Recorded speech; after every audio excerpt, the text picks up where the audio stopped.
Cybersecurity is a very rewarding field, but lately it's been a struggle for many people being able to fill the number of entry-level positions that are across the world.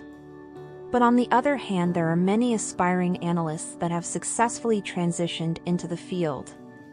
And in this video, I hope to give you some tips that can help you make that transition as well.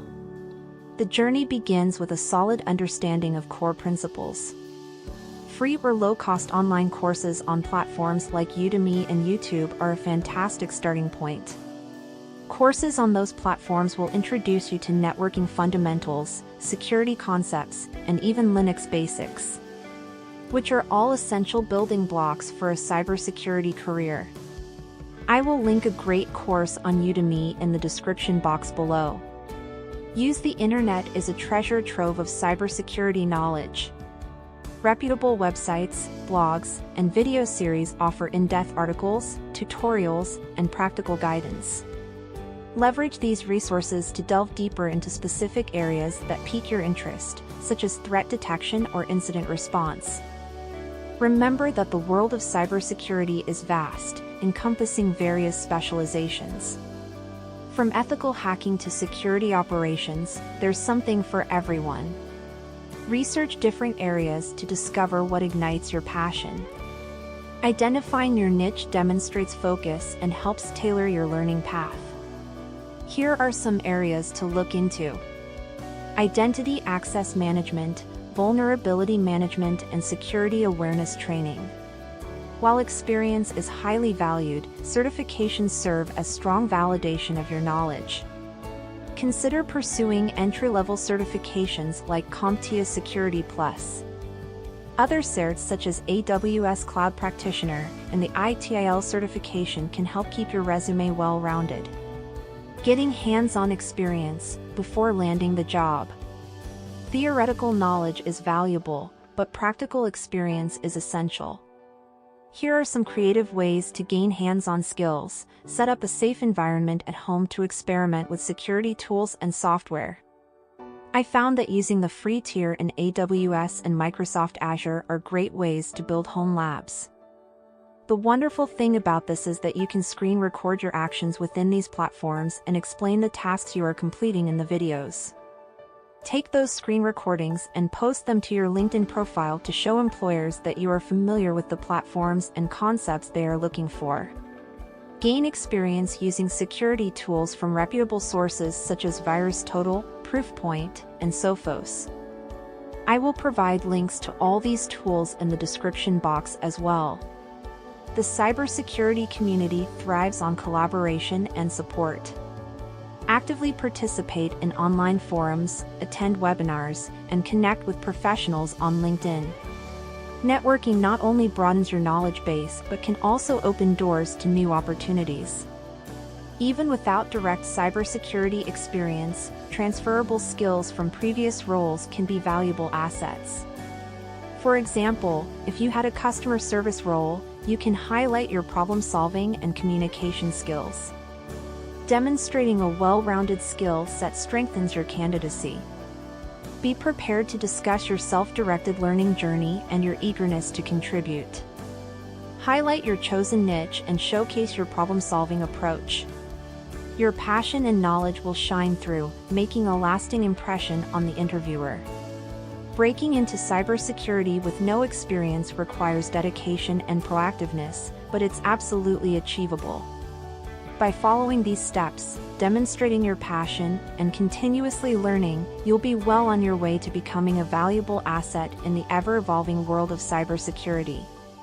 If you found this video helpful, consider hitting the like button and subscribing. Also, share in the comments any tips you have that will help others transition into this field, or let us know what worked for you. Recording. All right. Share my screen again. Sorry about that. I had set it for 1 hour and 30 and thinking that it was going to go all the way to 12:30. But maybe I had the time zone wrong. So that's my bad. All right.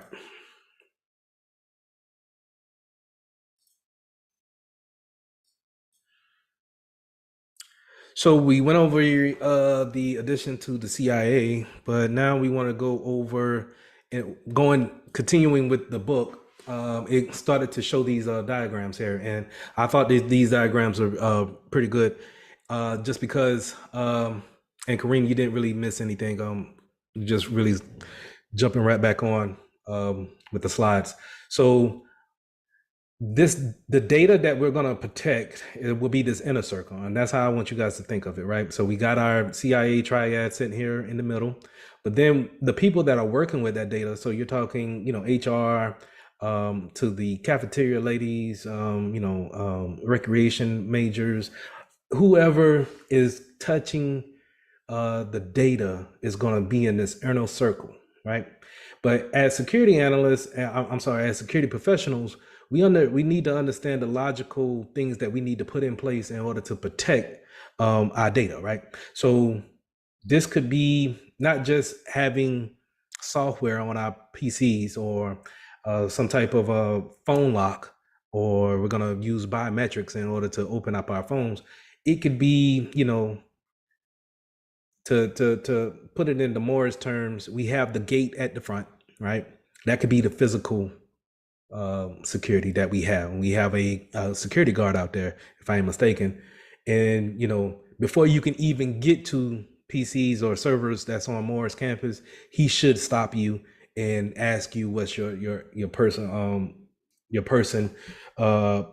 reasoning for being there.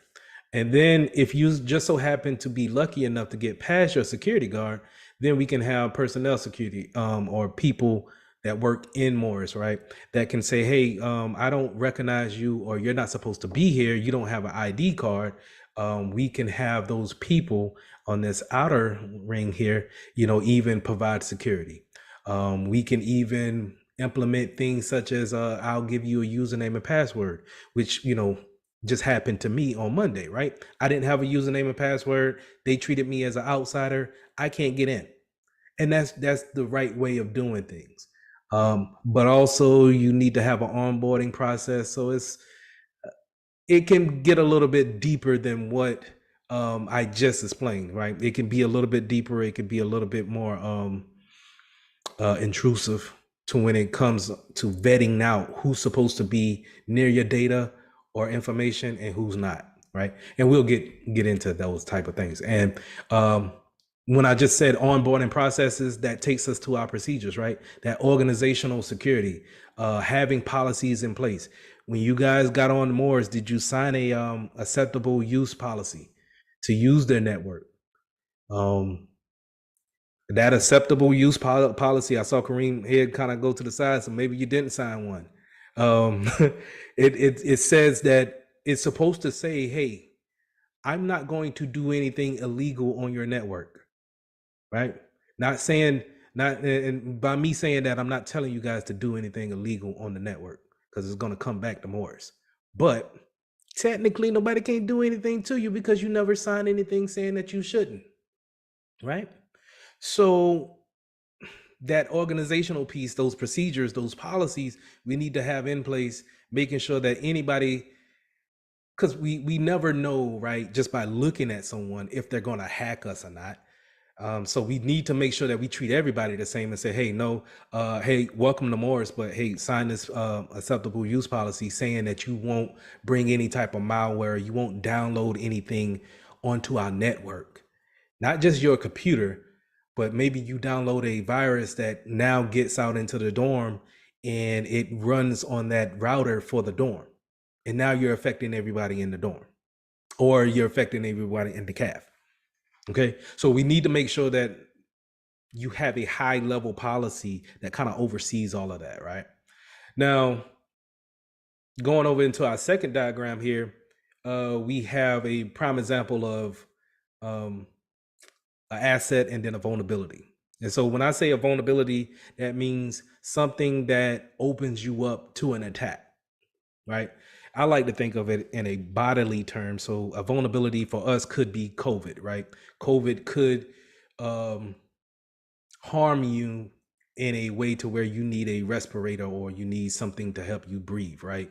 But the vulnerability is COVID. And you being yourself is the asset. You're the valuable one, right?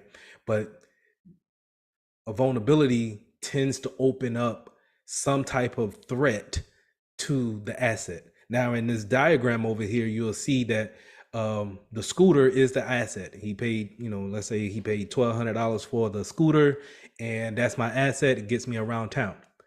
Now, the the threat is my man here with the mask on, but the vulnerability just so happens to be the big old hole in the fence.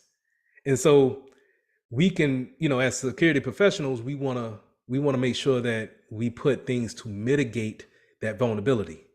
And how do we mitigate that simple vulnerability? Get a new fence, or patch the fence up, right? Or let's say we lock the scooter up, or we take off the wheel of the scooter. And that's the same thing that we do in cybersecurity. We say, hey, this is everyone's social security number that goes to the TV company. Hey, how do we want to protect this? Because sometimes we can't stop the vulnerability, and we can't stop the threat agent. We can't stop this guy, my man here with the mask. We can't stop that, right? They're going to be there, but we can try to divert or mitigate the risk, and that goes into our next slide here, right?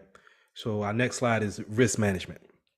So that risk, in the book, it says it gives this equation, right? So whenever you have a vulnerability and a threat likelihood times that consequence, you're going to probably have a risk at hand, right? And that's a whole nother layer of cybersecurity. You have some people that are not just cybersecurity analysts, but they're risk management personnel. And the only thing they do is they look at the company and they see how they do business, and then how can they be attacked, or how can they have data leaks, and they just judge those things, and they get paid a lot of money to do that. All right, so take that into consideration when it comes to career choice. Now, how we deal with the risk is several different ways, but you're gonna 9 times out of 10 see this list right here again. So you can either avoid the risk, right? So if we go back to the case with my man with the scooter, we can avoid it by, hey, I'm not gonna buy a scooter, because you know why? It's a big old hole in the fence, right? We can avoid it that way. If you want to think about it in another way, if we get a lot of flooding in our area, we can say, hey, I'm not going to build a data center here because we get floods all the time. So I'm going to avoid the risk by not actually building here. Or we could say, hey, I'm going to accept the risk. I'm still going to buy the scooter. I don't care if it's a hole in the fence. It's something I needed. I gotta go to work, so I need it. No, I'm just gonna accept the risk, and if it happens, it happens. And you have businesses that does that all the time, right? We can mitigate the risk, and we already gave an example of that by putting a patch over the hole in the fence. That's called mitigation. We haven't completely written out the vulnerability, but we have made it a little bit tougher for the threat to get through, right? When we go back to COVID and that example, mitigation would be the COVID shots, right? We're mitigating the chance of, well, you still might get it, you might not get it as bad, right? Okay, so we also have deterrence, and that's to, let's say if we want to have our scooter with the hole in the fence, but yet over the hole in the fence, we're going to put beware of dog, or we say, hey, you're being watched on the camera by surveillance camera, right? And that's giving a deterrent message to that threat actor to say, maybe I don't want to steal the scooter because they're going to find me on video later, right? So that's deterrence. And then we have transference. Now, transference in this case of the scooter, we're going to say that's getting assurance, right? We're going to get assurance with Geico.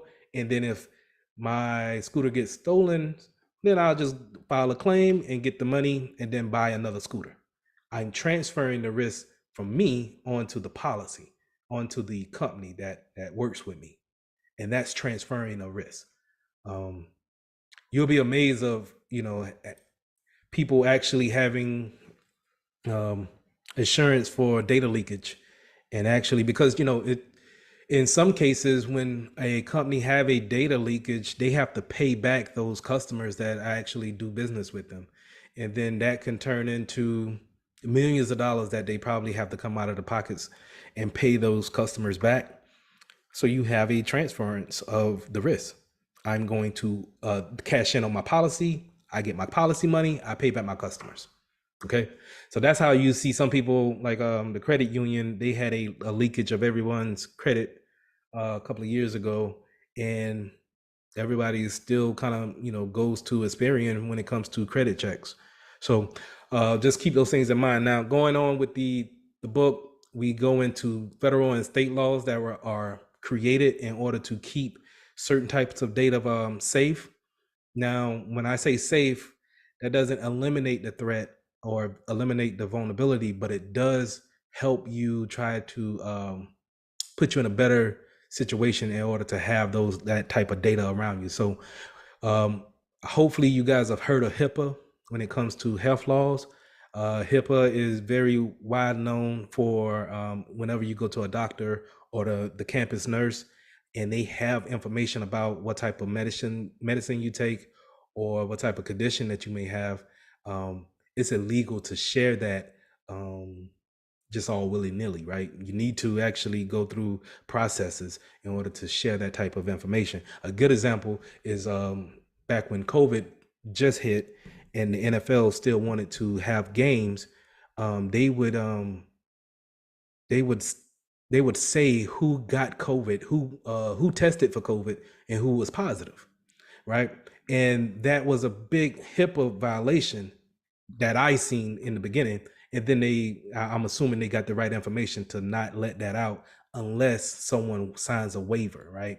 You just can't, even if you have the flu and it's a very known common cold, you can't broadcast that for me. That's my medical condition, right? So the HIPAA laws are put in place in order to stop those type of things. When it comes to Sarbanes-Oxley here on the list, we're talking more of a corporate system. So any kind of corporate business is put in place to prevent fraud.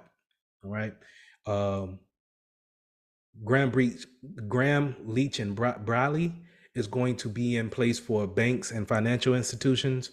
So we want to make sure that everyone is not getting your information when it comes to routing numbers or accounting numbers, how many checking accounts you have. So we put those things in place for that.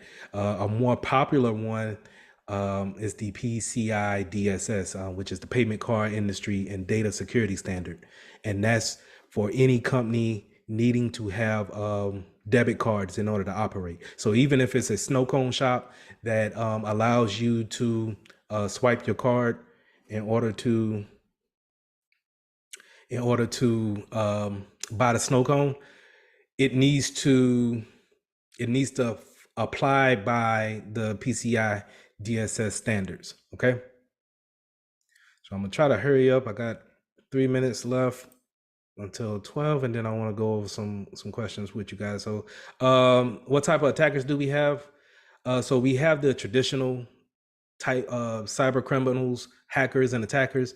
These are more your seasoned vets that actually are looking for some type of vulnerable state in your system or processes for that company.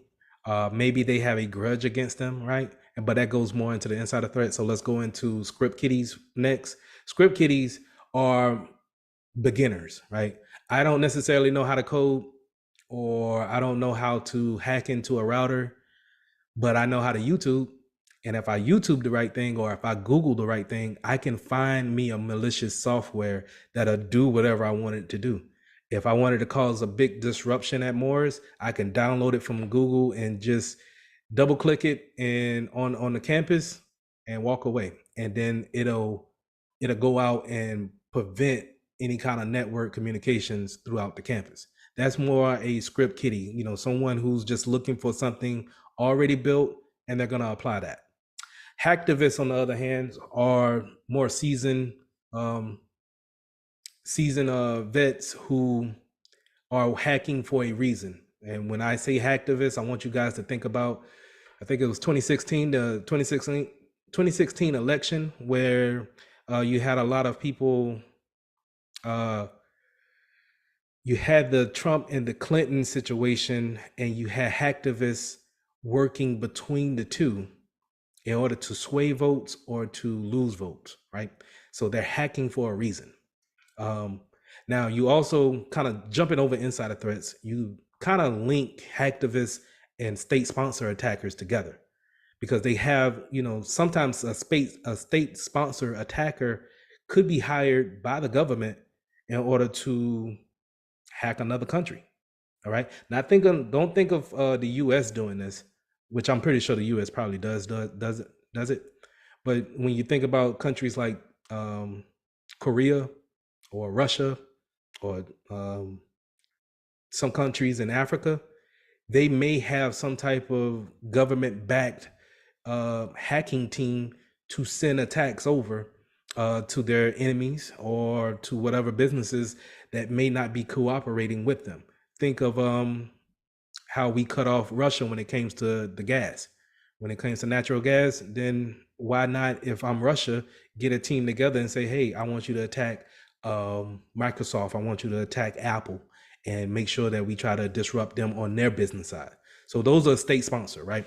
Now, going back to insider threats could be me or you when it comes to I'm in the company, I'm in the business, I'm in the school. I know the ins and outs of it. They teed me off. I'm gonna go ahead and hack their system real quick. All right. That's they already gave me a username and password, so I don't have to hack into someone's password. I already have permissions to be on the network. Right. That goes back into why I need to have that acceptable use policy in play, because you never know. They may deny you, Morris may deny you something, and then now you're teed off at Morris and you're gonna take it out on the school. And there's nothing to stop you right now in the place. So, but again, we're gonna not do that as we learn different things in this class.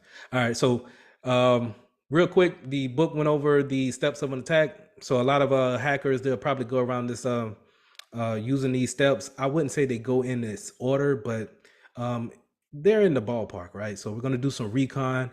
How is the business laid out? How is information going in? How is it going out? Are they just taking orders from another company? Are they taking orders from customers? Is that the only information coming in? We're just going to do homework, reconnaissance. Then we're going to weaponize some type of attack. What do we want our attack to be? Do we want it to be a logic bomb? Do we want it to be some type of ransomware? How do we want to attack this company, right? And then we want to go about, well, not we, but the attacker wants to go about how to deliver. And I needed to space that out. But how to deliver the attack? How are we going to put the attack into the business? Are we going to send it through an email? Are we going to put it on a thumb drive and leave the thumb drive in a bathroom stall somewhere on campus, and then hoping someone would be curious enough to plug it in? Okay. Then once we are able to deliver, we can exploit. Now it's putting into place. It's locking down things. It's creating havoc. It's stopping any type of network communication from going on. That normally goes into installation as well. Maybe I don't want my attack to happen now. I want to have a logic bomb to where it goes off on Labor Day when no one's there, right? And then, or in the case of the control and command, maybe I want it to install silently and make no changes, but look at the information on the back end and how does it come to my computer? Am I just pulling social security numbers from it? Am I pulling account numbers, routing numbers? Just am I pulling bank statements? So how is it going to work with whatever I'm doing? Is it going to work from a main server and it's going to be a bot just pulling in information, or is it just going to automatically shut down everything? Okay. And then that goes into, the actions on the objectives. How are we going to use what we got, right? Are we going to sell it? Are we going to just sit there and just collect the information? Are we just going to do one small feature every day?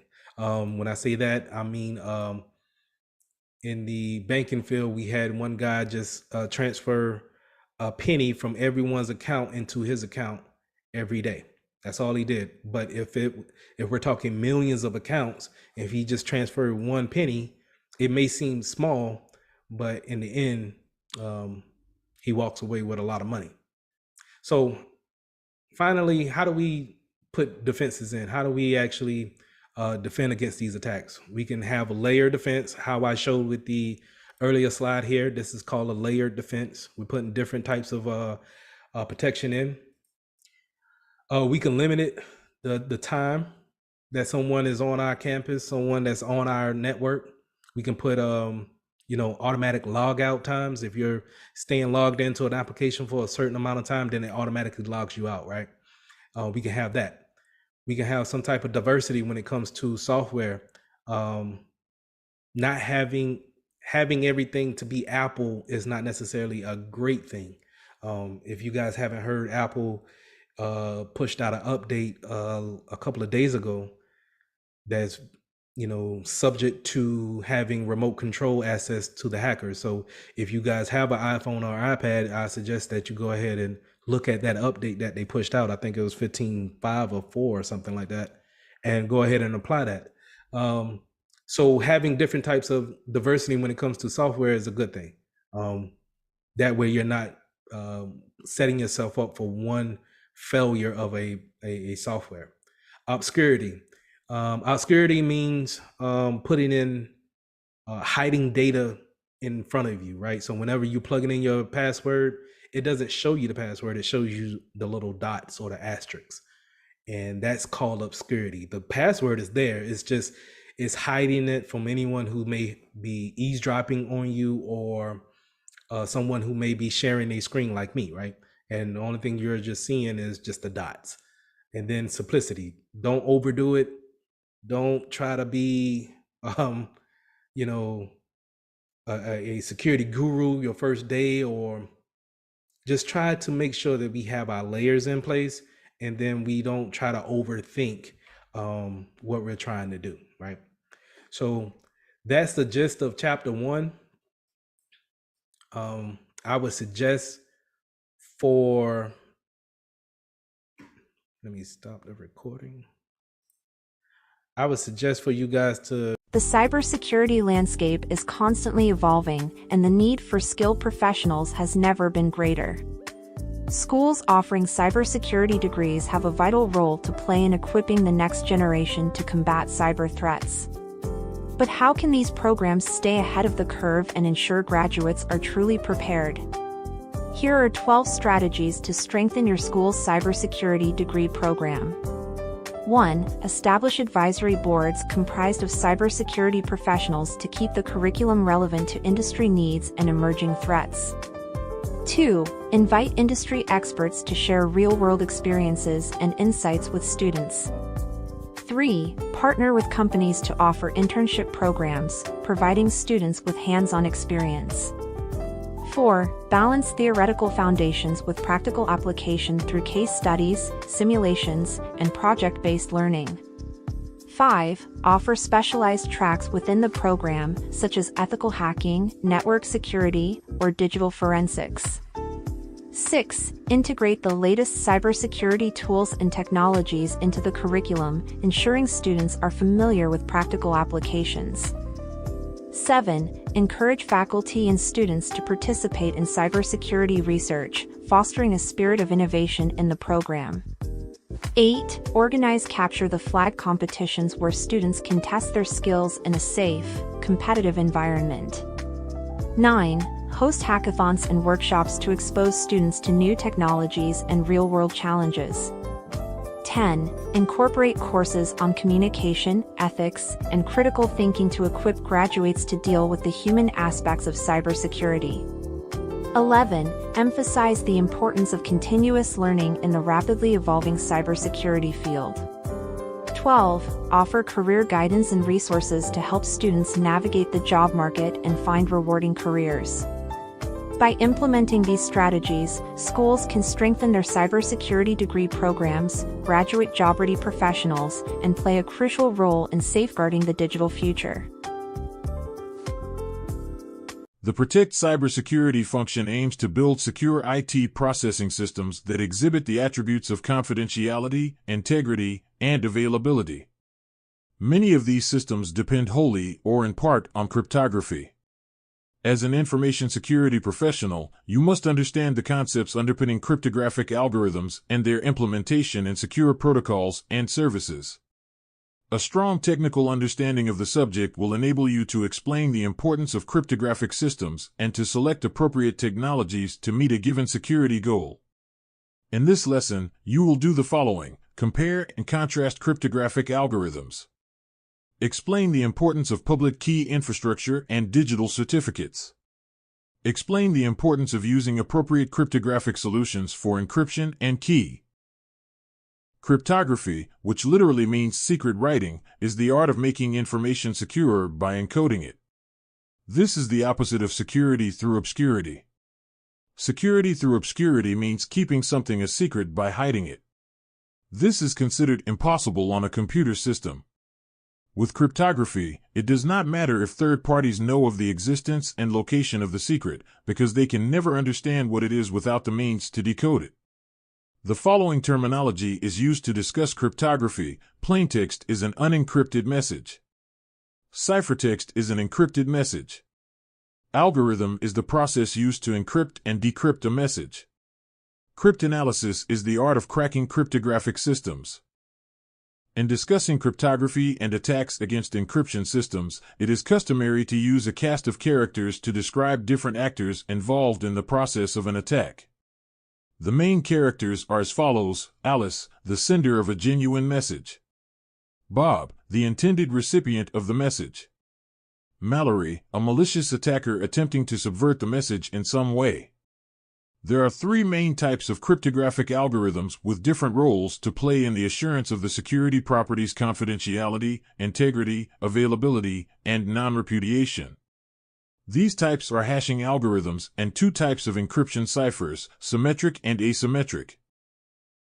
An encryption algorithm or cipher is a type of cryptographic process that encodes data so that it can be stored or transmitted securely and then decrypted only by its owner or its intended recipient. Using a key with the encryption cipher ensures that decryption can only be performed by an authorized person. To understand how an algorithm works, it is helpful to consider simple substitution and transposition algorithms. A substitution cipher involves replacing characters or blocks in the plaintext with different ciphertext. Simple substitution ciphers rotate or scramble letters of the alphabet. Symmetric encryption cannot be used for authentication or integrity. Alice and Bob are able to create exactly the same secrets because they both know the same key. Alice and Bob meet to agree which cipher to use and a secret key value. They both record the value of the secret key, making sure that no one else can discover it. Alice encrypts a file using the cipher and key. Alice sends only the ciphertext to Bob over the network. Bob receives the ciphertext and is able to decrypt it by applying the same cipher with his copy of the secret key. Symmetric encryption is very fast. It is used for bulk encryption of large amounts of data. The main problem is how Alice and Bob meet to agree upon or exchange the key. If Mallory intercepts the key and obtains the ciphertext, the security is broken. Encryption algorithms use a key to increase the security of the process. The key is important because it means that even if the cipher method is known, a message still cannot be decrypted without knowledge of the specific key. Modern ciphers use large key spaces where there are trillions of possible key values. This makes the key difficult to discover via brute force cryptanalysis. Brute force cryptanalysis means attempting decryption of the ciphertext with every possible key value and reading the result to determine if it is still gibberish or plaintext. Keys for modern symmetric ciphers use a pseudo-randomly generated number of bits. The number of bits is the key length. For example, the most commonly used symmetric cipher is the Advanced Encryption Standard. This can be used with two key lengths. AES-128 uses a 128-bit key length. A bit can have one of two values, 0 or 1, so the number of possible key values is 2 multiplied by itself a number of times equivalent to the key length. This is written as 228, where 2 is the base and 128 is the exponent. AES-256 has a key space of 256. This key space is not twice as large as AES-128. It is many trillions of times bigger and consequently significantly more resistant to brute force attacks. The drawback of using larger keys is that the computer must use more memory and processor cycles to perform encryption and decryption. In a symmetric encryption cipher, the same secret key is used to perform both encryption and decryption operations. With an asymmetric algorithm, encryption and decryption are performed by two different but related public and private keys in a key pair. When a public key is used to encrypt a message, only the paired private key can decrypt the ciphertext. The public key cannot be used to decrypt the ciphertext. The keys are generated in a way that it makes it impossible to derive the private key from the public key. This means that the key pair owner can distribute the public key to anyone they want to receive secure messages from. Bob generates a key pair and keeps the private key secret. Bob publishes the public key. Alice wants to send Bob a confidential message, so they take a copy of Bob's public key. Alice uses Bob's public key to encrypt the message. Alice sends the ciphertext to Bob. Bob receives the message and is able to decrypt it using their private key. If Mallory has been snooping, they can intercept both the message and the public key. However, Mallory cannot use the public key to decrypt the message, so the system remains secure. The drawback of asymmetric encryption is that it involves substantial computing overhead compared to symmetric encryption. Where a large amount of data is being encrypted on disk or transported over a network, asymmetric encryption is inefficient. Rather than being used to encrypt the bulk data directly, the public key cipher can be used to encrypt a symmetric secret key. This allows Alice and Bob to exchange a bulk encryption session key without Mallory being able to learn it. Asymmetric encryption can be implemented using a number of algorithms. Each algorithm has a different recommended key length. Here are some facts to remember on the exam. The Rivest-Shamir Adelman asymmetric cipher requires a 2048-bit private key to achieve an acceptable level of security. The elliptic curve cryptography asymmetric cipher can use 256-bit private keys to achieve a level of security equivalent to a 3072-bit RSA key. A cryptographic hashing algorithm produces a fixed-length string of bits from an input plaintext that can be of any length. The output can be referred to as a hash or as a message digest. The function is designed so that it is impossible to recover the plaintext data from the digest and so that different inputs are unlikely to produce the same output.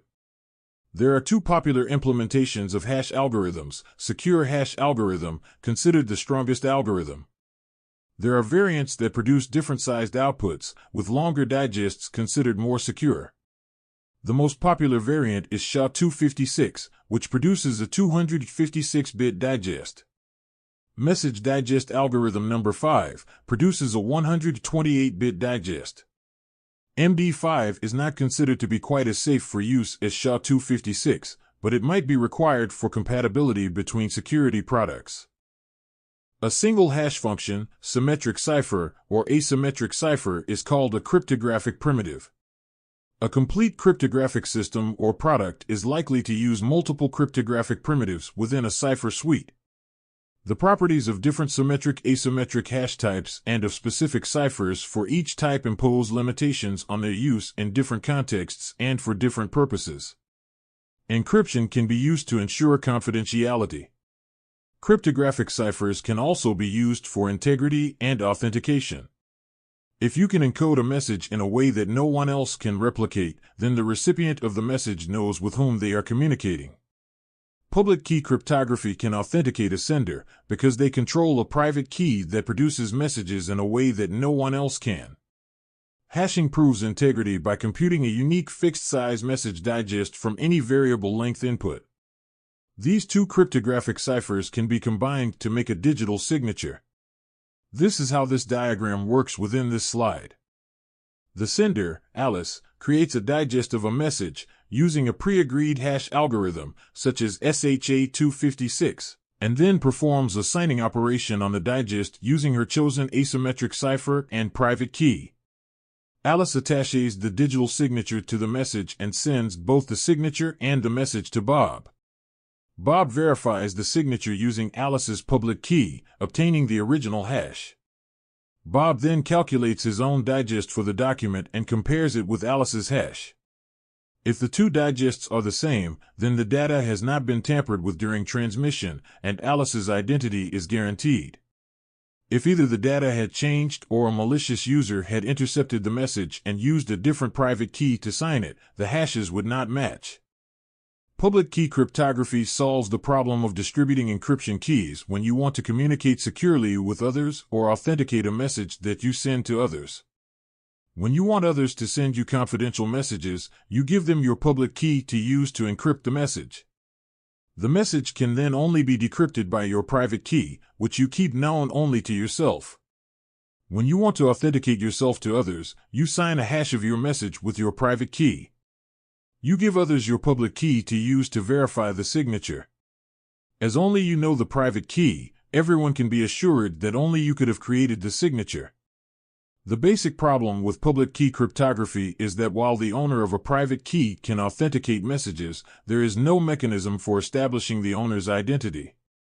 This problem is particularly evident with e-commerce. How can you be sure that a shopping site or banking service is really maintained by whom it claims? The fact that the site is distributing a public key to secure communications is no guarantee of actual identity. How do you know that you are corresponding directly with the site using its genuine public key?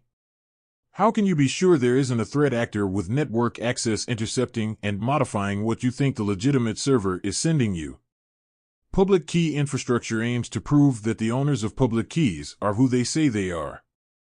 Under PKI, anyone issuing a public key should publish it in a digital certificate. The certificate's validity is guaranteed by a certificate authority. PKI can use private or third-party CAs. A private CA can be set up within an organization for internal communications. The certificates it issues will only be trusted within the organization. For public or business-to-business communications, a third-party CA can be used to establish a trust relationship between servers and clients. Examples of third-party CAs include Komodo, DigiCert, GeoTrust, IdenTrust, and Let's Encrypt. A digital certificate is essentially a wrapper for a subject's public key. As well as the public key, it contains information about the subject and the certificate's issuer. The certificate is digitally signed to prove that it was issued to the subject by a particular CA. The subject could be a human user allowing certificates for the signing of messages, or a computer server for a web server hosting confidential transactions. The root of trust model defines how users and different CAs can trust one another. Each CA issues itself a certificate. This is referred to as the root certificate. The root certificate is self-signed, meaning the CA server signs a certificate issued to itself. A root certificate uses an RSA key size of 2048 or 4096 bits or the ECC equivalent. The subject of the root certificate is set to the organization CA name, such as CompTIA root CA. The root certificate can be used to sign other certificates issued by the CA. Installing the CA's root certificate means that hosts will automatically trust any certificates signed by that CA. In this simple model, a single root CA issues certificates directly to users and computers. This single CA model is often used on private networks. The problem with this approach is that the single CA server is very exposed. If it is compromised, the whole PKI collapses. Most third-party CAs operate a hierarchical model. In the hierarchical model, the root CA issues certificates to one or more intermediate CAs. The intermediate CAs issue certificates to subjects. This model has the advantage that different intermediate CAs can be set up with certificate policies enabling users to perceive clearly what a particular certificate is designed for. Each leaf certificate can be traced to the root CA along the certification path. This is also referred to as certificate chaining or a chain of trust. In some circumstances, using PKI can be too difficult or expensive to manage. Any machine, web server, or program code can be deployed with a self-signed certificate. For example, the web administrative interfaces of consumer routers are often only protected by a self-signed certificate. Self-signed certificates can also be useful in development and test environments. The operating system or browser will mark self-signed certificates as untrusted, but a user can choose to override this. The nature of self-signed certificates makes them very difficult to validate. They should not be used to protect critical hosts and applications. Registration is the process by which end users create an account with the CA and become authorized to request certificates. The exact processes by which users are authorized and their identity proven are determined by the CA implementation. For example, in a Windows domain network, users and devices can often auto-enroll with the CA just by authenticating to Active Directory. A third-party CA might perform a range of tests to ensure that a subject is who they claim to be. It is in the CA's interest to ensure that it only issues certificates to legitimate users, or its reputation will suffer. When a subject wants to obtain a certificate, it first generates a key pair comprising private and public asymmetric keys for the chosen cipher, such as RSA or ACC, and key length. The private key must be kept well protected and known only to the subject. The subject then completes a certificate signing request and submits it to the CA. The CSR is a file containing the information that the subject wants to use in the certificate, including its public key. The CA reviews the certificate and checks that the information is valid. For a web server, this may simply mean verifying that the subject name and fully qualified domain name are identical, and verifying that the CSR was initiated by the person administratively responsible for the domain, as identified in the domain's WHOIS records. If the request is accepted, the CA signs the certificate and sends it to the subject. Key management refers to operational considerations for the various stages in a key's lifecycle. A key's lifecycle may involve the following stages. Key generation creates an asymmetric key pair or symmetric secret key of the required strength, using the chosen cipher. Storage prevents unauthorized access to a private or secret key and protecting against loss or damage. Revocation prevents use of the key if it is compromised. If a key is revoked, any data that was encrypted using it should be re-encrypted using a new key. Expiration and renewal gives the certificate a shelf life, increasing security. Every certificate expires after a certain period. Certificates can be renewed with the same key pair or with a new key pair. A decentralized key management model means that keys are generated and managed directly on the computer or user account that will use the certificate. This does not require any special setup and so is easy to deploy. It makes the detection of key compromise more difficult, however. Some organizations prefer to centralize key generation and storage using a tool such as a key management system. In one type of cryptographic key management system, a dedicated server or appliance is used to generate and store keys. When a device or app needs to perform a cryptographic operation, it uses the Key Management Interoperability Protocol to communicate with the server. A key pair or secret key can be generated and stored in the file system on a desktop or server computer running a general-purpose OS. This has a number of drawbacks. A cryptographic key needs to be generated using a random process. A key generation system with a high degree of disorder, or entropy, ensures that any value from the possible key space has the same chance of being selected as any other. Unfortunately, computer hardware and software is extremely low entropy. Computers process instructions in an entirely deterministic way. A computer can use pseudo-RNG software that is still deterministic, but able to approximate a high level of disorder. Better security is obtained by true random number generator hardware. This uses a source of entropy, such as noise or air movement, as a non-deterministic seed for generating the key value. A key stored in the file system is only as secure as any other file. It could easily be compromised via the user credential or physical theft of the device. It is also difficult to ensure that key access is fully audited. Ideally, cryptographic storage is tamper-evident. This means that it is known immediately when a private or secret key has been compromised, and it can be revoked and any ciphertexts re-encrypted with a new key. These drawbacks can be addressed by using a cryptoprocessor for key generation and storage. Because it is dedicated to a single function, the cryptoprocessor hardware has a smaller attack surface than a general-purpose computer. A cryptoprocessor can also perform operations such as decryption and signing on behalf of apps. This means that the key material never leaves the cryptoprocessor. There are two main ways of implementing cryptoprocessor hardware: TPMs and HSMs. A trusted platform module is a cryptoprocessor implemented as a module for a discrete computer platform, such as a desktop computer, mobile device, or embedded system. A hardware security module is cryptoprocessor hardware implemented in a removable or dedicated form factor, including rack-mounted appliances, plug-in PCIe adapter cards, and USB-connected security keys. If a private or secret key is lost or damaged, ciphertexts cannot be recovered unless a backup of the key has been made. Making copies of the key is problematic as it becomes more likely that a copy will be compromised and more difficult to detect that a compromise has occurred.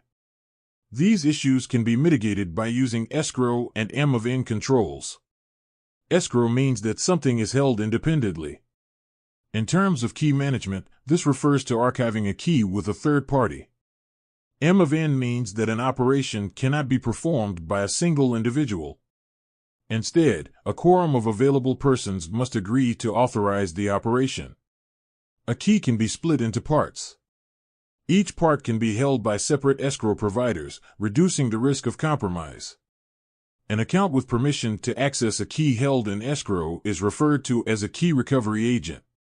A recovery policy can require 2 or more KRAs to authorize the operation. This mitigates the risk of a KRA attempting to impersonate the key owner. If data is encrypted, it does not matter if the disk storing the information is stolen or if it can be intercepted when it is transferred over a network, because the threat actor will not be able to understand or change what has been stolen. This use of encryption fulfills the goal of confidentiality. When deploying a cryptographic system to protect data assets, consideration must be given to all the ways that information could potentially be intercepted. Data can be described as being in one of 3 states. Data at rest is the state when the data is in some sort of persistent storage media. Data in transit is the state when data is transmitted over a network. Data in use is the state when data is present in volatile memory, such as system RAM or CPU registers and cache. Encrypting megabytes or gigabytes of data is referred to as bulk encryption. Asymmetric encryption and private-public key pairs are not often used for bulk encryption because an asymmetric algorithm cannot process large amounts of data efficiently. The computational overhead is too high when using this type of algorithm to encrypt the contents of a disk or series of network packets. Therefore, bulk data encryption uses a symmetric cipher, such as AES. A symmetric cipher can encrypt and decrypt data files and streams of network traffic quickly. The problem is that distributing a symmetric key is challenging. The more people who know the key value, the weaker the confidentiality property is. Luckily, symmetric keys are only 128 bits or 256 bits long, and so can easily be encrypted using a public key. Transport communication encryption protects data in motion. Various transport encryption products have been developed for different networking solutions. Some examples include the following: Wi-Fi protected access, securing traffic sent over a wireless network. Internet protocol security, securing traffic sent between 2 endpoints over a public or untrusted transport network. This is referred to as virtual private networking. Transport layer security, securing application data, such as web or email data, sent over a public or untrusted network. The values used for a private key or secret key must be selected at random. If there is something predictable about the way the value of the key was derived, it has less entropy. Low entropy is a particular concern whenever a cryptographic system makes use of user-generated data, such as a password. Users tend to select low-entropy passwords because they are easier to remember. This type of data is too short and too ordered to be a good seed for key generation. Salting and key stretching help to protect password-derived cryptographic secrets from discovery through cryptanalysis. Cryptographic hash functions are often used for password storage and transmission. A hash cannot be decrypted back to the plaintext password that generated it. Hash functions are one way. However, passwords stored as hashes are vulnerable to brute force and dictionary attacks. A threat actor can generate hashes to try to find a match for a hash captured from network traffic or a password file. A brute force attack simply runs through every possible combination of letters, numbers, and symbols. A dictionary attack creates hashes of common words and phrases. Both these attacks can be slowed down by adding a salt value when creating the hash. A unique, random salt value should be generated for each user account. This mitigates the risk that if users choose identical plaintext passwords, there would be identical hash values in the password file. The salt is not kept secret because any system verifying the hash must know the value of the salt. It simply means that an attacker cannot use pre-computed tables of hashes. The hash values must be recompiled with the specific salt value for each password.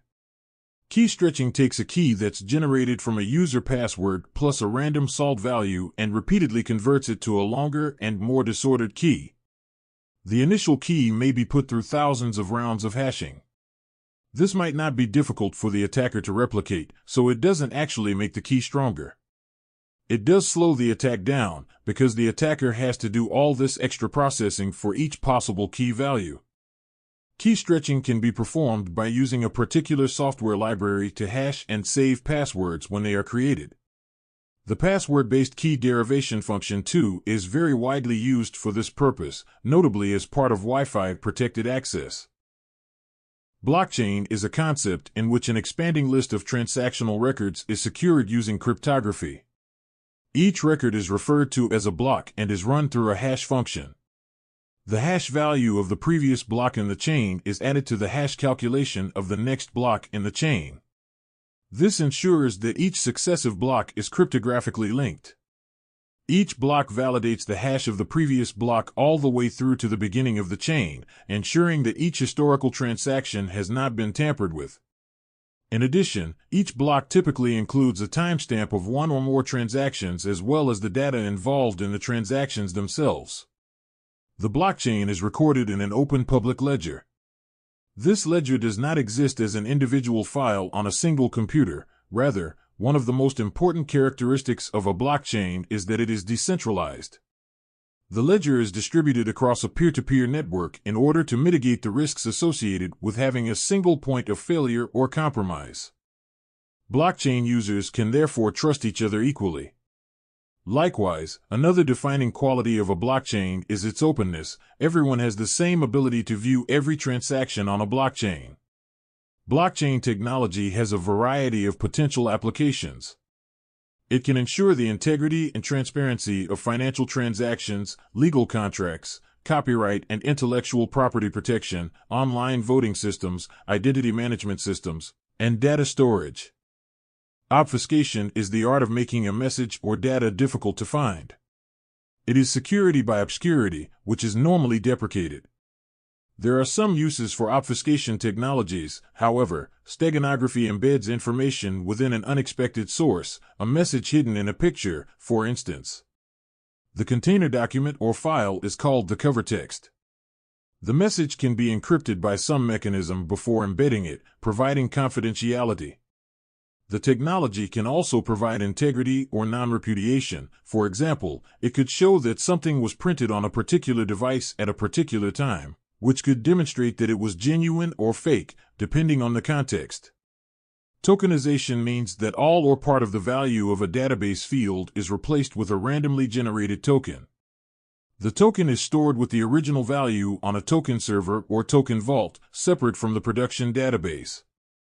An authorized query or app can retrieve the original value from the vault, if necessary, so tokenization is reversible. Tokenization is used as a substitute for encryption because, from a regulatory perspective, an encrypted field is the same value as the original data. Data masking and tokenization are used for de-identification. De-identification obfuscates personal data from databases so that it can be shared without compromising privacy. Each network user and host device must be identified with an account so that you can control their access to your organization's applications, data, and services. The processes that support this requirement are referred to as identity and access management. Within IAM, authentication technologies ensure that only valid subjects can operate an account. Authentication requires the account holder to submit credentials that should only be known or held by them in order to access the account. There are many authentication technologies, and it is imperative that you be able to implement and maintain these security controls, as well as ensuring that only valid users and devices connect to managed networks and devices. You must ensure that these subjects are authorized with only the necessary permissions and privileges to access and change resources. These tasks are complicated by the need to manage identities across on-premises networks, cloud services, and web and mobile apps.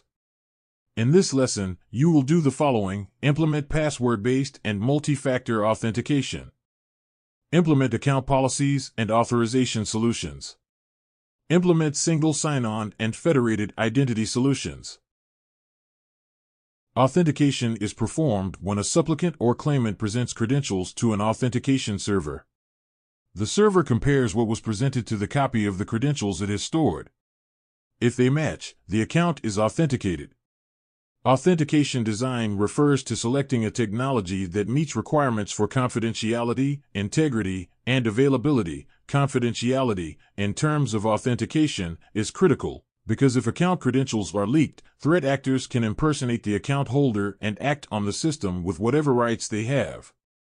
Integrity means that the authentication mechanism is reliable and not easy for threat actors to bypass or trick with counterfeit credentials.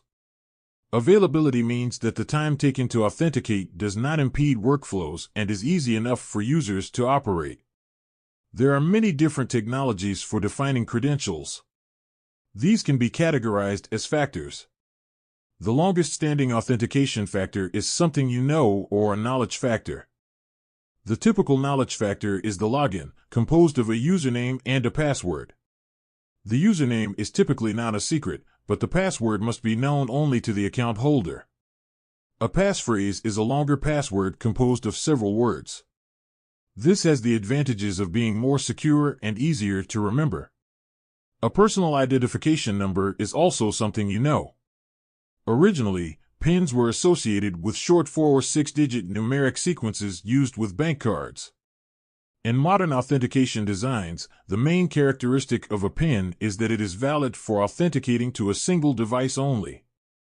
This type of PIN can use any characters and length. Users often adopt poor credential management practices that are hard to control, such as using the same password for corporate networks and consumer websites. This makes enterprise network security vulnerable to data breaches from these websites. This risk is mitigated by a password manager. The user selects a password manager app or service. Most operating systems and browsers implement password managers. Examples include Windows Credential Manager and Apple's iCloud Keychain. If using a third-party password manager, the user installs a plugin for their chosen browser. The user secures the password vault with a master password. The vault is likely to be stored in the cloud so that accounts can be accessed across multiple devices, but some password managers offer local storage only. When the user creates or updates an account, the password manager generates a random password. The parameters can be adjusted to meet whatever length and complexity policy is required by the site. The main risks from password managers are selection of a weak master password, compromise of the vendor's cloud storage or systems, and impersonation attacks designed to trick the manager into filling a password to a spoofed site. An authentication design that uses only passwords or a single knowledge factor is considered weak. Password secrets are too prone to compromise to be reliable. Other types of authentication factor can be used to supplement or replace password-based logins. A multi-factor authentication technology combines the use of more than one type of factor. Something you have is an ownership factor. It means that the account holder possesses something that no one else does, such as a smart card, key fob, or smartphone that can generate or receive a cryptographic token. Something you are refers to a biometric or inherence factor. A biometric factor uses either physiological identifiers, such as a fingerprint or facial scan, or behavioral identifiers, such as the way someone moves. The identifiers are scanned and recorded as a template. When the user authenticates, another scan is taken and compared to the template. Somewhere you are means the system applies a location-based factor to an authentication decision. Location-based authentication measures some statistics about where you are. This could be a geographic location measured using a device's location service or its Internet Protocol network address. A device's IP address could be used to refer to a logical network segment, or it could be linked to a geographic location using a geolocation service. Within a premises network, the physical port location, virtual LAN, or Wi-Fi network can also be made the basis of location-based authentication. Biometric authentication can be challenging to implement. The efficacy rate of biometric pattern acquisition and matching and suitability as an authentication mechanism can be evaluated using the following metrics and factors. False rejection rate is where a legitimate user is not recognized. This is also referred to as a type 1 error or false non-match rate. FRR is measured as a percentage. False acceptance rate is where an interloper is accepted. FAR is measured as a percentage. False rejection causes inconvenience to users, but false acceptance can lead to security breaches, and so is usually considered the most important metric. An ownership factor means that the user possesses some type of device that only they can operate. This is referred to as an authenticator. The authenticator is able to generate or receive a token that identifies and authenticates the user. There are three main types of token generation. Certificate-based authentication is when the supplicant controls a private key that can generate a unique signed token. The identity provider can verify the signature via the public key. The main drawback of this approach is the administrative burden of implementing PKI to issue digital certificates. One-time password is when a token is generated using some sort of hash function on a shared secret value plus a synchronization seed, such as a timestamp. The token can only be used once. A new token is generated for each authentication decision. This approach still uses a key pair and hashing for security, but it does not require PKI. Fast Identity Online Universal Second Factor uses a public-private key pair to register each account, avoiding the need to communicate a shared secret, which is a weakness of HOTP and TOTP. The private key is locked to the U2F device and signs the token. The public key is registered with the authentication server and verifies the token. As no digital certificates are involved, the solution does not rely on PKI. A hard authentication token is generated within a secure crypto processor. The authentication design means that there is no transmission of the token itself. Several device-based authenticators can be used to implement hard tokens. Smart cards implement certificate-based authentication. The smart card stores the user's digital certificate, the private key associated with the certificate, and a personal identification number used to activate the card. The card must be presented to a reader. There are physical contact and contactless near-field communication card types. One-time password refers to a crypto processor that can generate a token. This type of hardware token does not need an interface to connect with a computer. The user just reads the code displayed. Security key refers to a portable hardware security module with a computer interface, such as USB or NFC. A security key must be activated to show presence. Some keys just have an activation button, but most use a biometric fingerprint reader for better security. A PIN must also be configured as a backup mechanism. A soft authentication token is a one-time password generated by the identity provider and transmitted to the supplicant. The OTP could be sent to a registered phone number as in text message or sent to an email account. This method is more likely to use counter-based tokens, though they will still have an expiry period. Soft tokens sent via SMS or email do not really count as an ownership factor. These systems can be described as two-step verification rather than MFA. The tokens are highly vulnerable to interception. A more secure soft OTP token can be generated using an authenticator app. This is software installed on a computer or smartphone. The user must register each identity provider with the app, typically using a scannable quick response code to communicate the shared secret. When prompted to authenticate, the user must unlock the authenticator app with their device credentials to view the OTP token. There is less risk of interception than with an SMS or email message, but as it runs on a shared use device, there is a possibility it could compromise the app. Account that has been authenticated can be allocated rights and permissions on networks and data. An access control model describes the users receive rights. Discretionary access control is based on the primacy of the owner. In a DAC model, every resource has an owner. The owner creates a file or service, although ownership can be assigned to another user. The owner has full control over the resource, and they can modify its access control list to grant rights to others.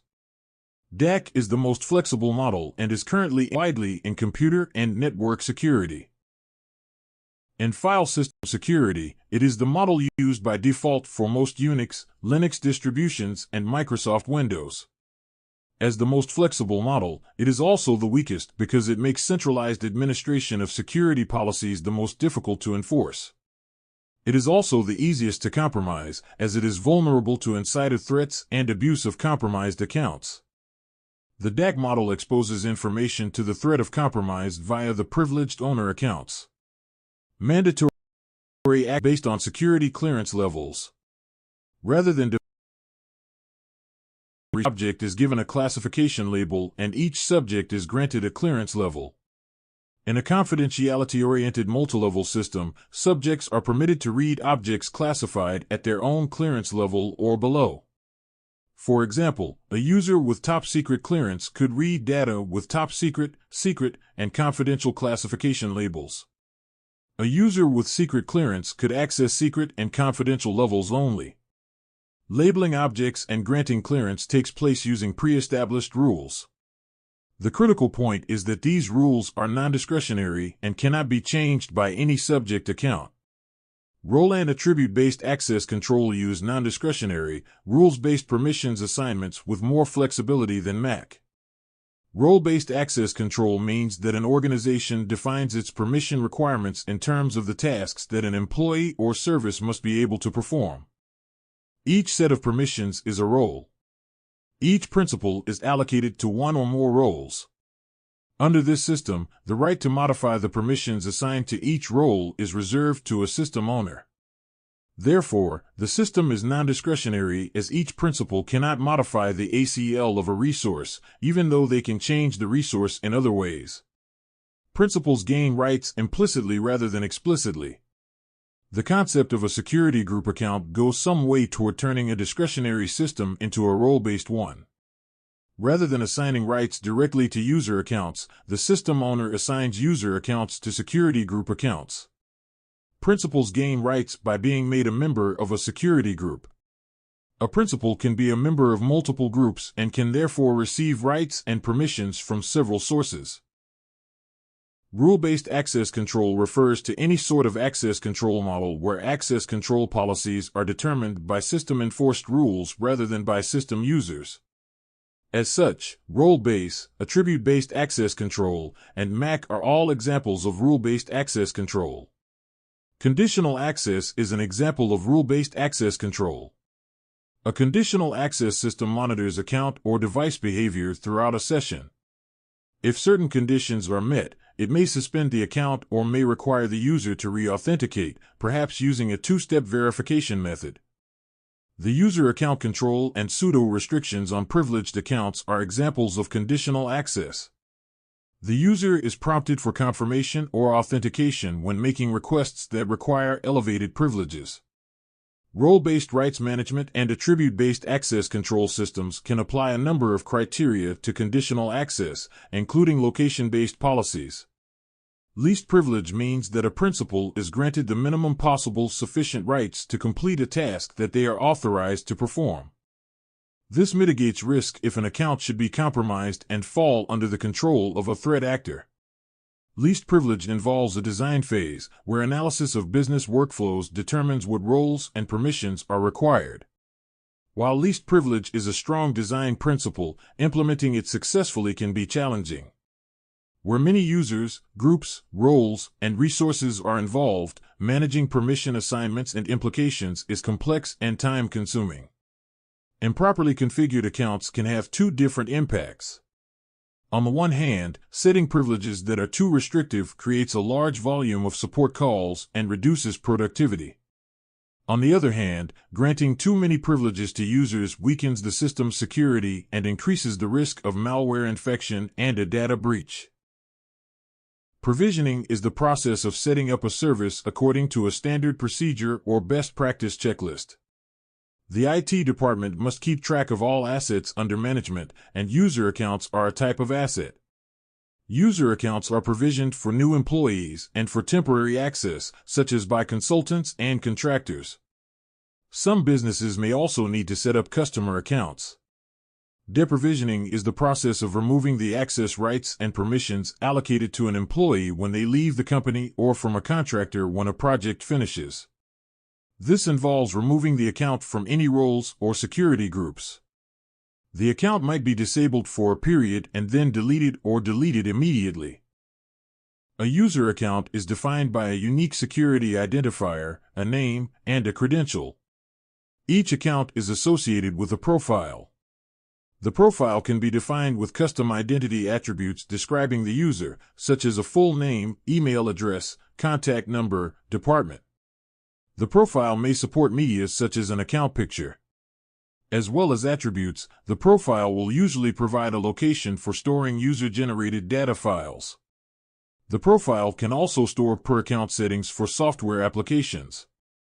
Each account can be assigned permissions over files and other network resources and access policies or privileges over the use and configuration of network hosts. These permissions might be assigned directly to the account or inherited through membership in a security group or role. Access policies determine things like the right to log onto a computer locally or via a remote desktop, install software, change the network configuration. On a Windows Active Directory, network access policies can be configured via group policy objects. GPOs can be used to configure access rights for users, groups, and role accounts. GPOs can be linked to network administrative boundaries and Active Directory, such as sites, domains, and organizational units.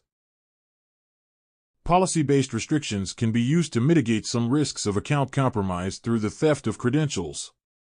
A user or device can have a logical network location, identified by an IP address, subnet, virtual LAN, or organizational unit. This can be used as an account restriction mechanism.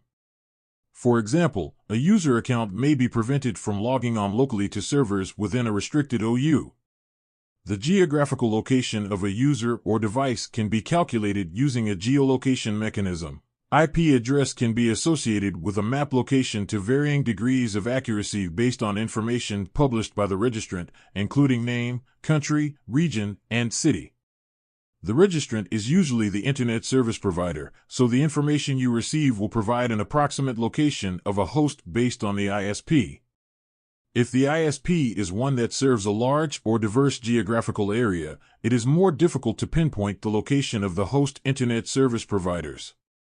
Software libraries, such as GeoIP, facilitate querying this data. Location services are methods used by the OS to calculate the device's geographical position. A device with a global positioning system sensor can report a highly accurate location when outdoors. Location services can also triangulate to cell towers, Wi-Fi hotspots, and Bluetooth signals where GPS is not supported. There are 4 main types of time-based policies. A time-of-day restrictions policy establishes authorized login hours for an account. A duration-based login policy establishes the maximum amount of time an account may be logged in for. An impossible travel time, also known as a risky login policy, tracks the location of login events over time. If these do not meet a threshold, the account will be disabled. For example, a user logs into an account from a device in New York City. A couple of hours later, a login attempt is made from Los Angeles, but is refused and an alert is raised because it is not feasible for the user to be in both locations. Standard users have limited privileges, typically with access to run programs and to create and modify files belonging only to their profile. A privileged account is one that can make significant configuration changes to a host, such as installing software or disabling a firewall or other security system. Privileged accounts also have the right to manage network appliances, application servers, and databases. Privileged access management refers to policies, procedures, and technical controls to prevent compromise of privileged accounts. These controls identify and document privileged accounts, giving visibility into their use, and managing the credentials used to access them.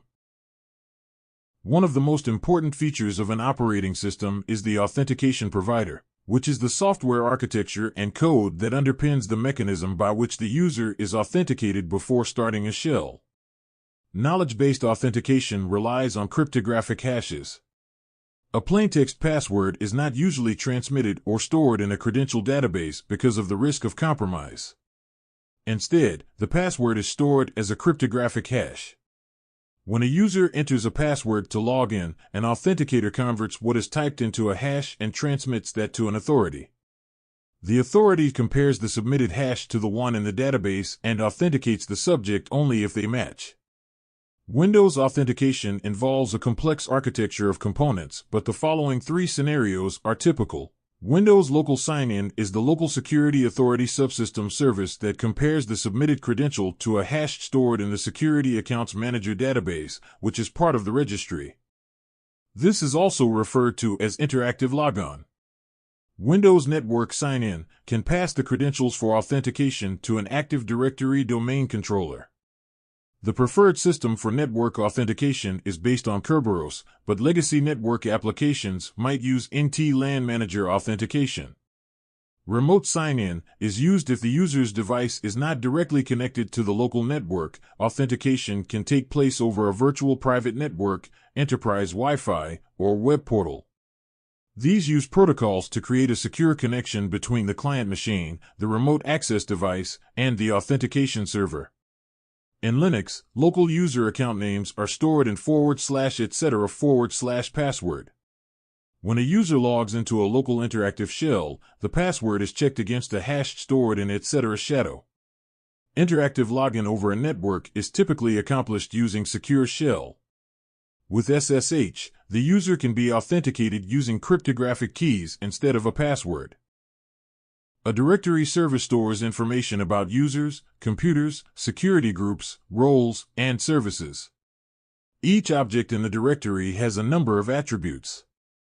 The directory schema describes the types of attributes, what information they contain, and whether they are required or optional. In order for products from different vendors to be interoperable, most directory services are based on the lightweight Directory Access Protocol, which was developed from a standard called X.500. Within an X.500-like directory, a distinguished name is a collection of attributes that define a unique identifier for any given resource. A distinguished name is made up of attribute value pairs, separated by commas. The most specific attribute is listed first, and successive attributes become progressively broader. This most specific attribute is the relative distinguished name, as it uniquely identifies the object within the context of successive attribute values. A single sign-on system allows the user to authenticate in one system and receive authorizations on integrated application servers without having to enter credentials again. Kerberos is a single sign-on network authentication and authorization protocol used on many networks, notably as implemented by Microsoft's Active Directory service. Kerberos was named after the three-headed guard dog of Hades because it consists of three parts. Clients request services from application servers, which both rely on an intermediary, a key distribution center, to vouch for their identity. There are two services that make up a KDC, the authentication service and the ticket granting service. Kerberos can authenticate human users and application services. These are collectively referred to as principals. Using authentication to a Windows domain as an example, the first step in Kerberos SSO is to authenticate with a KDC server implemented as a domain controller. Federation is the notion that a network needs to be accessible to more than just a well-defined group of employees. In business, a company might need to make parts of its network open to partners, suppliers, and customers. The company can manage its employee accounts easily enough. Managing accounts for each supplier or customer internally may be more difficult.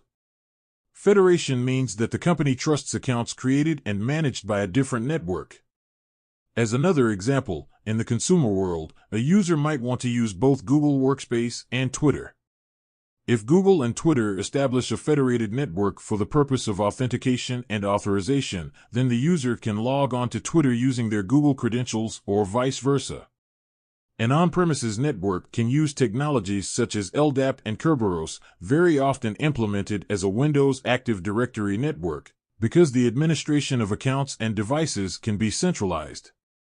When implementing federation, authentication and authorization design comes with more constraints and additional requirements to ensure interoperability between different platforms. Web applications might not support Kerberos, while third-party networks might not support direct federation with Active Directory or LDAP. The design for these cloud networks likely requires the use of other standard protocols or frameworks for interoperability between web applications. OAuth is designed to facilitate sharing of information within a user profile between sites. The user creates a password-protected account at an identity provider.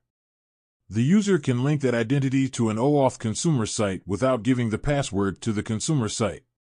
A user can grant an OAuth client authorization to access some part of their account.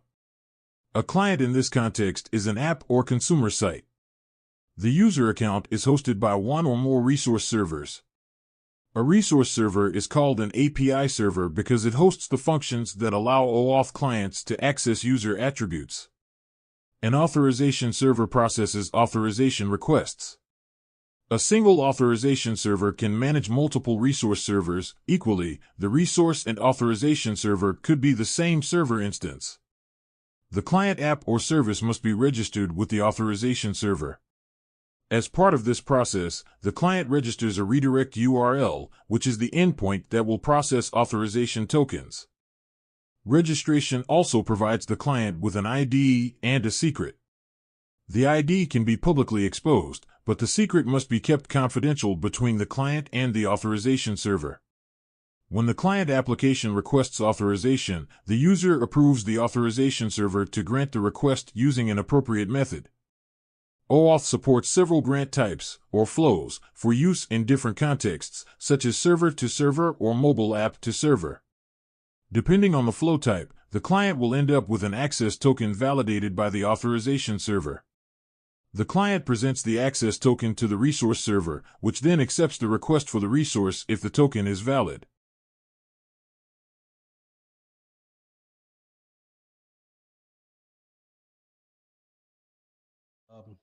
Ransomware, getting those viruses on your PCs that's locking up your PC, and then you have to pay a ransom in order for it to be to get the password to unencrypt the data that they have locked up.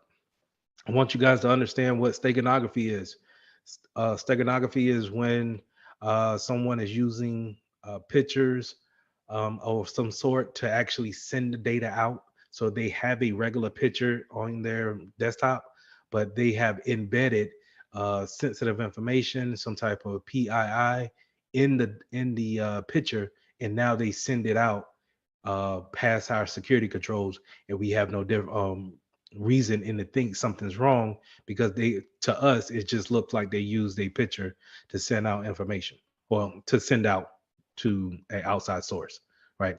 I want to go back up to logic bombs. Remember, logic bombs are um, viruses that are dormant. They lie dormant until a certain time to detonate, and then once they detonate, they actually apply the attack. They apply whatever um, attack that they were designed to do, whatever malware that they were designed to be. That's when it's allowed to spread out to the network. So it's a logic bomb. More than likely, your insider threats are probably going to do stuff like that, where someone may be mad about the company in a case of they didn't get a raise or they didn't move into a position that they wanted, so they become disgruntled, and now they're going to implant a logic bomb to set off after they quit the job, and then now 3 months after they are removed from the business, it sets off a bomb or a virus within the network. Okay, so your insider threat, I kind of touched on that. Those are your people who are already in the company. They already have usernames and passwords, and they are allowed to go to different places on the network. But now, if you don't really keep people happy, sometimes they have a tendency to turn into a threat or someone who can let go of your information without any type of repercussion. So your insider threat is something that every company faces, and that we need to be aware of when it comes to um, how to keep your information in house and keep them from being able to let that information slip out because of they may not be aware of what they're doing, or they may be doing it on purpose. So we have to ride that fine line of how do we actually keep all this stuff in line. Cookies, remember.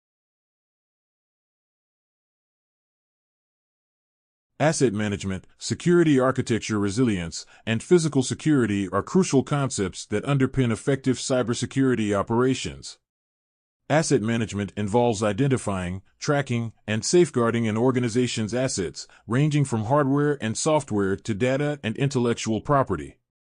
By knowing what assets exist, where they are, and their value to the organization, cybersecurity teams can prioritize their efforts to protect the most critical assets from cyber threats.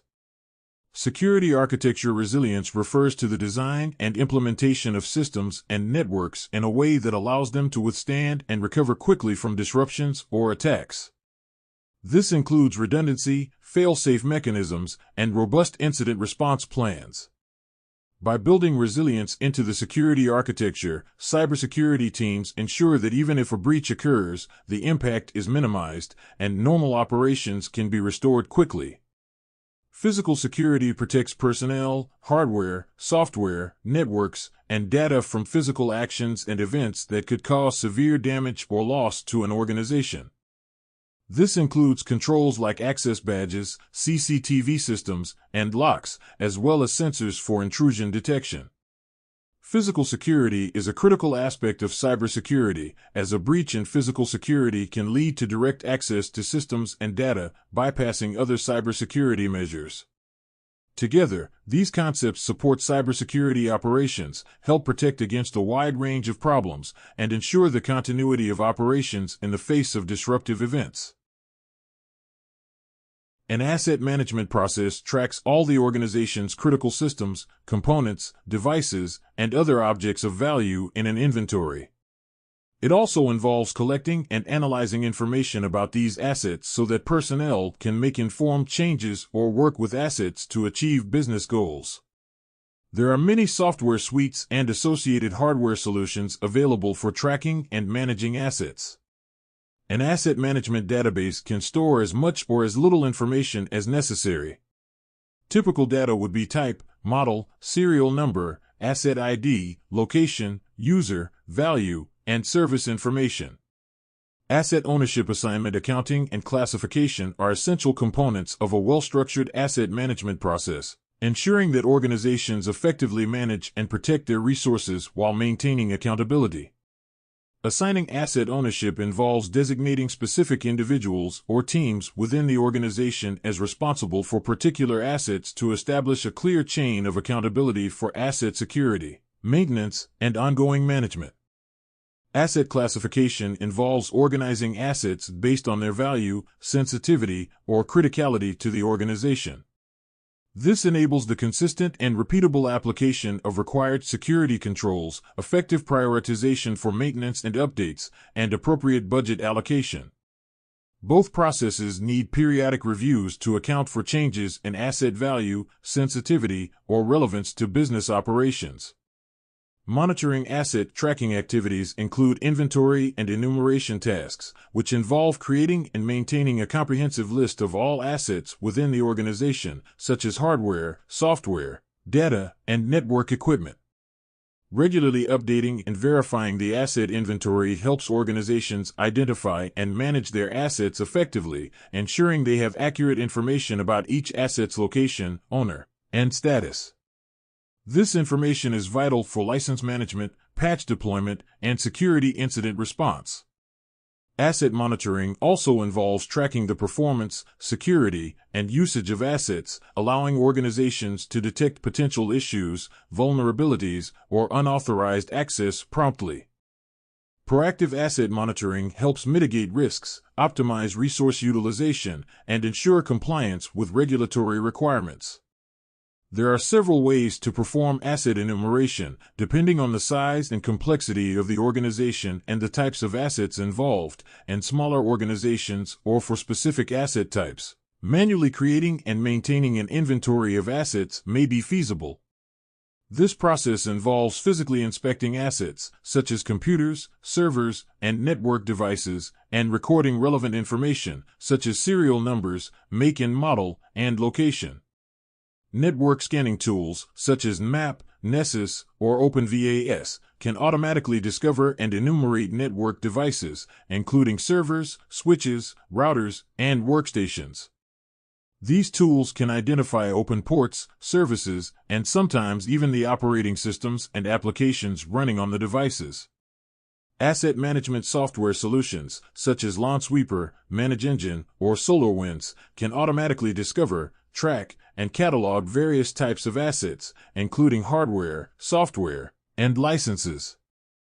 These tools often provide a centralized dashboard for managing the asset inventory, monitoring changes, and generating reports. CMDB is a centralized repository of information related to an organization's IT infrastructure, including assets, configurations, and relationships. Tools like ServiceNow or BMC Remedy can help create and maintain a CMDB, providing a holistic view of the organization's assets and interdependencies.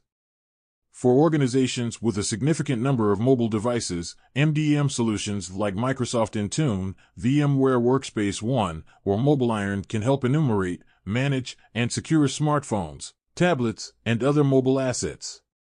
With organizations increasingly adopting cloud services, cloud-native tools, such as AWS Config or Azure Resource Graph, or third-party solutions like CloudAware or CloudCheckr, can help discover and catalog assets deployed in the cloud.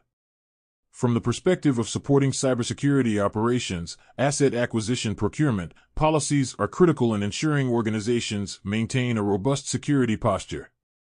Key considerations include selecting hardware and software solutions with strong security features, such as built-in encryption, secure boot mechanisms, and regular updates or patches.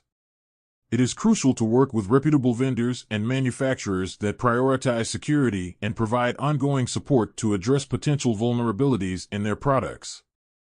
Additionally, organizations should consider procuring solutions that integrate seamlessly with their existing security infrastructure, such as firewalls, intrusion detection systems, or security information and event management platforms. This facilitates a more cohesive and effective security strategy. Moreover, organizations should assess the total cost of ownership of the assets, considering the initial purchase price along with the ongoing costs of maintenance, updates, and potential security incidents. Prioritizing cybersecurity during the asset acquisition and procurement process helps organizations build a solid foundation for their security operations, reducing the risk of breaches, enhancing compliance with relevant regulations, and ultimately protecting their critical data and systems.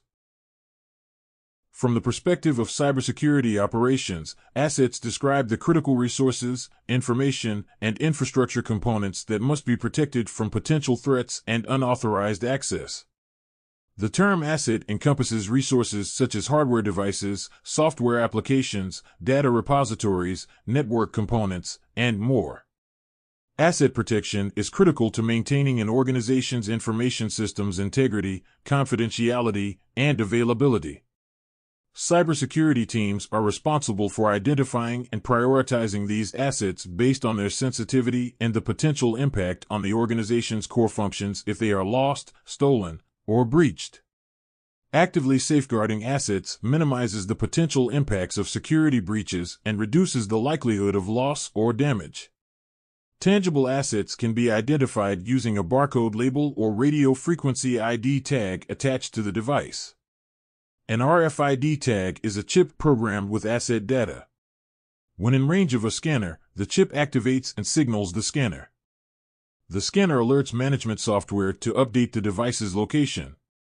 As well as asset tracking, this allows the management software to track the device's location, making theft more difficult. A standard naming convention makes the environment more consistent for hardware assets and for digital assets such as accounts and virtual machines. The naming strategy should allow administrators to identify the type and function of any particular resource or location at any point in the configuration management database or network directory. Each label should conform to rules for host and DNS names as well as an ID attribute. The location and function of tangible and digital assets can be recorded using attribute tags and fields or DNS name and TXT resource records. Configuration management ensures that each configurable element within an asset inventory has not diverged from its approved configuration. Change control and change management reduce the risk that changes to these components could cause an interruption to the organization's operations. Service assets are things, processes, or people that contribute to delivering an IT service.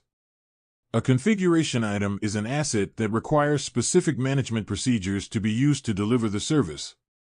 Each CI must be labeled, ideally using a standard naming convention. CIs are defined by their attributes and relationships stored in a configuration management database. A baseline configuration is a list of settings that an asset, such as a server or application, must adhere to. Security baselines describe the minimum set of security configuration settings a device or software must maintain to be considered adequately protected.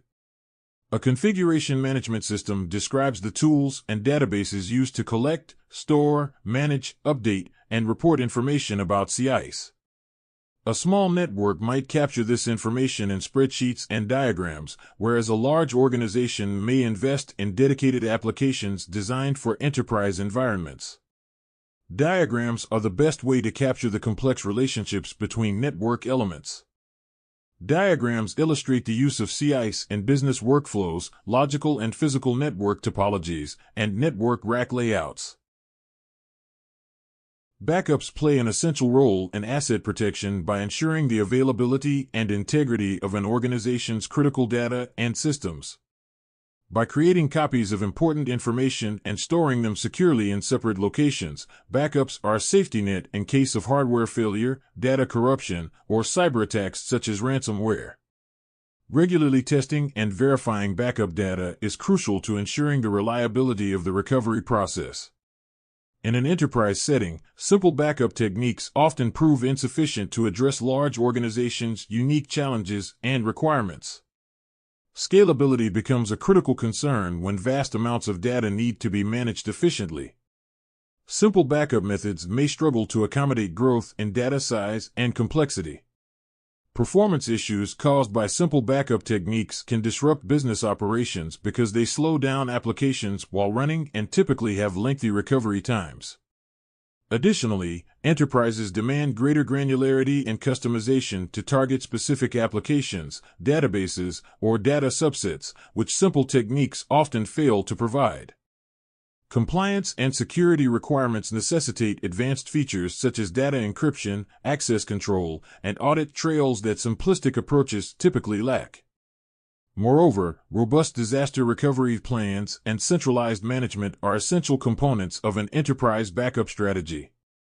Simple backup techniques might not support advanced features like off-site replication, automated failover, or streamlined management of the diverse systems and geographic locations that comprise a modern organization's information technology environment.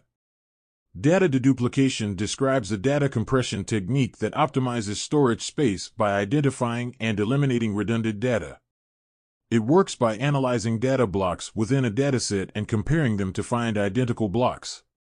Instead of storing multiple copies of the same data, deduplication stores a single copy and creates references or pointers to that copy for all other instances. Deduplication can be performed at different levels, such as file level, block level, or byte level.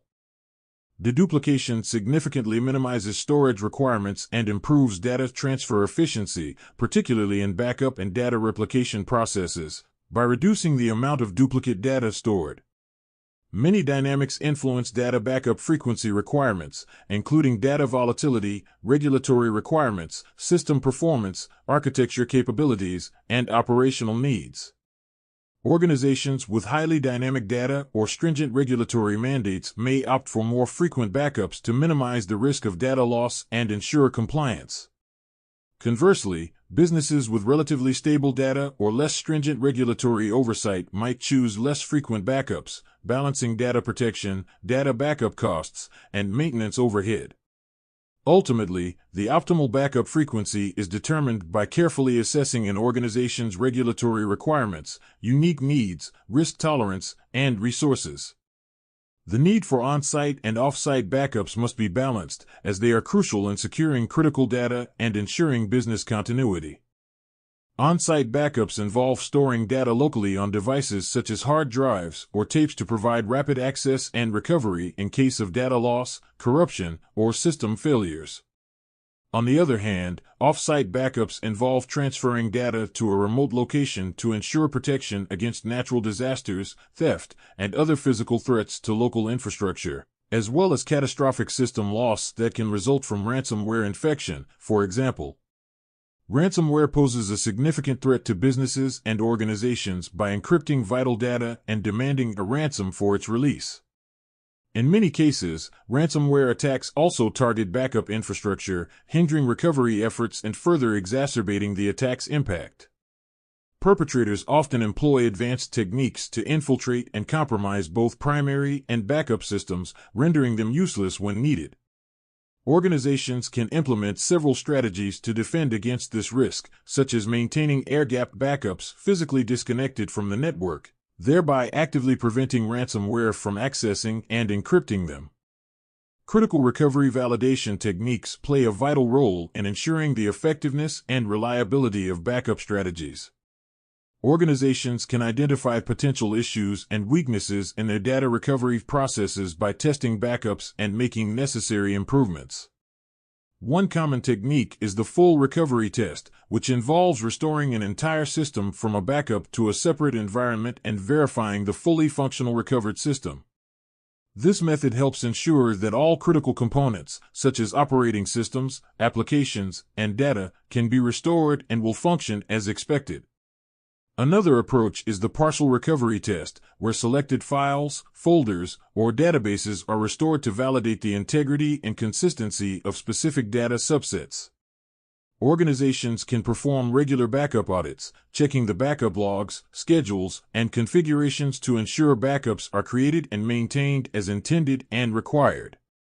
Furthermore, simulating disaster recovery scenarios, such as hardware failures or ransomware attacks, provides valuable insights into an organization's preparedness and resilience. Recovery validation strategies are essential because backups can complete with 100% success but mask issues until the backup set is used for recovery. Additionally, many organizations are unaware of the time required to perform a recovery, as recovery times are often far longer than assumed. Snapshots play a vital role in data protection and recovery, capturing the state of a system at a specific point in time. Virtual machine, file system, and storage area network snapshots are three different types, each targeting a particular level of the storage hierarchy. VM snapshots, such as those created in VMware vSphere or Microsoft Hyper-V, capture the state of a virtual machine, including its memory, storage, and configuration settings. This allows administrators to roll back the VM to a previous state in case of failures, data corruption, or during software testing. File system snapshots, like those provided by ZFS or BTRFS, capture the state of a file system at a given moment, enabling users to recover accidentally deleted files or restore previous versions of files in case of data corruption. SAN snapshots are taken at the block-level storage layer within a storage area network. Examples include snapshots in NetApp or Dell EMC storage systems, which capture the state of the entire storage volume, allowing for rapid recovery of large datasets and applications. By utilizing VM, file system, and SAN snapshots, organizations can enhance their data protection and recovery strategies, ensuring the availability and integrity of their data across different storage layers and systems. Replication and journaling are data protection methods that ensure data availability and integrity by maintaining multiple copies and tracking changes to data. Replication involves creating and maintaining exact copies of data on different storage systems or locations. Organizations can safeguard against data loss due to hardware failures, human errors, or malicious attacks by having redundant copies of the data. In the event of a failure, the replicated data can be utilized to restore the system to its original state. A practical example of replication is database mirroring, where an organization maintains primary and secondary mirrored databases. Any changes made to the primary database are automatically replicated to the secondary database, ensuring data consistency and availability if the primary database encounters any issues. On the other hand, journaling records changes to data in a separate, dedicated log known as a journal. Organizations can track and monitor data modifications and revert to previous states if necessary. Journaling is beneficial for data recovery in system crashes.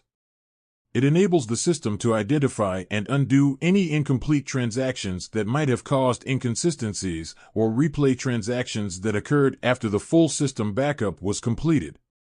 This provides greater granularity for restores and greatly minimizes data loss. A practical example of journaling is using file system journaling, such as the journaled file system or the new technology file system, with journaling enabled. These file systems maintain a record of all changes made to files, allowing for data recovery and consistency checks after unexpected system shutdowns or crashes. Remote journaling, SAN replication, and VM replication are advanced data protection methods that maintain data availability and integrity across multiple locations and systems. Remote journaling creates and maintains a journal of data changes at a separate, remote location, allowing for data recovery and ensuring business continuity in case of local failures, natural disasters, or malicious attacks. SAN replication duplicates data from one SAN to another in real time or near real time, providing redundancy and protection against hardware failures, human errors, or data corruption. This technique involves synchronous replication, which guarantees data consistency, and asynchronous replication, which is more cost-effective but slightly less stringent in consistency. Meanwhile, VM replication creates and maintains an up-to-date copy of a virtual machine on a separate host or location, ensuring that a secondary VM can quickly take over the workload in the event of a primary VM failure or corruption. By implementing these methods, organizations can bolster their data protection strategies, safeguarding against various risks and ensuring the availability and integrity of their critical data and systems. Encryption of backups is essential for various reasons, primarily data security, privacy, and compliance. By encrypting backups, organizations add an extra layer of protection against unauthorized access or theft, ensuring that sensitive data remains unreadable without the appropriate decryption key. This is particularly crucial for businesses dealing with sensitive customer data, intellectual property, or trade secrets, as unauthorized access can lead to severe reputational damage, financial loss, or legal consequences.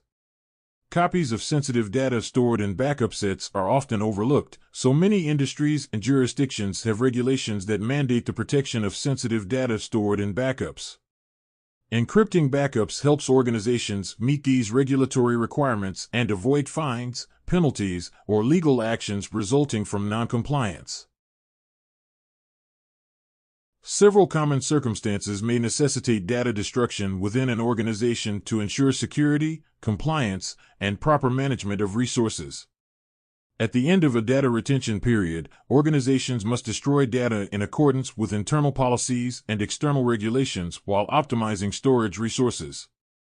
Legal and regulatory compliance, such as adhering to the General Data Protection Regulation or the Health Insurance Portability and Accountability Act, also requires the deletion or destruction of specific data when it is no longer needed or if requested by the data subject. Periodically destroying obsolete or outdated data can help maintain efficient storage utilization and reduce the risk of data breaches. Additionally, when decommissioning storage devices or systems, ensure that any stored data is destroyed before disposal or repurposing to prevent unauthorized access to sensitive information. It is critical to use methods appropriate for the type of storage media being decommissioned. For hard disk drives, data wiping methods such as overwriting with zeros or multiple patterns can be effective. This process can include a single pass of zeros or more complex patterns involving multiple passes to thwart attempts at data recovery. For solid-state drives, traditional overwriting methods are less effective due to wear leveling and bad block management. Instead, use commands such as the ATA Secure Erase, which are designed to handle the specific challenges of SSD technology by instructing the drive's firmware to internally sanitize all stored data, including that within inaccessible marked as bad memory cells. Asset disposal decommissioning concepts focus on the secure and compliant handling of data and storage devices at the end of their lifecycle or when they are no longer needed. Some important concepts include the following. Sanitization refers to the process of removing sensitive information from storage media to prevent unauthorized access or data breaches. This process uses specialized techniques, such as data wiping, degaussing, or encryption, to ensure that the data becomes irretrievable. Sanitization is particularly important when repurposing or donating storage devices, as it helps protect the organization's sensitive information and maintains compliance with data protection regulations. Destruction involves the physical or electronic elimination of information stored on media, rendering it inaccessible and irrecoverable. Physical destruction methods include shredding, crushing, or incinerating storage devices, while electronic destruction involves overwriting data multiple times or using degaussing techniques to eliminate magnetic fields on storage media. Destruction is a crucial step in the decommissioning process and ensures that sensitive data cannot be retrieved or misused after the disposal of storage devices. Certification refers to the documentation and verification of the data sanitization or destruction process. This often involves obtaining a certificate of destruction or sanitization from a reputable third-party provider, attesting that the data has been securely removed or destroyed in accordance with industry standards and regulations. Certification helps organizations maintain compliance with data protection requirements, provides evidence of due diligence, and reduces the risk of legal liabilities. Certifying data destruction without third-party involvement can be challenging, as the latter provides an impartial evaluation. Continuity of operations refers to the process of ensuring that an organization can maintain or quickly resume its critical functions in the event of a disruption, disaster, or crisis. COOP concepts and strategies aim to minimize downtime, protect essential resources, and maintain business resilience. Key elements of a COOP plan include identifying critical business functions, establishing priorities, and determining the resources needed to support these functions. Strategies often involve creating redundancy for IT systems and data, such as implementing off-site backups, failover systems, and disaster recovery solutions. Additionally, organizations may consider alternative work arrangements, such as remote work or co-location arrangements, to maintain operations during a crisis. Developing clear communication and decision-making protocols ensures that employees understand their roles and responsibilities during an emergency. Regular testing and updating of continuity of operations plans are crucial to ensure the organization can maintain essential functions during and after disruptive events. Realistic scenarios designed to simulate various disruptions, such as natural disasters, cyber attacks, or pandemics, must be used to assess the plan's effectiveness. Testing methods often include tabletop exercises, isolated functional tests, or full-scale drills. Each approach provides different levels of assurance and must therefore use pre-established evaluation criteria for measuring performance. In essence, COOP strategies focus on proactively preparing for disruptions, ensuring that organizations can continue to deliver essential services and minimize the impact of unforeseen events on their operations. Backups play a critical role in the continuity of operations plans by safeguarding against data loss and restoring systems and data in the event of disruptions. Regular testing verifies the integrity and effectiveness of backups. Testing backups helps ensure the backup process functions correctly by simulating various scenarios and allows organizations to identify any issues or gaps in the backup and recovery process. Testing backups validates the recoverability of critical systems and data, reducing the risk of data loss and minimizing downtime associated with disruptive events. Additionally, testing backups allows organizations to assess their recovery plans, evaluate the speed and efficiency of their backup systems, and ensure compliance with regulatory requirements. Inadequate backup processes can lead to extended downtime, critical data loss, financial losses, reputation damage, and non-compliance. Continuity of operations and business continuity are closely related concepts that both focus on maintaining the ongoing functioning of an organization during and after a disruption, disaster, or crisis. However, they differ slightly in terms of their scope and primary objectives. Continuity of operations primarily addresses the continuity of critical functions and services within an organization during an emergency or disaster. It often involves the development and implementation of strategies to maintain or restore essential operations, such as redundant IT systems, off-site backups, and disaster recovery solutions. COOP usually encompasses a shorter time frame, focusing on the immediate response to a disruption and the steps taken to resume critical functions as quickly as possible. Business continuity, on the other hand, takes a broader approach, considering not only the continuity of critical functions but also the overall resilience and recovery of the entire organization. Business continuity planning includes the assessment of risks, the development of strategies to mitigate those risks, and the creation of plans to maintain or restore business operations in the face of various threats. This may involve addressing supply chain management, employee safety and communication, legal and regulatory compliance, and reputation management. Business continuity aims to ensure the long-term viability of an organization following a disruption, encompassing both immediate response and ongoing recovery efforts. Continuity of operations is a component of the broader business continuity concept. Both are focused on maintaining the ongoing functioning of an organization during disruptions, but COOP is primarily concerned with the immediate response and restoration of critical functions, while business continuity encompasses a more comprehensive approach to ensure the overall resilience and recovery of the entire organization. Capacity planning is a critical process in which organizations assess their current and future resource requirements to ensure they can efficiently meet their business objectives. This process involves evaluating and forecasting the necessary resources in terms of people, technology, and infrastructure to support anticipated growth, changes in demand, or other factors that may impact operations. For people, capacity planning considers the number of employees, their skill sets, and the potential need for additional training or hiring to meet future demands. This may involve evaluating workforce productivity, analyzing staffing levels, and identifying potential skills gaps. In terms of technology, capacity planning encompasses the assessment of hardware, software, and network resources required to support business operations, taking into account factors such as performance, scalability, and reliability. Organizations must ensure they have the right technology resources in place to handle increasing workloads and support new applications or services. When it comes to infrastructure, capacity planning involves evaluating physical facilities, such as data centers and office spaces, to determine whether they can accommodate projected growth and maintain business continuity. This may include considerations for power, cooling, and connectivity, as well as planning for potential expansion or relocation. Organizations use various capacity planning methods, including trend analysis, simulation modeling, and benchmarking, to help forecast their needs.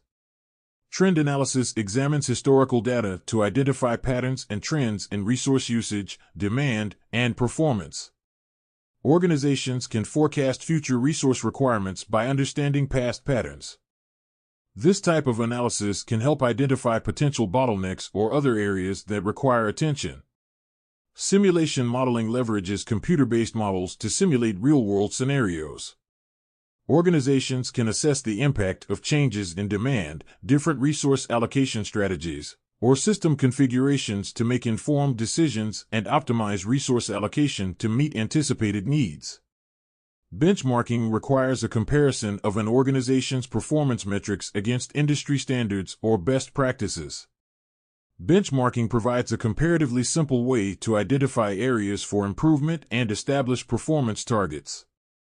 Ultimately, effective capacity planning allows organizations to optimize resource allocation, reduce costs, and minimize the risk of downtime or performance issues, ensuring they can continue to meet their business goals and maintain a competitive edge.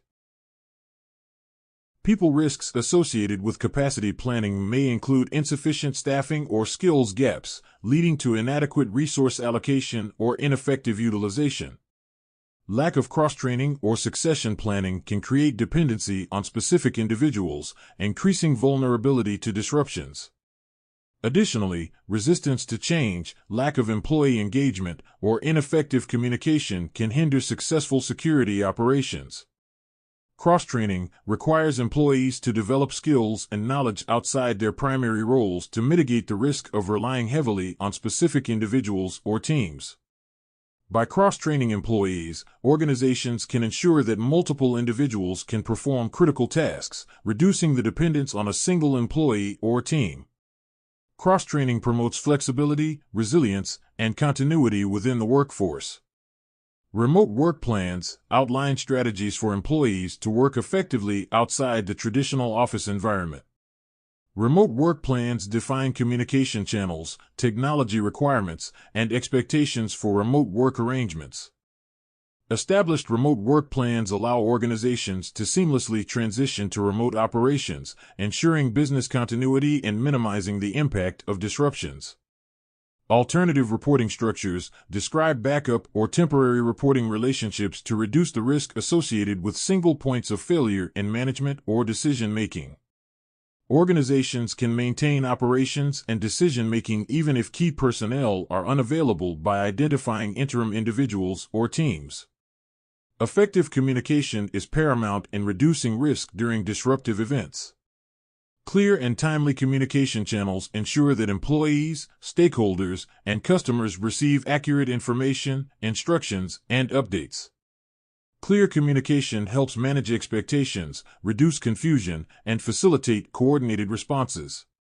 Communication fosters trust, promotes employee engagement, and ensures everyone is aligned with the organization's response plans.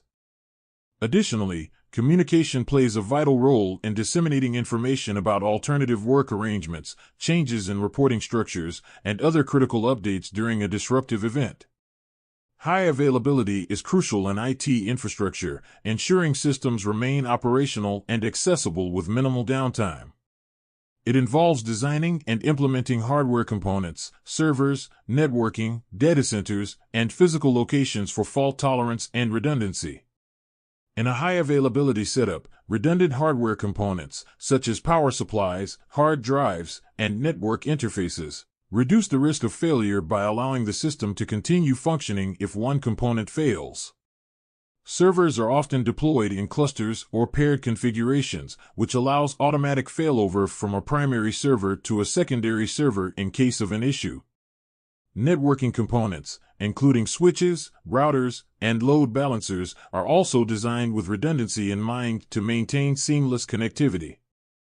As the backbone of high-availability infrastructure, data centers employ redundant power sources, cooling systems, and backup generators to ensure continuous operation. Additionally, organizations may deploy data centers in geographically diverse locations to mitigate the impact of natural disasters or other large-scale events, further enhancing high availability and disaster recovery capabilities. High availability also means that a system can cope with rapid growth in demand. These properties are referred to as scalability and elasticity.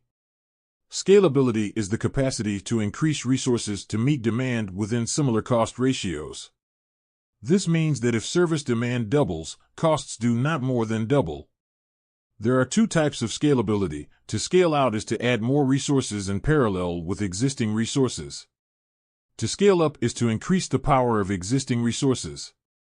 Elasticity refers to the system's ability to handle these changes on demand in real time. A system with high elasticity will not experience a loss of service or performance if demand suddenly increases rapidly. A system that can experience failures and continue to provide the same level of service is said to be fault-tolerant. Fault tolerance is often achieved by provisioning redundancy for critical components and single points of failure. A redundant component is one that is not essential to the normal function of a system, but that allows the system to recover from the failure of another component. Enterprise environments often provision resiliency at the site level. An alternate processing or recovery site is a location that can provide the same level of service. An alternate processing site might always be available and in use, while a recovery site might take longer to set up or only be used in an emergency. Operations are designed to fail over to the new site until the previous site can be brought back online. Failover is a technique that ensures a redundant component, device, application, or site can quickly and efficiently take over the functionality of an asset that has failed. For example, load balancers provide failover in the event that one or more servers or sites behind the load balancer are down or are taking too long to respond. Once the load balancer detects this, it will redirect inbound traffic to an alternate processing server or site. Thus, redundant servers in the load balancer pool ensure there is no or minimal interruption of service. Site resiliency is described as hot, warm, or cold. A hot site can fail over almost immediately. It generally means the site is within the organization's ownership and ready to deploy. For example, a hot site could consist of a building with operational computer equipment kept updated with a live data set. A warm site could be similar, but with the requirement that the latest data set needs to be loaded. A cold site takes longer to set up. A cold site may be an empty building with a lease agreement in place to install whatever equipment is required when necessary. Providing redundancy on this scale is generally very complicated and expensive. Another issue is that creating duplicate sites and data also doubles the complexity of securing the resources. The same security procedures must apply to redundant sites, spare systems, and backup data as apply to the main copy. Geographic dispersion refers to the distribution of recovery sites across different geographic locations for disaster recovery purposes. The concept aims to ensure that recovery sites are located far enough apart to minimize the impact of regional disasters, such as natural calamities or localized incidents. By strategically dispersing recovery sites, organizations can ensure the resilience of their recovery strategies and reduce the risk of a single catastrophic event affecting all business operations. Several factors drive organizations to use cloud services for data center or site redundancy. Cost efficiency plays a significant role, as cloud providers offer more affordable redundancy and backup options due to their economies of scale. The scalability of cloud services allows businesses to incorporate redundant capabilities without over-provisioning resources. For example, geographic diversity provided by cloud providers helps protect against regional outages or disasters, but incorporating this type of redundancy for a private organization would be cost-prohibitive and unwarranted.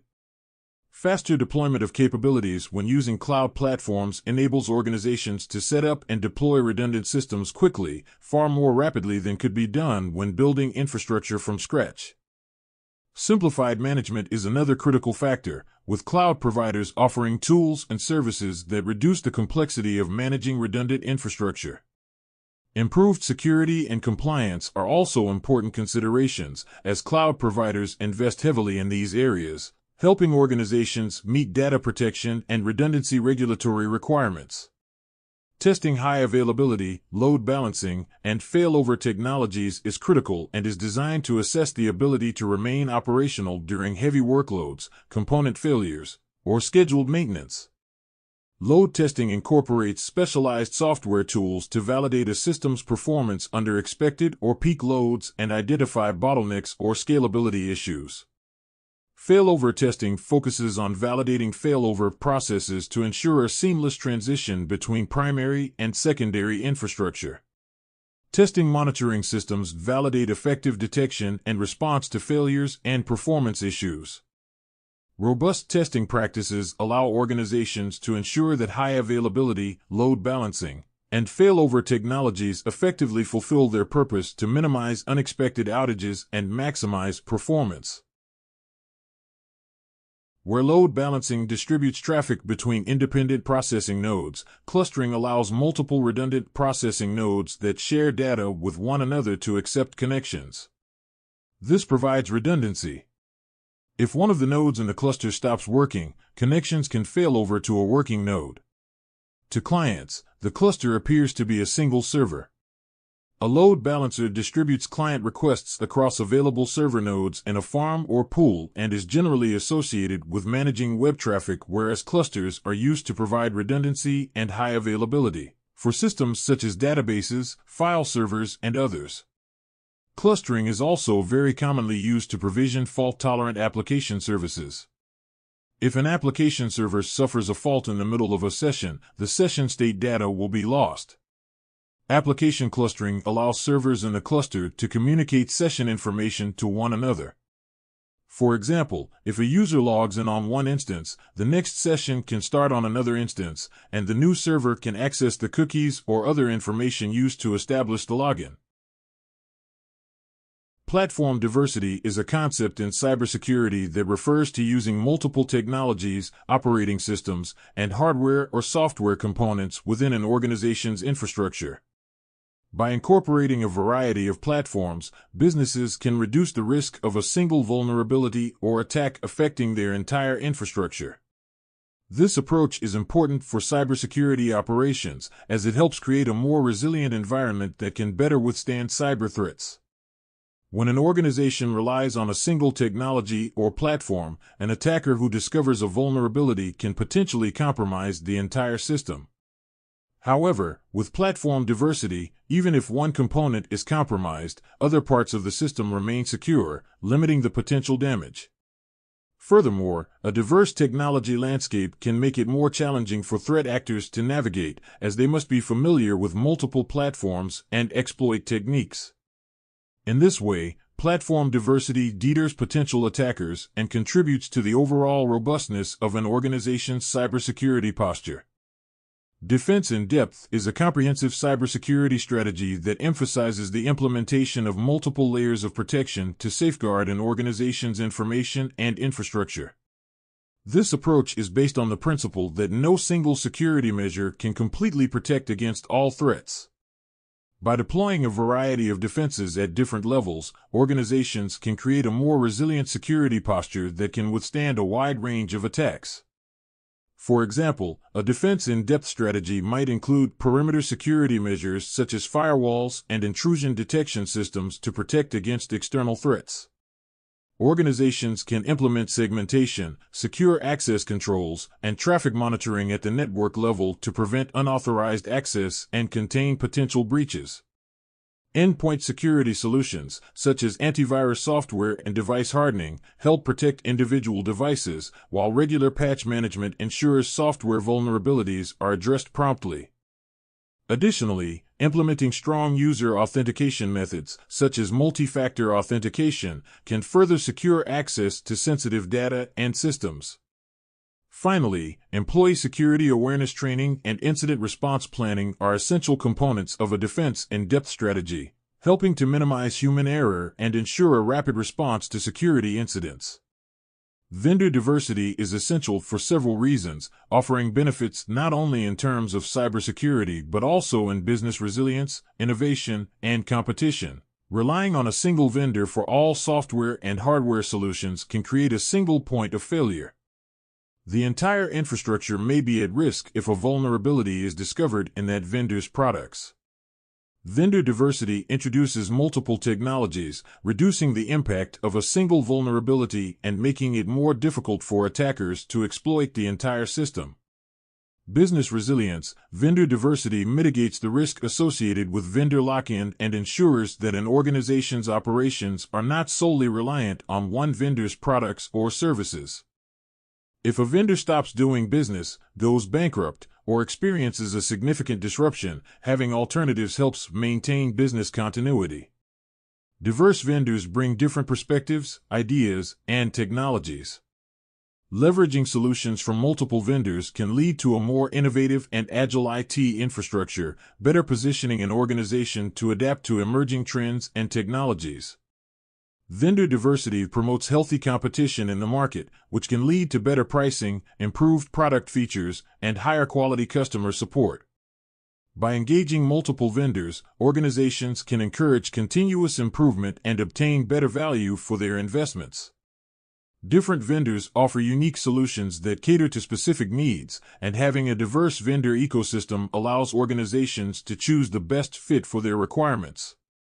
This flexibility can result in a more tailored and effective IT infrastructure. Vendor diversity helps spread the risk associated with potential product or service failures, security breaches, and other issues. Organizations can better manage and mitigate risks by not trusting a single solution provider or supplier. In some industries, regulations or industry standards may require organizations to maintain vendor diversity to ensure compliance and reduce the risk of supply chain disruptions or security breaches. Deception and disruption technologies are cybersecurity resilience tools and techniques to increase the cost of attack planning for the threat actor. Honeypots, honeynets, honeyfiles, and honey tokens are all cybersecurity tools used to detect and defend against attacks. Honeypots are decoy systems that mimic real systems and applications. They are designed to allow security teams to monitor attacker activity and gather information about their tactics and tools. Honeynets are a network of interconnected honeypots that simulate an entire network, providing a more extensive and realistic environment for attackers to engage with. Honeyfiles are fake files that appear to contain sensitive information, used to detect attempts to access and steal data. Honey tokens are false credentials, login credentials, or other data types used to distract attackers, trigger alerts, and provide insight into attacker activity. By deploying these tools, organizations can detect and monitor attacks, gather intelligence about attackers and their methods, and proactively defend against future attacks. These tools can also provide an additional layer of defense by diverting attackers' attention away from real systems and applications, reducing the risk of successful attacks. Physical security is critical to cybersecurity operations because it provides the first line of defense against physical access to an organization's critical assets. Cybersecurity is about securing digital assets and protecting the physical components that house those assets, such as servers, data centers, and other critical infrastructure. Practical examples of physical security measures in cybersecurity operations include access control mechanisms such as biometric scanners, smart cards, key fobs, and surveillance systems, including video cameras, motion sensors, and alarms. Additionally, backup power, redundant cooling, and fire suppression systems are critical components of physical security in data centers. To secure a gateway, it must be fitted with a lock. A secure gateway will normally be self-closing and self-locking rather than dependent on the user to close and lock it. Lock types can be categorized as follows. Physical are conventional locks that prevent the door handle from being operated without using a key. More expensive types offer greater resistance against lock picking. Electronic are locks, rather than a key, that operate by entering a pin on an electronic keypad. This type of lock is also referred to as cipher, combination, or keyless. A smart lock may be opened using a magnetic swipe card or feature a proximity reader to detect the presence of a physical token, such as a wireless key fob or smart card. An access control vestibule, also known as a mantrap, is a security measure that regulates entry to a secure area. It involves two doors or gates that interlock and permit only one individual to pass through at a time. The first door opens after the person is granted access via an access control system, such as a card reader or biometric scanner. Once the person enters the vestibule, the first door shuts. The second door opens only when the first door is firmly shut. This guarantees only one person can enter or exit at a time, preventing unauthorized access or tailgating.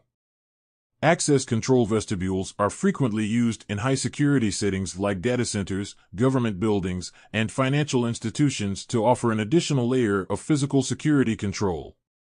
They effectively deter unauthorized access to secure areas and safeguard sensitive assets against potential physical attacks. Alarms play a vital role in physical security by supplementing other security controls.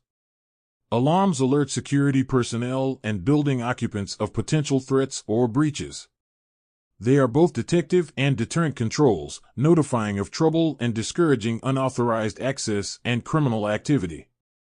Alarms are often integrated with other physical security controls, such as access control systems, surveillance cameras, or motion sensors, to enhance their effectiveness. The following list describes several common types of alarms. Circuit uses a circuit-based alarm that sounds when the circuit is opened or closed, depending on the type of alarm. For example, this could be a door or window opening or by a fence being cut. A closed-circuit alarm is more secure because it cannot be defeated by cutting the circuit like an open-circuit alarm. Motion detection uses a motion-based alarm linked to a detector that is triggered by any movement within an area such as a room. The sensors in these detectors are either microwave radio reflection or passive infrared, which detect moving heat sources. Noise detection uses an alarm triggered by sounds picked up by a microphone. Modern AI-backed analysis and identification of specific types of sound can render this type of system less prone to false positives. Proximity uses radio frequency ID tags and readers to track the movement of tagged objects within an area. This allows an alarm system to detect whether someone is trying to remove equipment. Duress uses an alarm triggered manually by staff if they come under threat. There are many ways of implementing this type of alarm, including wireless pendants, concealed sensors or triggers, and DECT handsets or smartphones. Some electronic entry locks can also be programmed with a duress code different from the ordinary access code. This will open the gateway but also alert security personnel that the lock has been operated under duress. Circuit-based alarms are suited for use at the perimeter and on windows and doors. These may register when a gateway is opened without using the lock mechanism properly or when a gateway is held open for longer than a defined period. Motion detectors are useful for controlling access to spaces not normally used. Duress alarms are useful for exposed staff in public areas. An alarm might simply sound like an alert or be linked to a monitoring system. Many alarms are linked directly to local law enforcement or third-party security companies. A silent alarm alerts security personnel rather than sounding an audible alarm. Sensors are critical in implementing physical security measures, providing proactive detection and alerting capabilities against potential security breaches.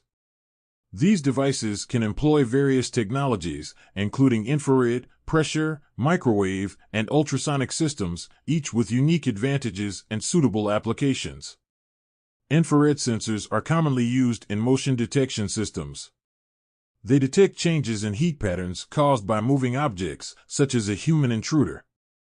These are often used in residential and commercial security systems, triggering alarms or activating security lights when detecting motion. Pressure sensors are typically installed inside floors or mats and are activated by weight. They can be used in high security areas to detect unauthorized access or even in retail environments to count foot traffic. Microwave sensors emit microwave pulses and measure the reflection off a moving object. They are often combined with infrared detectors and dual technology motion sensors. These sensors are less likely to trigger false alarms, as the infrared and microwave sensors must be tripped simultaneously to trigger an alarm. These can be useful in securing large outdoor areas like parking lots or fenced areas. Ultrasonic sensors emit sound waves at frequencies above the range of human hearing and measure the time it takes for the waves to return after hitting an object. They are often used in automated lighting systems to switch lights on when someone enters a room and switch them off again when the room is empty.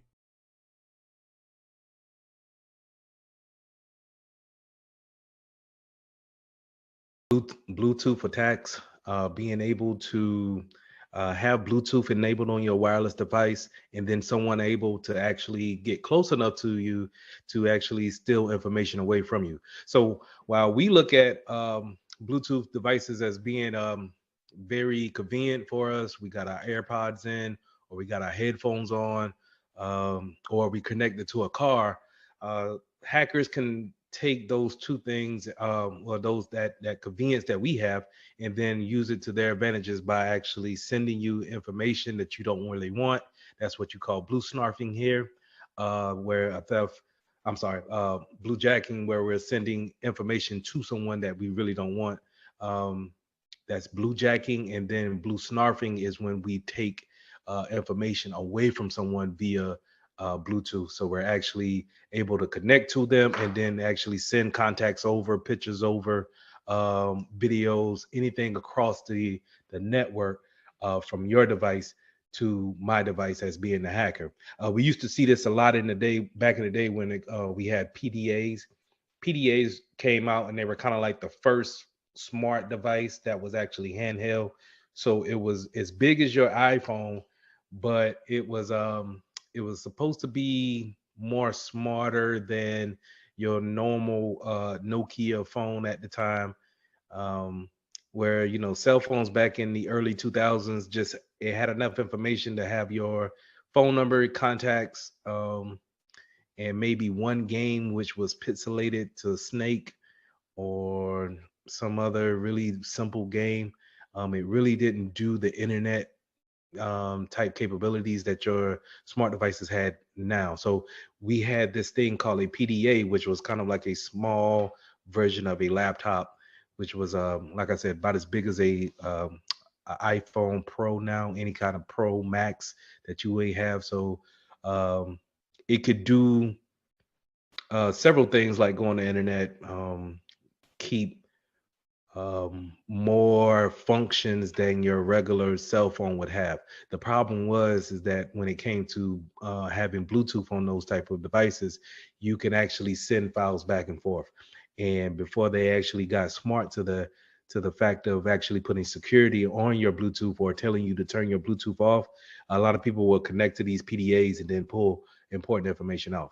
Now, you didn't normally see a regular person with a PDA, but if you would go to a Walmart or a Kmart, for example, you can see those stores actually having those PDAs in hand and actually doing inventory of stock products with their PDAs, right? So we can actually take some of that information off that PDA and then transfer it to ours if we're in the same vicinity. Um, so nowadays, you don't necessarily see that happening via Bluetooth. What you see is an attack where you have near field communications, NFC type of attacks. And I don't know if you guys have seen the commercials where they want you to buy this type of metal that goes into your wallet, and that causes a friction in the radio waves between um, your credit cards that actually use NFC technology in order for you to tap to pay, or your phone that actually, whenever you don't have your debit card on you, you can tap your smartwatch, or you can tap your phone to the actual swiper, and then it actually transfers your bank account information via the radio waves. Well, a hacker can come and sit beside you in a let's say a park, right? Let's say if they at Dillon Park and they sit beside you on the bench, and then while they're on their phone, they can actually transfer that information off of your wallet from your cards onto their actual device, and then steal that information away from you. So while NFC is cool and it's more convenient, again, um, hackers are not necessarily looking for a conveniency, but they're looking for the convenience in actually taking advantage of you. So I don't know if you guys seen those type of commercials where you can buy those type of metal protectors to protect or kind of disrupt those radio waves that allow you to transfer data back and forth. But what they're doing is disrupting the NFC fields in order for you to tap to pay, right? So just keep those things in mind. Do you really need it? Um, it's convenient. I'm not gonna lie, it is convenient to not really. If you got your hands filled and you just need to tap your watch real quick, I think that's nice to have. But just keep in mind that if you're not using that technology, don't open yourself to an attacker actually getting connected um, to you and actually stealing some information off you.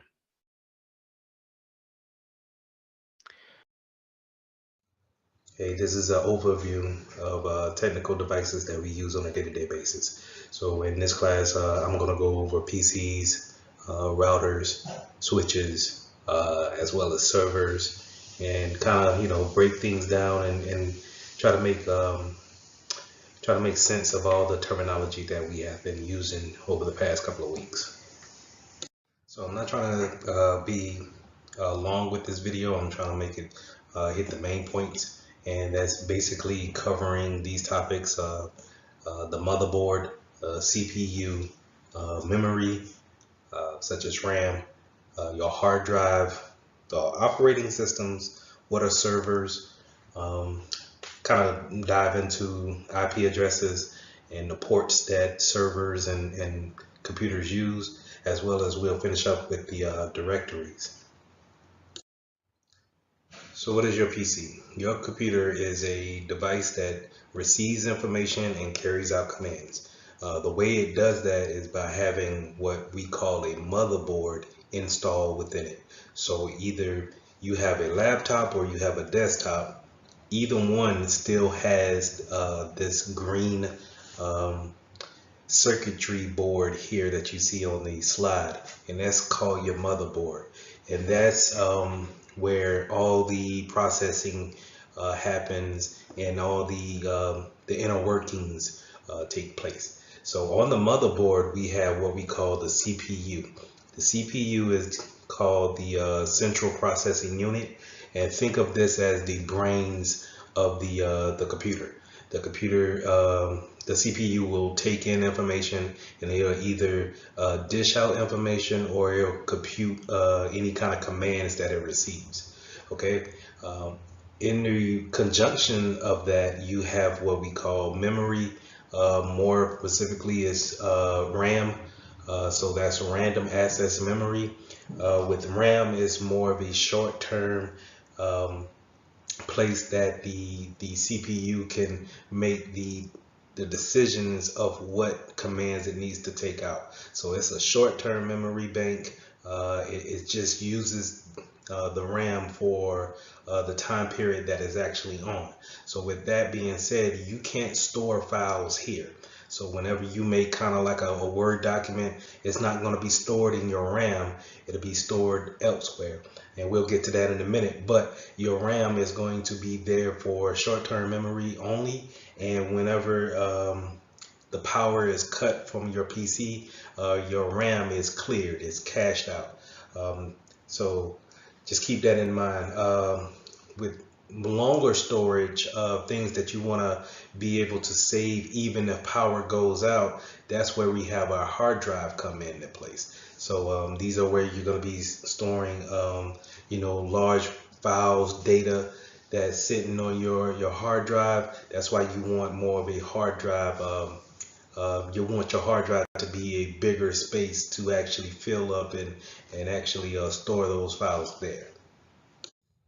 So now that we know that we have a CPU and we have a motherboard, we have the brains of our PC, we need to understand how does our PC communicate with the user? How does it communicate with you?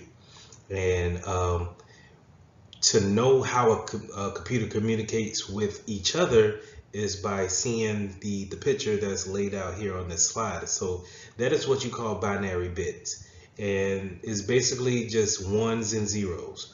Zero is equivalent to being off, and a one is equivalent to being on.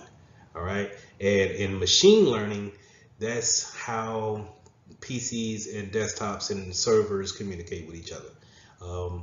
So of course we can't read that as humans, so we need something that is translated and we're able to see, and that's where the operating system comes into the play. And operating system, we have, everybody's familiar with it. Either you have Windows, Mac OS, Android for the phones, and Apple iOS for iPhones. So this is a simplified way that humans are able to communicate to a actual PC and actually send those commands and those instructions that create data for the PC to actually take in, and then it can act out on those commands that we want them to execute. So now that we know operating systems, and we know that whether it's a desktop or a laptop, that we're going to have, basically the same internal organs on a PC. Let's talk about servers. Servers are basically supercomputers sitting out there on the internet that's willing to give a function of whatever it is out to whatever client. So it's serving a function to you, me, to another server, to another application, wherever it may be. These are pretty heavily boasted PCs that serve different functions. They can serve different functions, or they can just serve one function, and that's all that it does. It could be just a storage bin, and then we just pretty much just put files in and store things up. But that's no more than what a server really is. I also, under this topic, I wanted to dive into IP addresses. And so the way devices talk to each other is through IP addresses. So whenever you're connected to a network, you're assigned an IP address, and it typically looks like what you see here with the 31.13.64.7. And that is a way for other devices, other PCs can send traffic over the internet to a particular server, a particular PC, a phone, a tablet, anything. So this is how you get your identity on the internet. It's kind of like having a house address for your own particular device. And so we have these numbers here separated by the 3 dots to represent each device. But again, it's kind of hard for humans to remember, those 4 digits for every different website that we wanted to go to. So we also created something called a domain name system. And DNS is how we take those IP addresses and then we associate them with the readable human form of words to associate it with. So as I got here, 31.13.64.7, it translates into facebook.com. If you were to copy and paste, or just kind of go to your copy and paste that IP address and put it into your Google Chrome, you should be able to reach Facebook that way. And so just kind of wanted to, introduce IPs that way, where, let's keep in mind that whether it's a server, is your own personal PC, it's your phone, your tablet, whether it's your smart car, your smart car that connects to the internet, they all get a IP address, and that's how we send packets back and forth. And we'll go over packets in the next slide. So now that we are in the network phase, we're going to be dealing with packets. And this is what our servers and our desktops and our laptops and our phones, they're all sending back and forth, is packets. And in order to send these packets back and forth on the network, we need something to control the traffic, to tell the packets where to go and then where to return back to. And that's the job of the router. So as you see here on the diagram, the router has different arrows pointing different types of ways. So it's a traffic director, right? And it knows how to communicate to other routers. And all these routers are placed out throughout the internet, and they direct your packet, your traffic around the internet to these different servers. All right, gathering information from that server and then returning it back to your PC so you can see it on your screen. So in the security field, we also need the firewall to sit in front of the router and block any traffic that may be malicious or unwanted traffic that we don't want to go out. We need to block that traffic there. So that's why we have a firewall. In a lot of cases, you will see the firewall and the router being the same device. Okay, but in this case, this is a physical, actual device that gets on the network. It obtains its own IP address. It's its own entity, and its sole purpose is to serve as a firewall, reading rules, letting packets in or letting packets out. All right, so let's move on and let's look at this. Let's dive a little bit deeper into packets and then network protocols on how they actually communicate. So when you send things back and forth, when I'm saying we're sending packets, could be a picture. Let's say a picture of this slide. What it actually happens is that, when you attach it to an email and you want to send that email to your friend, data is broken off into little bits, as you see in that image right there. Is broken off into little bits, and it's sent across the network.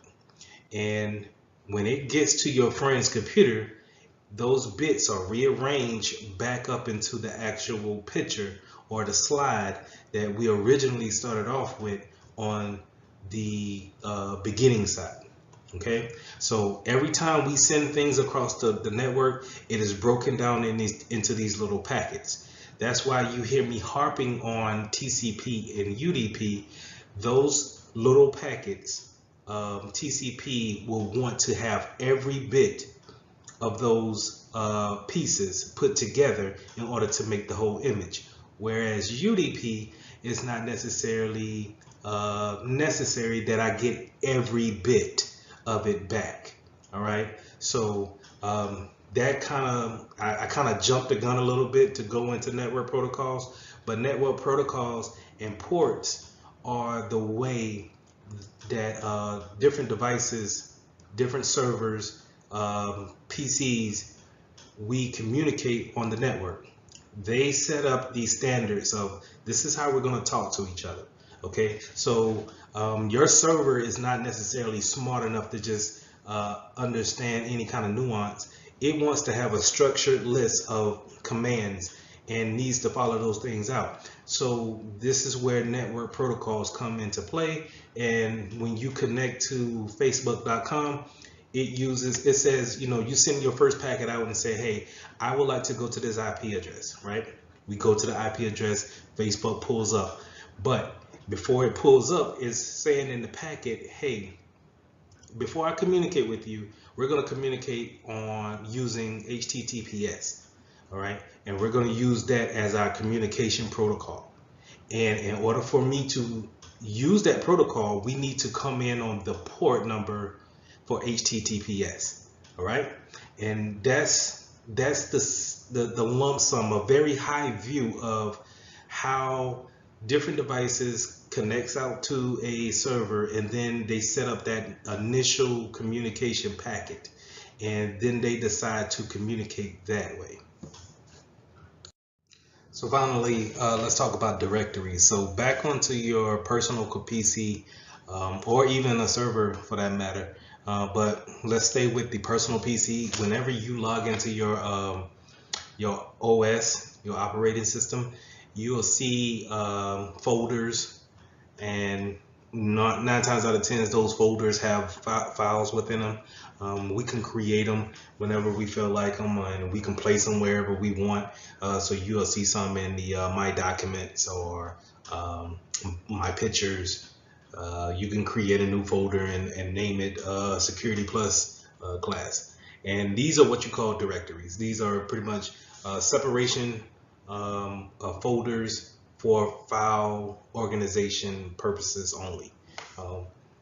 The reason why we stress on it in the security field is that, different files may be sensitive to personal use, or in a case of your business, may be sensitive files within the business. And so we need to make sure that we have the permissions set on these things straight. But I just wanted to really kind of give the overview, since we're kind of talking about the basics of computing, that the directories are ways we can organize our data in a sense that us as humans, we can see it, and then we can understand where it's at. So just to wrap things up, I just kind of wanted to bring this performance-based question back up, and let's take another look at how the firewall rules work.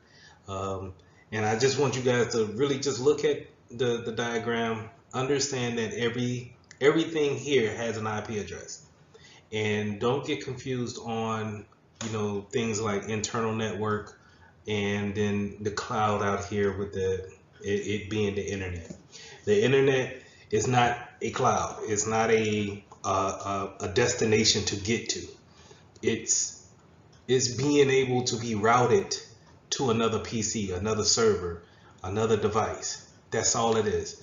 And so don't let that be a confusing point for you. Just know that when we're writing firewall rules, we need to allow or deny. Are we gonna tell somebody to come in, or we're not gonna tell somebody to come in? How are we going to communicate TCP, UDP wise? What protocols are we gonna use? Are we gonna make sure that we get all our packets that's broken down and sent to us, or is it okay if we drop some? Where's that source IP? Now again, we explain the IP. Everybody has an IP. Everybody has an address. Okay, so we just want to make sure that we pick the right ones for the rule to follow. And then the source port. And remember, ports are how we communicate. But on the same tip, I can't tell you what port to communicate on. All right. But if you're coming to my domain and you're coming to my server, I can tell you, hey, in order for you to get the functions from my server, we're gonna communicate on this port using this protocol. Okay. So I just wanted to bring that back up and just kind of break those things down. I hope that this kind of clears the air about some of the questions that you guys may have of the technical base of it. Let me know if we need to do more videos like this, and I'll try to make some up and put them out there in the class. Okay, thank you.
So, any questions from yesterday or day before's lecture? How's the studying going? Is it not going? Is it confusing? Do you want me to go over anything?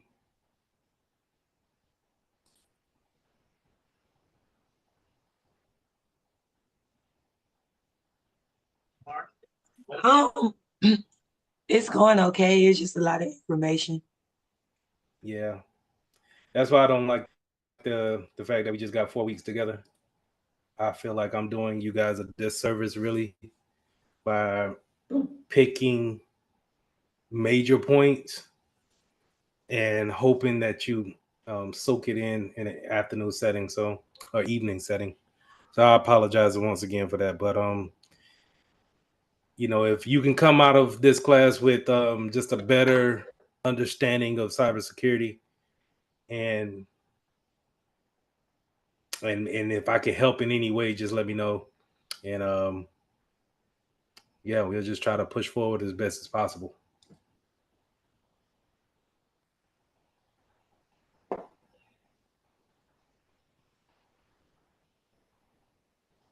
So I'm gonna go ahead, and the recording has started.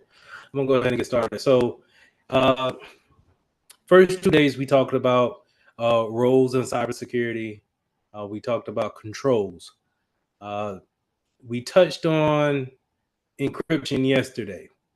I'm going to mainly talk about encryption for this first hour because it's such a big topic that just saying that we all communicate using encryption is just kind of half of the story.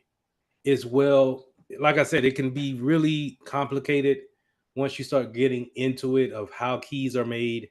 What we'll talk about today, key length and algorithms that are proven to be faulty, and then some that are still using today. It can be a lot, and it could be discouraging trying to cram it all in 1 or 2 sessions and then trying to move forward. But I'm gonna try my best to clear that picture again with today's lecture, and then show you guys some more sites, examples in the real world on how we actually use encryption. So starting off today, we're going to talk about key length. So when you're talking about asymmetric keys and uh, symmetric keys, they are used in what we call an algorithm in order to create a cipher. A cipher is the overall, let's say, math problem in order to generate encryption. So this key length is more like a multiplier, a secret weapon, is so to say. And by having a key length, it actually makes the mathematical problem that much harder to solve. And so it's pretty simple. The longer the key, the harder it is to crack. Okay, so in layman's terms, the way you could think about how that actually works is when they ask you to change your password, they're asking you to lengthen that key by so many characters.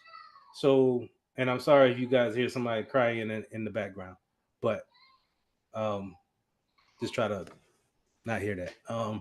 Okay, so they're asking you.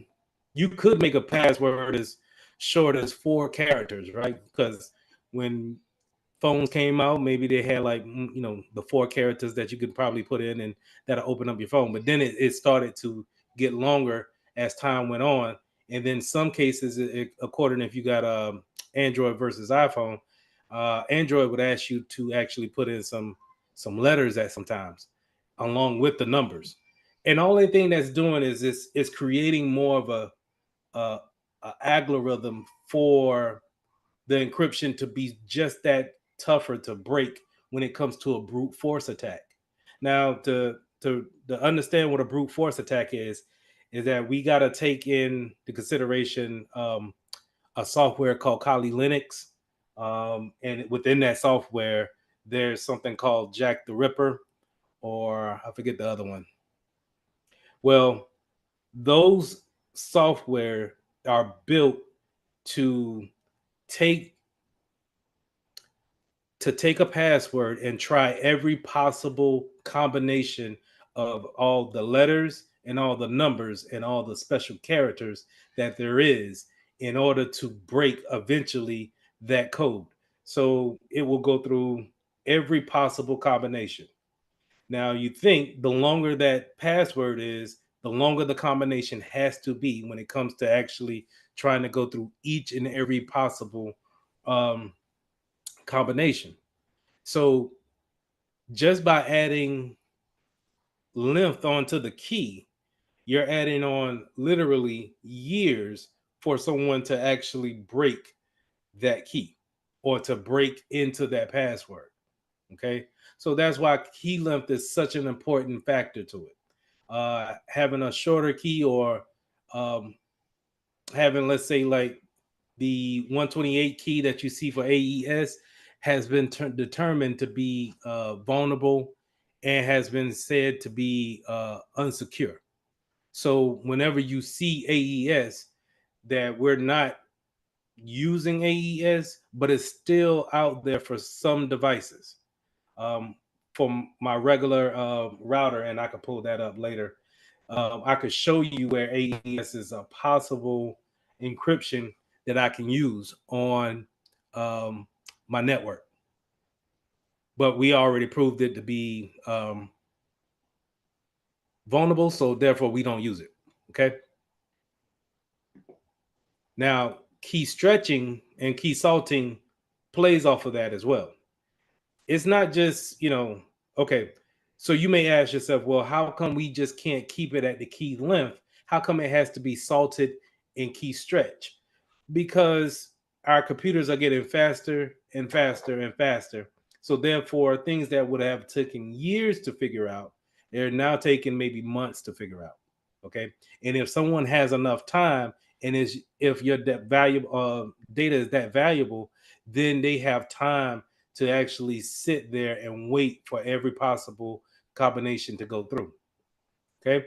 So salting and key stretching comes into play, and that also lengthens and we may put the key of the algorithm through cycles, maybe 3 cycles or maybe 16 cycles. And what that means is that um, not only do we times the key length by 3, maybe we switch up the order 3 times in a row and then we times it again. I'm trying not to lose nobody on that, but that's key salt. So whenever you see key salting or key stretching, you know the end result. What you want to do is you want to make that encryption that much tougher to actually brute force in. Okay. Now, the thing about that is that yes, we can make them, uh, the most secure password ever, and it could just be everything that you want in a password. It has all the characters, it has all the special characters. It's not a word, it's actually gibberish and everything. But it doesn't, it won't protect you against social engineering. If I'm able to take you out to a lunch and really talk to you and be able to get that password out of you, then it could be as complicated as you want it to be, but it all hinges on if someone's able to give that up. So sometimes hackers do look at that to where they don't necessarily have to have the latest and greatest machines to perform these actions. They don't necessarily have to go and learn Kali Linux in order to break into certain accounts. They could just take you out and just say, hey, I'm a vendor, we're looking to replace CrowdStrike. Let's go out for lunch and talk about what we can offer you as a vendor. And while they're doing that, get you to give up the give up your password for your servers or your network firewalls. So it all comes at a price. It's all trade-offs with the whole thing, but for the sake of CompTIA and test taking, you want to know that key length and then key stretching and key and salting is dealing with the encryption, making the encryption much more tougher to break and brute force. Okay.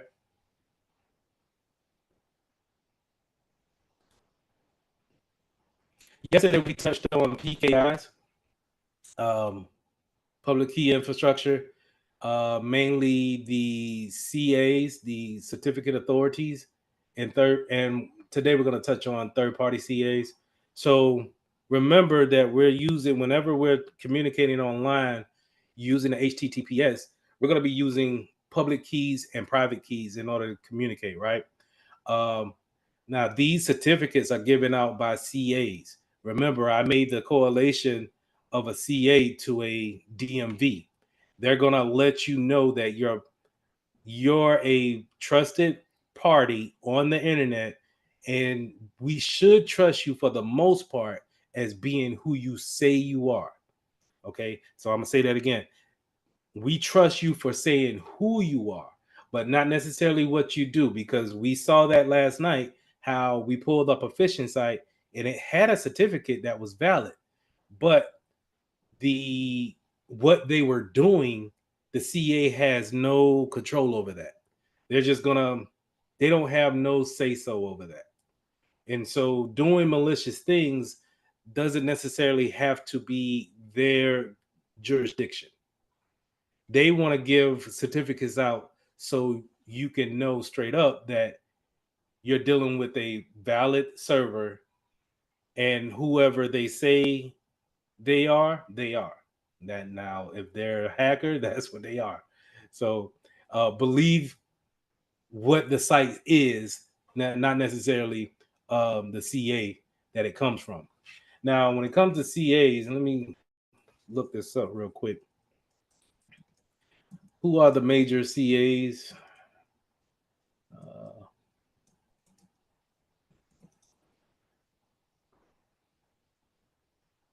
Give me 1 second and I'll pull those up. Never mind. But I know DigiSign was one of them. I'm going to go to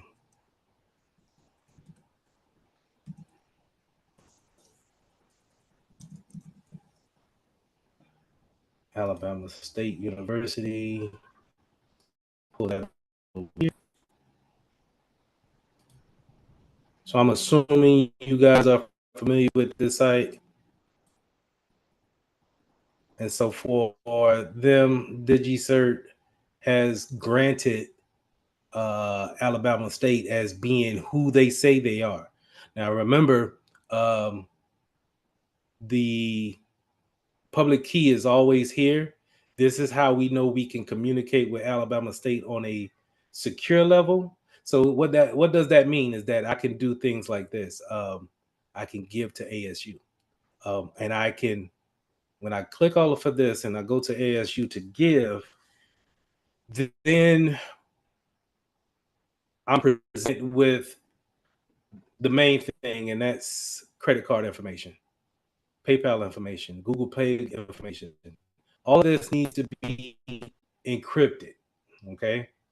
So, in order to do that, I do want to make sure that I do have a secure connection. That certificate is valid. It says it is who they say they are. I'm using a public key. I feel comfortable if I want to share some information. Now, on top of that, just like how that key lift I was talking about, now 128 is unsecure, but 256 is definitely secure, and it's using SSL. And we'll get into ports later on. But it's definitely a secure site using this type of encryption. So this is very confident. This is very good that Alabama State is using this type of encryption on a give site like this. And really, they kind of had this go off to a third-party site. This is GiveSmart. So let's check this out. If I take that off and just go back here, then I'm assuming that Alabama State probably open up a site with this third party. So that's good, right? And I really should be getting in this to the second hour, but this is good. So GiveSmart is a third party to Alabama State. So when Alabama State says, hey, you can still share information with us securely, but they put this into another vendor's hands. So as a person who's going to be giving to that school, I want to make sure that they're using the proper SSL encryption, which they already are, because that's what we saw on that page. So which is good to see. And transfers, and this is kind of like a private page for Alabama State, but you're able to go ahead and put in sensitive information, which is all personal identifiable information. We will get with that tomorrow, but to kind of touch on it today, your first and last name, phone number, email address, your actual address, and then a credit card number. Really, if someone could see this, then you pretty much stole every bit of the the identifiers that you need to open up another account within that person's name. So check this out. This is a application called Wireshark. I'm gonna get that up and running. Thumbs up in the chat if you guys are familiar with Wireshark.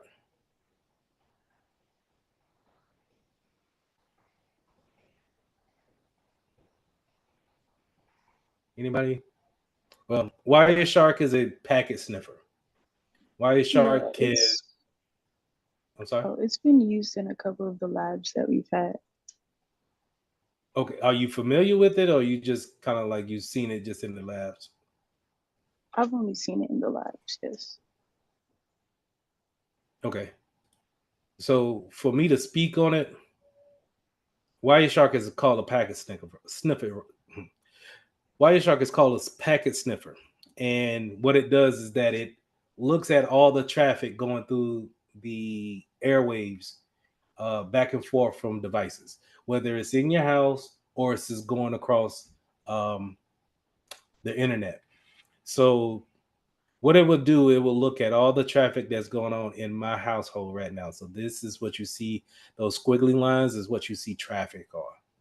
So now what we can do is that I can click on that. And once I click on it, it automatically starts capturing packets that's going on in my network as of right now. Now it's already up to 3,000, 4,000 packets captured, and it's just going because I'm talking to you guys. And then, like I said, downstairs, my family is streaming. I think they're on YouTube right now. So, and then my son has his iPad. So that's another one that's going. But then I have smart devices in my house, like um, a doorbell that has a camera on it that's connected to the internet. I have two cameras that's connected to an internet piece, and monitors connected to the internet. So now we're up to like 20. I'm gonna stop it at 25,000 packets, and we'll take a look at some of them. So what this does is that all of these IP addresses, they show a destination and a source, right? Then they show that protocol. Um, but this is all the traffic that's going on. And what can happen is that if I'm not using a secure encryption, then I can see sensitive information going across the network in this type of tool.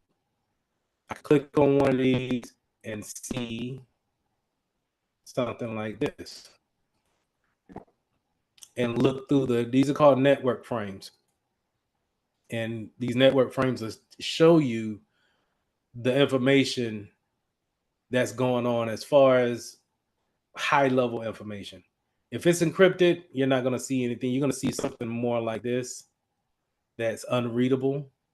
But if it's plain text, then we could see exactly what's going on in there. So going back to the give portion of Alabama State, is that whenever I decide to give on this site, right here, whenever I decide to give on this site, Wireshark is not going to be able to, it'll see the traffic, don't get me wrong. It'll see the traffic, but it will only have the encryption part of it. And in order for me to see that encrypted information, I need the keys in order to do that, right? Remember that? So I can have the public key of Fundrise, but I need their private key to decrypt the information that you sent over. If that made sense, give me a thumbs up in the chat. I hope it did. Cool. I think that went over well. Okay.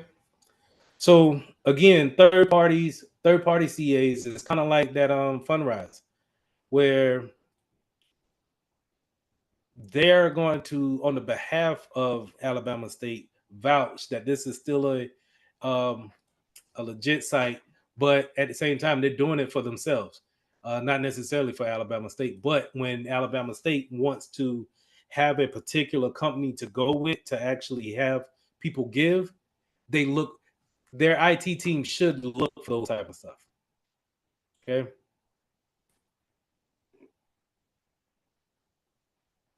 And what they're looking for, what I would look for at work is the main thing is just when is it going to expire, which is coming up on an aspiring date. So they probably need to get hot on getting that expanded out for at least 3 more years. Well, at least a year, right? Now, I'm not trying to pick at the school, but thinking that they only have a certificate that's good for maybe about 4 months is kind of weird, but it wouldn't raise my, I would probably want to go with another one like Givelify, or just keep it with a PayPal and just make up a website for it. But anyway, that's just me. Any questions there? I do want to go into, I never been on this website, so forgive me for going through it like this and just trying to look for certain things. But what I'm trying to look for is, can you apply on their site and put in sensitive information on Alabama State site? Or if I'm wondering if they send it off to a third party. Start my application.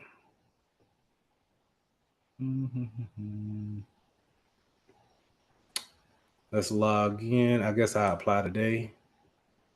Same thing. Start my application. Am I missing something?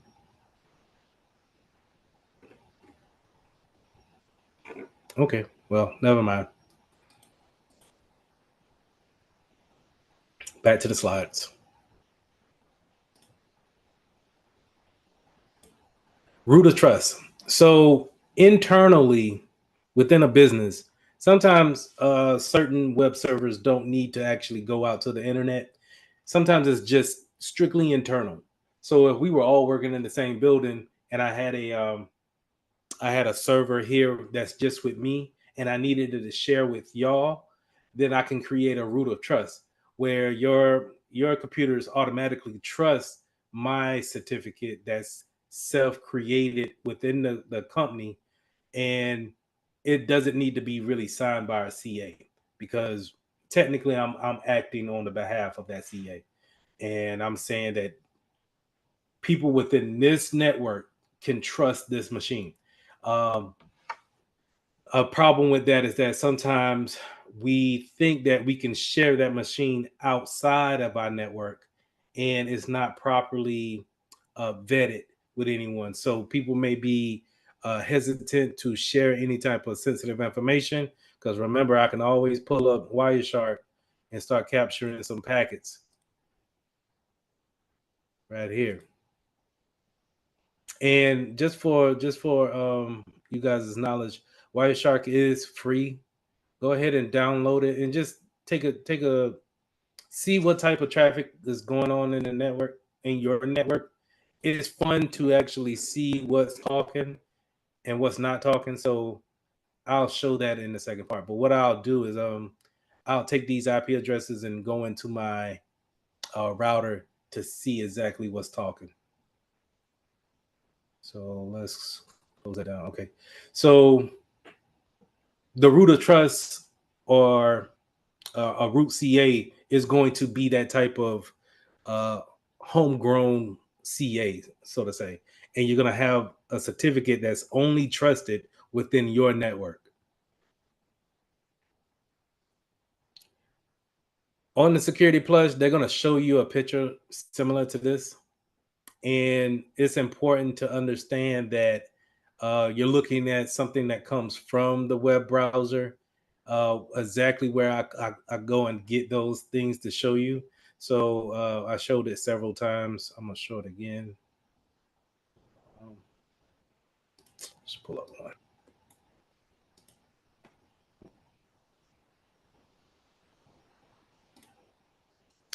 So it's always kind of here in this URL bit. That certificate is always going to be in there, and you're going to look for that certificate valid, or if it's out of date, it's going to have a big red sign on it. And that's where you're going to see your general information, but this tab over is where you're going to see that piece right here. And what they want you to understand in here is that you have a common name for the server. This is called a frequently common domain name. Domain names is pretty much whatever the website is. Okay. It could be for this particular site, it could be Sunoco.com is the domain. Let's say ESPN, the domain would be, let's find out. Secure. I might be wrong on this.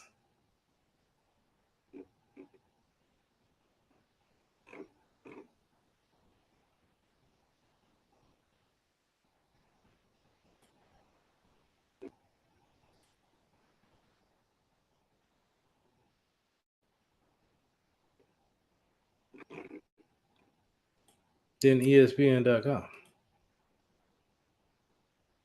wonder if they got that in VirusTotal. And I use VirusTotal a lot just to give me more information on the website.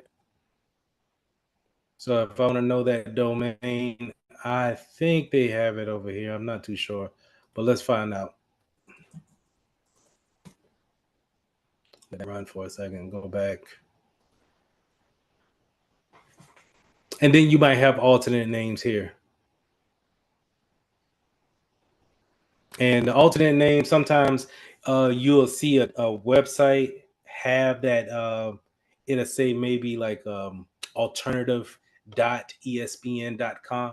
And those are just different domain subsections of that web server. They also call it subdomains here. Going back to VirusTotal. Did it ever? Anything?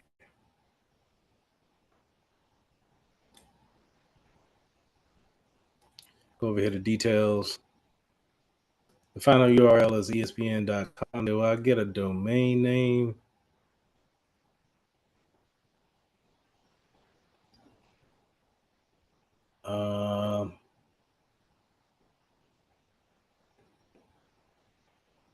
Unless I'm overlooking, I do not see it here in VirusTotal, which is cool though, but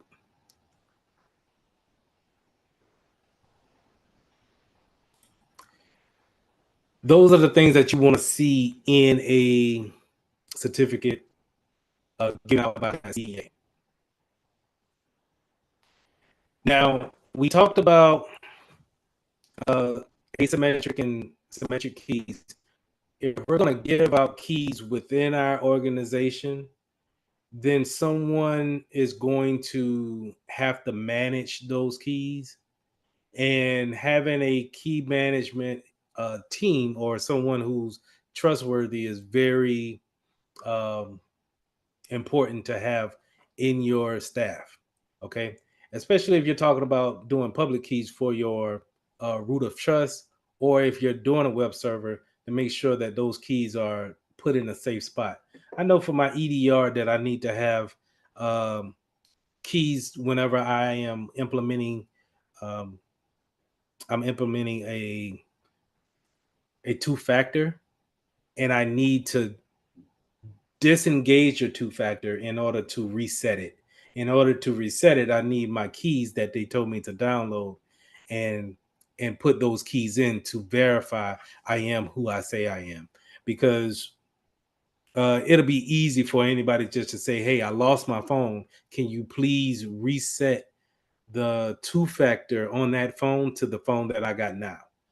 Any hacker can do that, right? But if they give you a set of physical um, keys, which would be, it'll look like codes. It'll look like 8-digit codes, and maybe give you like 12 of those, and those will be the the keys that you need in order to change that type of information. Okay, if you have that, then you're able to say, "Hey, you know what? I have my password, I have my username, but I need the key. I need the two-factor taken off my old phone because I upgraded to a new phone, and now I can't just move that thing over from Microsoft Authenticator over to my new phone. Can you do that for me?" And once you provide those original keys, then you're able to do such of a thing. Now, the thing about that is that you need to store it in a place where you know that you're going to come back and get those keys. In a professional setting, you want to leave that with a higher up, maybe a C-level individual, someone that's not going to leave the company no time soon. Those are probably the people that you want to handle and store your keys. But people who need to actually rotate the keys and make sure that they're up to date, you probably can have maybe a senior team leader do that task for you. Any questions?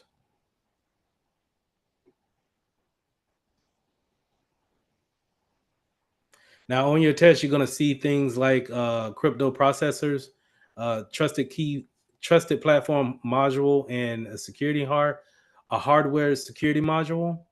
Those are the things that actually generate the keys for businesses.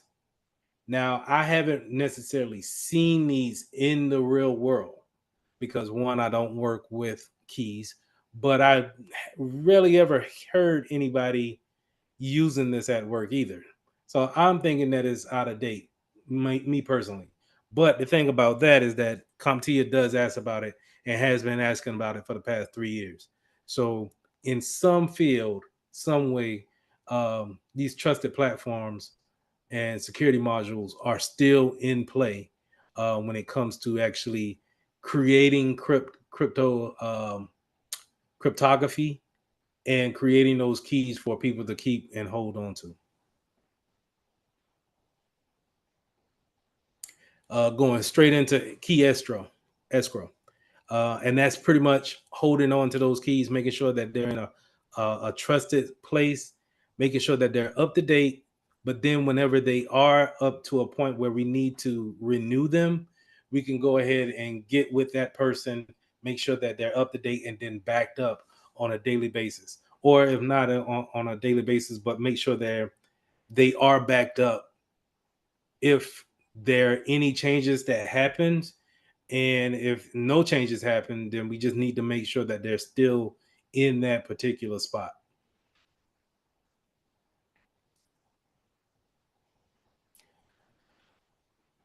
So you're going to hear a lot encryption when it comes to confidentiality and data, and the main thing you're going to really hear about that is data at rest, encrypting data when it's at rest, in transit, and in use.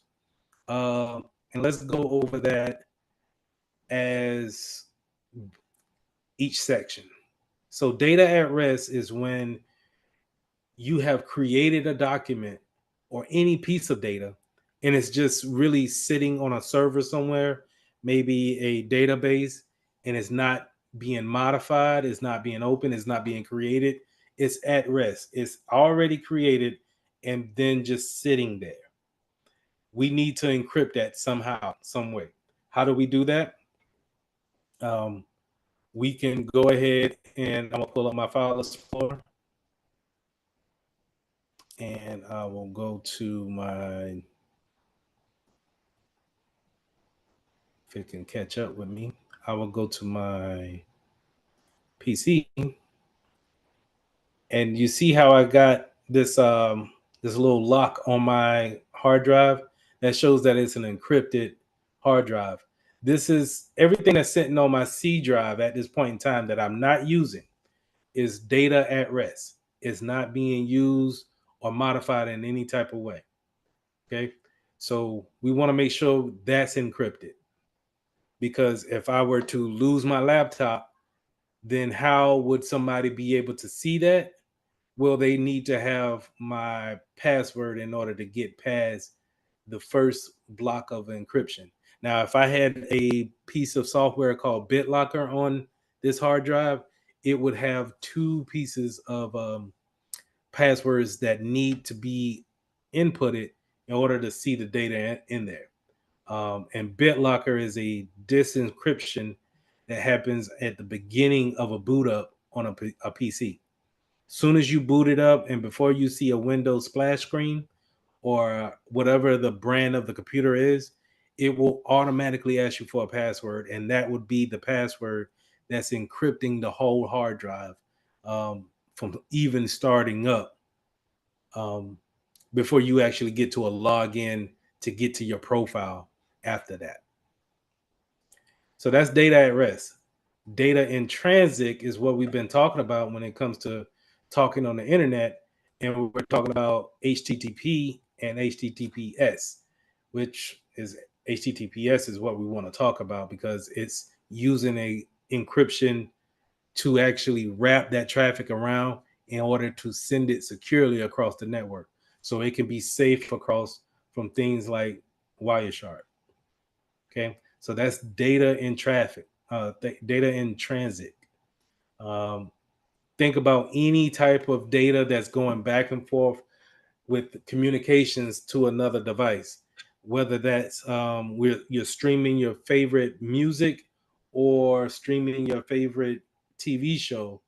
It's still data moving across the traffic, and it needs to be encrypted in some type of way because more than likely it's still connected to a, nowadays it should be connected to a username and password, correct? And since that's the case, then it needs to be encrypted. So lastly, you got data in use, and that's exactly what it is. So data that we're actively using. So let's say this PowerPoint that I got here is something that I can't necessarily encrypt at this point in time. But soon as I'm done with that, I want to make sure that it's encrypted and going into a restful state. Okay. Now, sometimes I personally don't use data in use as far as something to encrypt because you can't encrypt when you're creating at that point in time.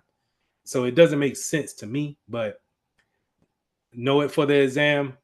Um, Trust me, you want to know data at rest when it's resting on a server, a SQL server somewhere, or not being used. And then you want to encrypt it while it's going over the network using some type of encryption protocol, SSL encryption, HTTPS, and then data in use. We want to make sure that we encrypt it there after we finish modifying that data.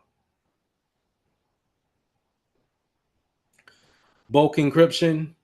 Um, you're talking about really, let's say in a business organization, we're talking about encrypting everyone's hard drive, or if everyone is using more of a cloud system where we're constantly backing things up to the cloud, we're making sure that that's protected when encryption as well, using those type of protocols and making sure that they're communicating on a secure line.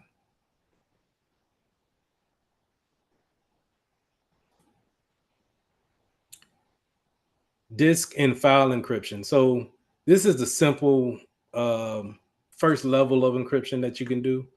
And I will show an example of this when we get back off a break. But it's basically putting a password to something and then locking that particular file down. And that simply putting that file into password protect, it allows it to have some type of encryption on it. That's a simple way of having ransomware. It's just you don't have the ransom that goes along with it. Ransomware is nothing but using encryption to encrypt files and then asking someone, hey, in order for me to put the password in to uncrypt those files, just give me 2 Bitcoin. Okay. So we'll go over this when we get back off of break. Blockchain. I put blockchain in here because with the world of crypto and everyone having crypto or wanting to get into crypto, uh, blockchains is a way to have those ledgers in that Excel spreadsheet show the integrity of the actual document. And so remember when we talked about the integrity, we were talking about hashing and making sure no values change at any given time. Blockchain is that, whereas is there to make sure that the integrity of the ledger is 100% true, and whatever you see is that what you is exactly what you have or don't have, right? In the case of crypto.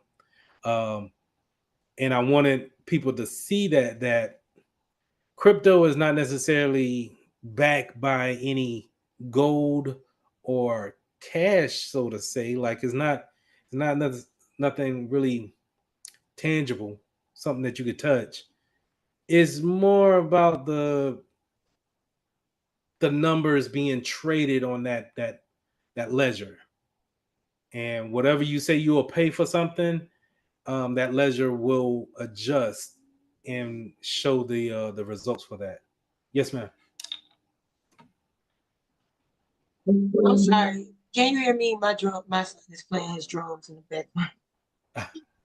But does blockchain only apply to cryptocurrency? In my experience, that's what I associated with. I haven't seen it used in anything else, but I'm pretty sure you can use it to verify and keep the integrity of other data. Um, but I don't want to lie to you and say that yes, it's only in Bitcoin. I'm pretty sure you can use the concept of blockchain in like you see here in the last bullet with online voting, other transactions as well. I just haven't seen it, uh, I guess, in a public popular state other than Bitcoin. Okay, and my last question is like blockchain is something that came about when cryptocurrency came about. Like, is this a new thing or has blockchain been something that's been around with cybersecurity?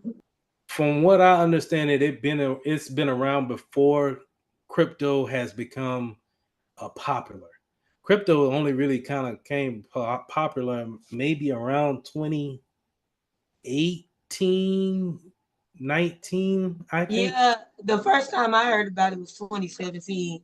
It was like I just remember it was the tail end of the year because I bought a bunch of Bitcoin when I first Mhm. heard about it. And I was one of those people that made like a good bit of money off of it, like around 2020. Right. Yeah, so I know it was around, but the first time I ever heard of blockchain was like after I had been dealing with cryptocurrency. So I just was Yeah. wondering because it seems like it's something you can use for other data, but And that's the thing where that's why people can buy crypto and not worry about did I just throw my money away? But that's the integrity where it comes into play at of, hey, I'm going to give you so much physical money for Bitcoin, and whatever you say Bitcoin is worth, that's what it's going to be. And just like how you said you had to come up on it, then they're going to use that same blockchain to say, well, no, she deserves this amount of extra because this is what we value it at this point in time. Now, do I think that you can use it in other digital purchases and stuff like that? Yes, but I don't think that it will eliminate just the good old dollar. And I think that is, when it comes to banking systems, um, it's kind of hard to eliminate the banking system just yet. And that's why Bitcoin, I don't think has really stopped anyone from putting money into the banks and just buying Bitcoin, because eventually that ledger is going to have a stopping point at some point in time, and you won't be able to buy Bitcoin. Don't quote me on that, but that's what I think I heard and I believe.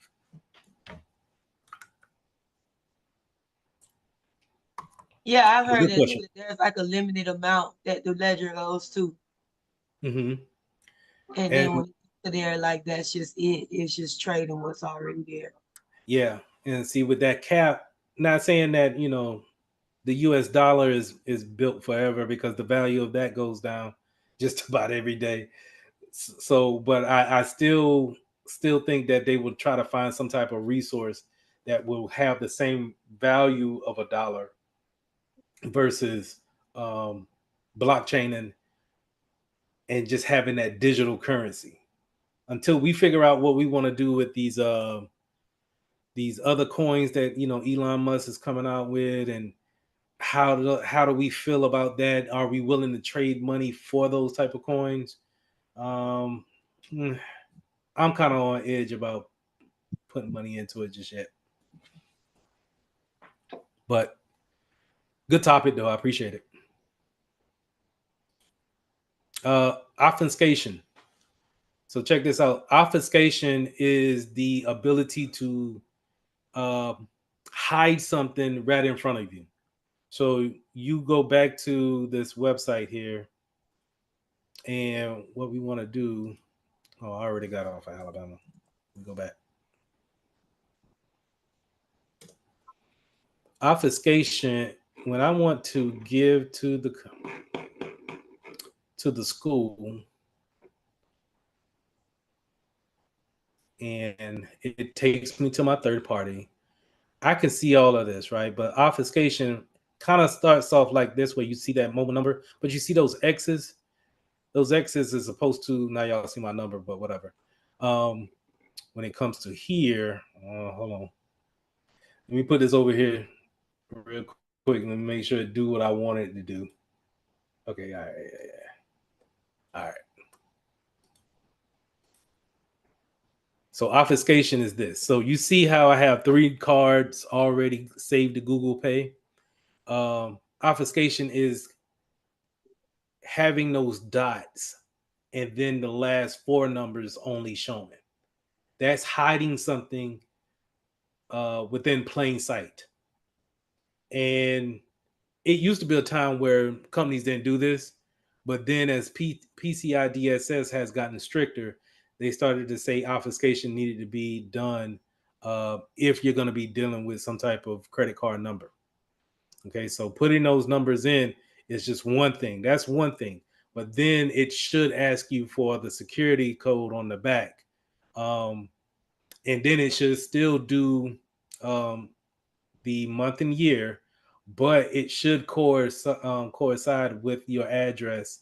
I don't think it coincides with your email or your phone number, but it should coincide with your address. So going back to that hacker that can maybe see something on Wireshark, if he or she see you communicating on a unsecure website, they can already get that first and last name and just that address. They don't really need these 2 entries right here, and now they just want really the card number. If you could put the card number in, then we good to go. I think I can put this one in, which is a expired card, so I'm not worried about y'all getting it. But you see how the rest of my numbers pulls up, right? And then I still need to put in the CVV.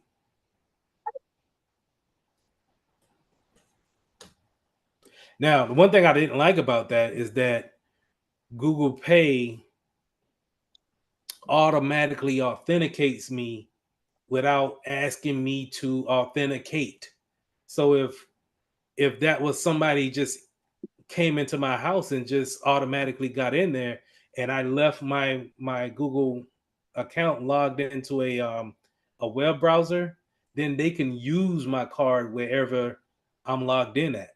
That's why it's so important that if you guys are going to use a computer in a different setting, make sure you log off, especially if you logged in, make sure you logged off. That's the surefire way for somebody who ain't even trying to be a hacker. Just if they just being devious like that, they can go and get your information and buy some stuff that you have saved that you may forgot that you saved it in that profile. I honestly, you seen 3 cards, and I said that one was, I think 2 of them are actually expired. Pretty sure of it. There's only one of those that's actually valid. So I should go in there and I should manage that. But Stop saying them drunk. say it Sorry, again. I didn't know I was off mute. I'm sorry. I was talking to myself. No problem. So that's obfuscation. Let's go back. Steganography. All right, so steganography, and then we'll get to this break. Steganography is being able to send information out via images through the email. What I like to do is through the email. Not saying that I do it, but what I like to think about how people are doing it is through the email. So what they'll do is that they can go to the website and you can type in Alabama State into Google. We can go to images, and what I can do is I can take this image right here. No, I don't want to do that. Oh Lord. Computer acting slow. Okay. I could take this image right here, and what I can do is change 1 pixel of this whole image and be able to embed sensitive information from my job into this image and then email myself the image. And then once I get it from outside of work, I can pull that image within the image out, if that makes sense. So Is there like software you use to do that? Or like you could do steganography on the internet, really. They got open source stuff for that.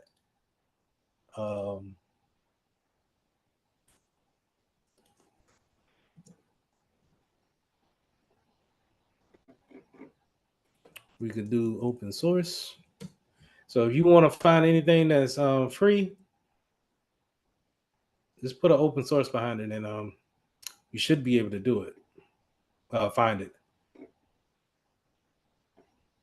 Now, I don't have a favorite one. I'll say that that I normally use to teach, but I've seen it done online, and I tried to do it, but it's not necessarily the most intuitive thing to do. But they should have, tools to do these type of things.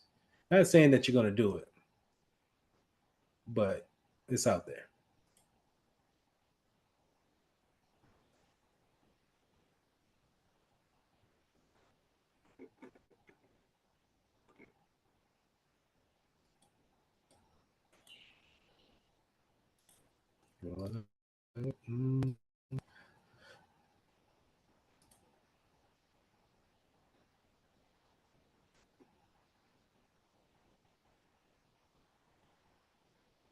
And this looks like something that you would have to download. Now, just real quick, y'all remember how I was saying that you could take the hash of something and make sure that you got the right package downloaded. This is what I want to use here to make sure that this is a legit package that I'm going to download. I didn't see none, and I just downloaded it anyway. But don't do what I do. Make sure you see a hash there, so make sure you get the right download, because what's downloaded now, I can't necessarily say that that's a legit file, and I'm not going to open it. But to answer your question, yes, there's tools out there to perform steganography all day.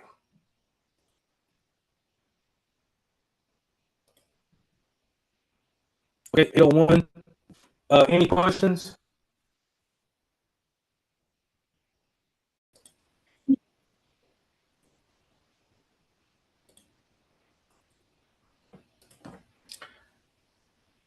So we got a first thing I wanted to show is that the encryption for a single file, and you could simply do that by opening up Microsoft Word and going to info and doing a password protect option. Make sure you guys seeing that password protect option, and this is going to provide a encryption on the document. As you can see right here, you can see your options, encrypt with the password. And like I said, this is your basis for ransomware, whereas somebody is just doing this on the behalf of you, and you have to give them the money in order to get that password.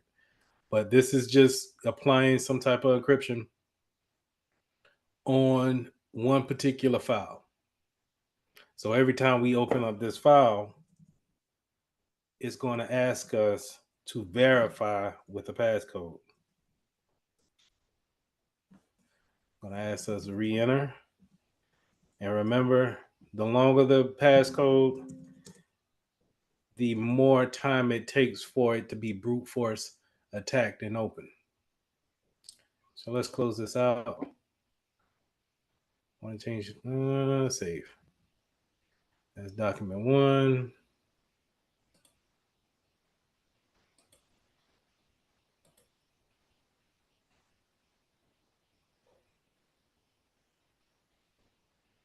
Now let's try to open that same document back open.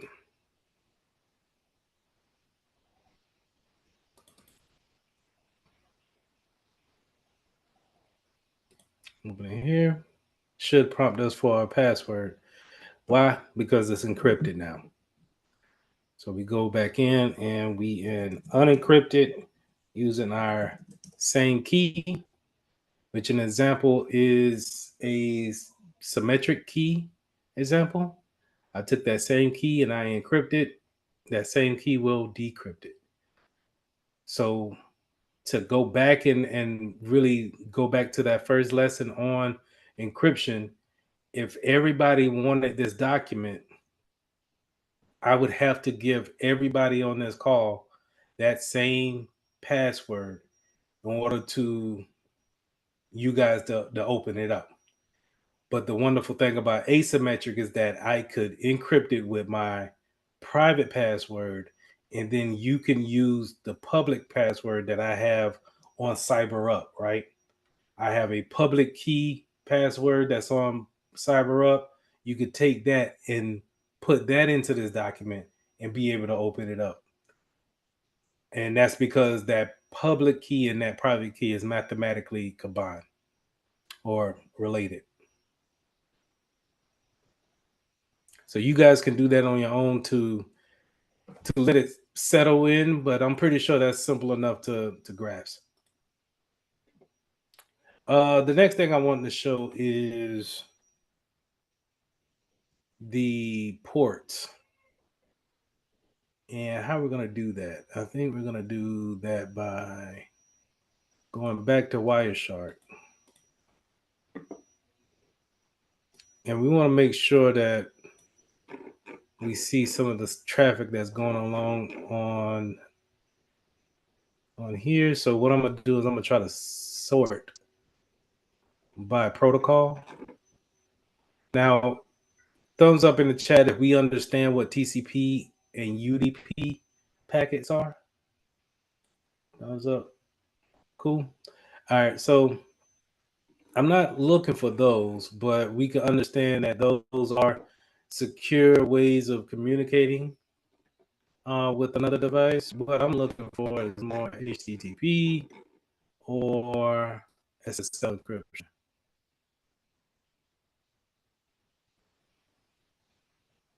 UDP.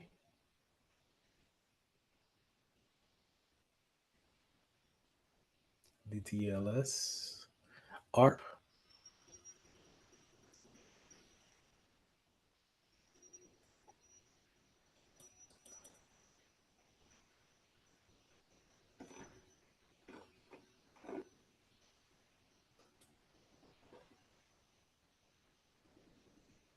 This is not using the port that I thought it was. This is using port 8801. I have no idea what that port is.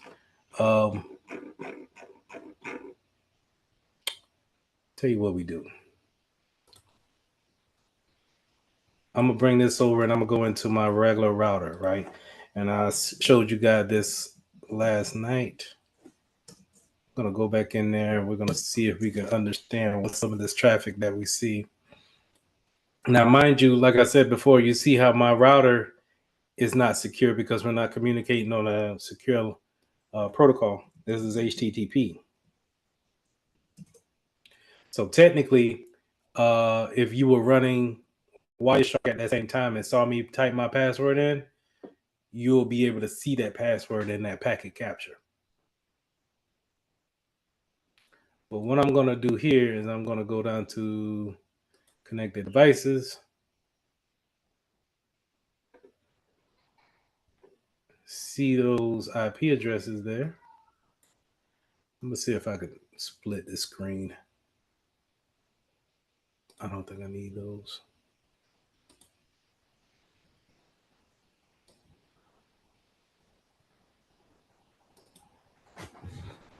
And sort the destination, because it seems like most of my destination IPs are on my network. The reason why I can say that is because it starts with a 192.168 IP address. That's what we call a network ID. So this is a class A, I think, a class A address, which is not public. This is what you're going to have behind your firewall. So you guys should have similar addresses on your network as well. So I can go in here and I can say, let's look for most of our addresses in our router is starting with 192.168.0. So we want to scroll down or up to get to those addresses.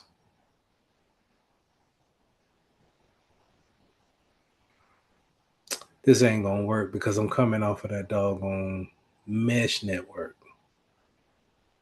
That's why I see the 86. Man. Bear with me, y'all. I want to see something.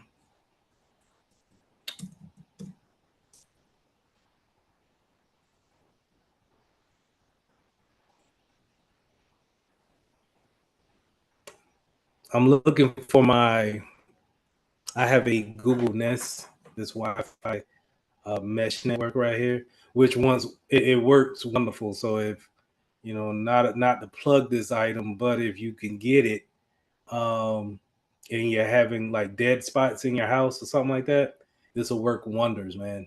Promise you. But what it does, instead of giving off that 192.168.0 network, it gives off that 192.168. I bet you, because Wireshark is only going to see the network from selected here, which was the Wi-Fi that had the most traffic, right? If I were to connect, I'm wondering if I were to connect to a different SSID, which I'm not going to do because if I switch it, then I'm going to drop the call with you guys, and I don't want to do that. But if I was to switch it to a Mitchell main, would I see something different when I run my Wireshark? And I probably would. So that kind of defeats the purpose of what I'm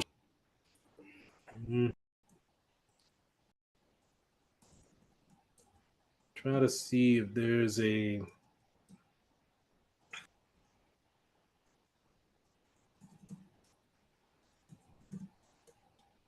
list that we can take a look at, and I can put it in the chat. This list right here. I saw a better one.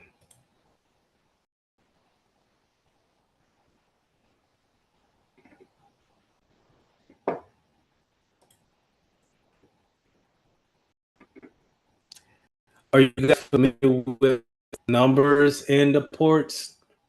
Did y'all go over that in the A plus class?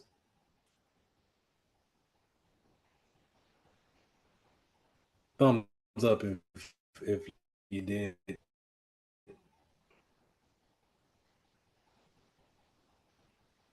Not saying that you should know them all because it's 65,000 ports, a little over 65,000 ports on a computer.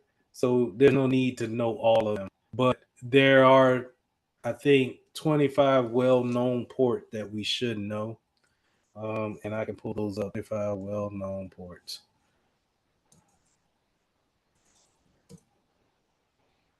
And trust me,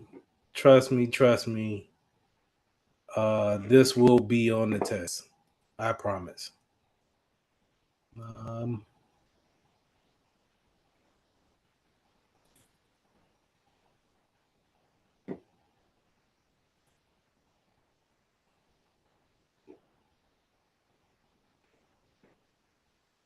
I got to pay for that.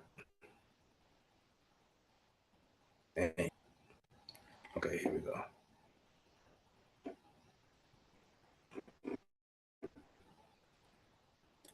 Try to download that for you guys. Not doing that. So what I'm gonna do,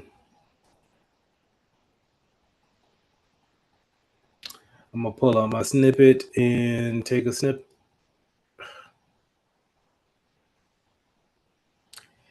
Okay, I'm going back to the network list while that's doing this thing.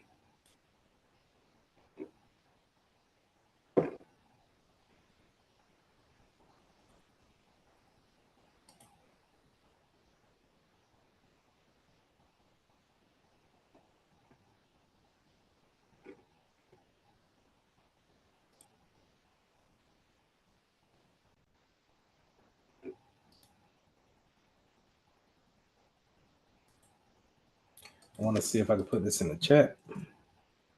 Nope.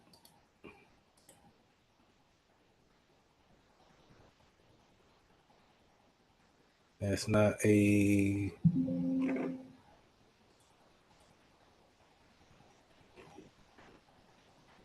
snippet.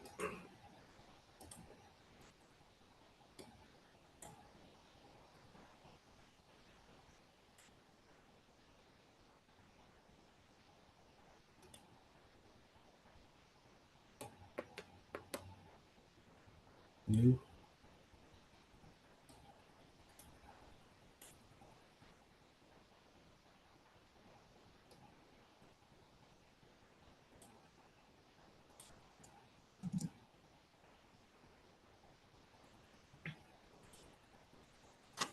Give me 1 second. Let me save this to the desktop and then put this in the chat.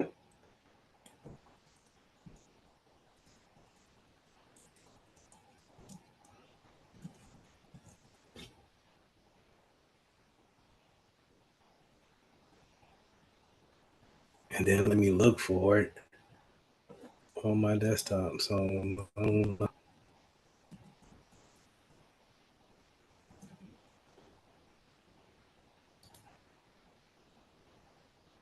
open file F. Let me throw that in to the chat.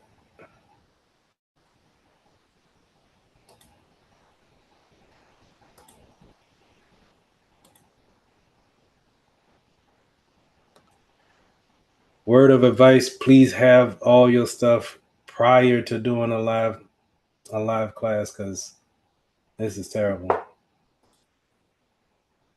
Okay. So I was able to get that screenshot into the chat. That should be coming through.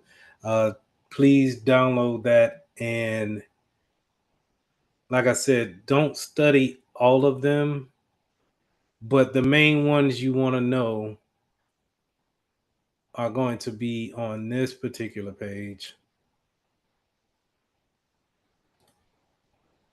here. So we definitely want to know port 20, 21, 22, and 23, 25. I want to say a DNS should be in here. 53, HTTP,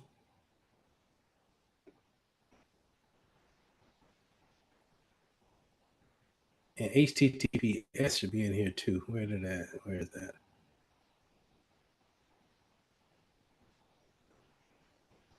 That should be 443. So what I'm gonna do is I'm gonna find a better chart than that.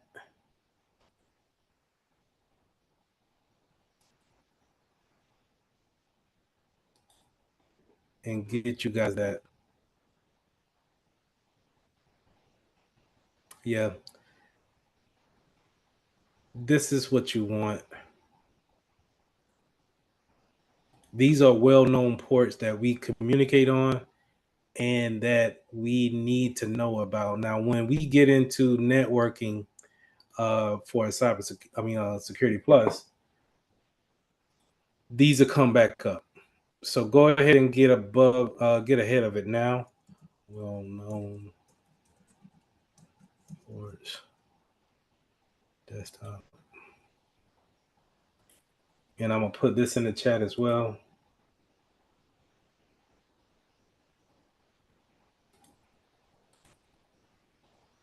But we definitely want to know.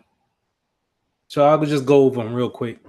FTP and FTP server, the servers is file transfer protocol. What I use to send those files in the chat, that's how we're using those protocols right there. It's sending files over the internet. So if you ever notice how you just can't attach anything to an email, it has a cap limit. And in order for you to send something very large, like let's say a 10-page paper or a document, you're going to probably need to either put it in a zip file, or you probably need to put it into like some type of cloud format and send it over that way. And that uses the FTP protocol in order to send those messages to your destinations. Yeah, that is correct. You can send that link and people can view it, but when they go to download it, like if I can share it from my Google Drive, that's cool. But when I want to put it on my local machine, I'm going to use FTP to actually do that. Secure shell.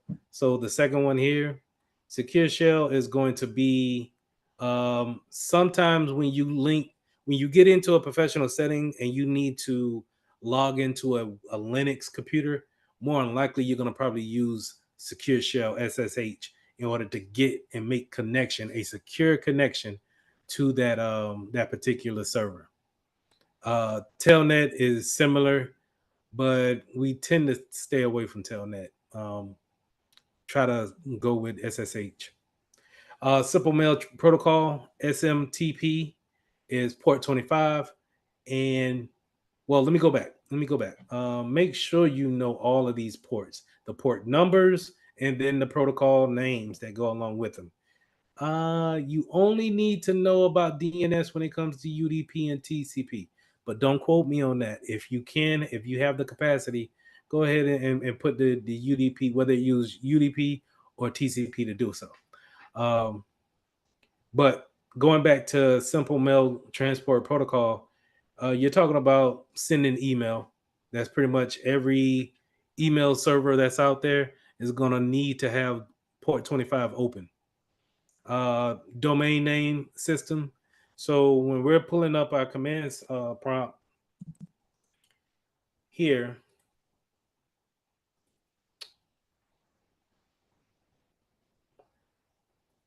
I wish things was fast, but they're not. And they open in 3. And we do an IP config today. IP config space/all, and it's gonna blurt out a whole bunch of things. But we look at this DHCP server. No, I'm looking for the DNS server.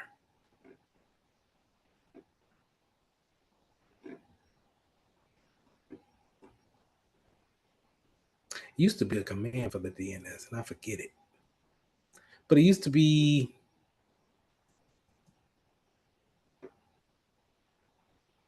saying here, I used to have a DNS name, IP address for that.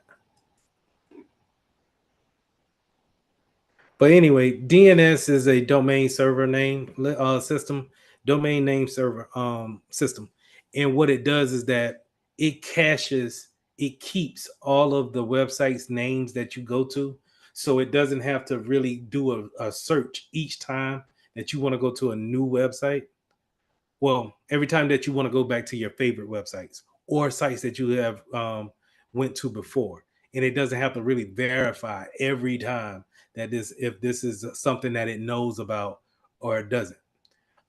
So when we get into the types of attacks, and you see that some people can do DNS poisoning, the only thing we're really doing there is redirecting the traffic from what we thought would be ESPN.com, and we'll redirect that traffic because we did a DNS poisoning attack to mitchelltech.org.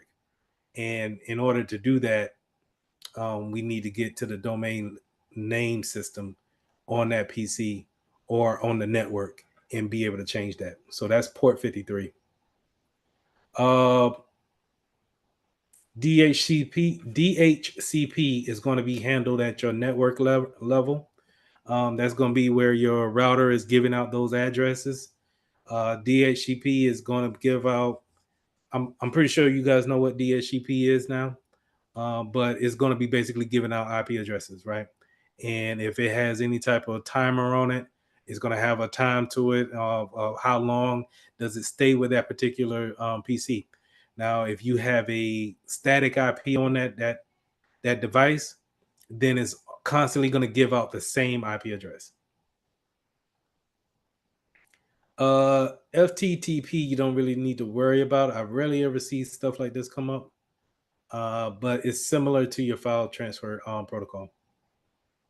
HTTP, again, that's how we browse the internet, but this is unsecure, port 80. Now, you may be saying, well, okay, why don't we just do away with it? Because we still need this port for other things versus communicating securely. If we want to communicate securely online, please use port 443 for HTTPS. How do we do that as users? We make sure that it has that little gray lock at the top of the URL. But if we're going to be using regular HTTP, we may be using that for, let's say, a Zoom call. No, Zoom call still has a secure because we have to log into that. But we may want to use it for gaming online, or let's say doing a Skype call. Where not a Skype call, Lord, doing some type of video phone call, Google Meet, whatever you want to use nowadays for actual video conferencing. And you need that airways of HTTP to be open. That's going to be port 80. A lot of times, if we're going to be opening ports on port 80 and 443 is going to be at the same time, we'll rarely ever open one without opening the other. POP3 is going to be a lot of times synonymous with simple mail transport protocol.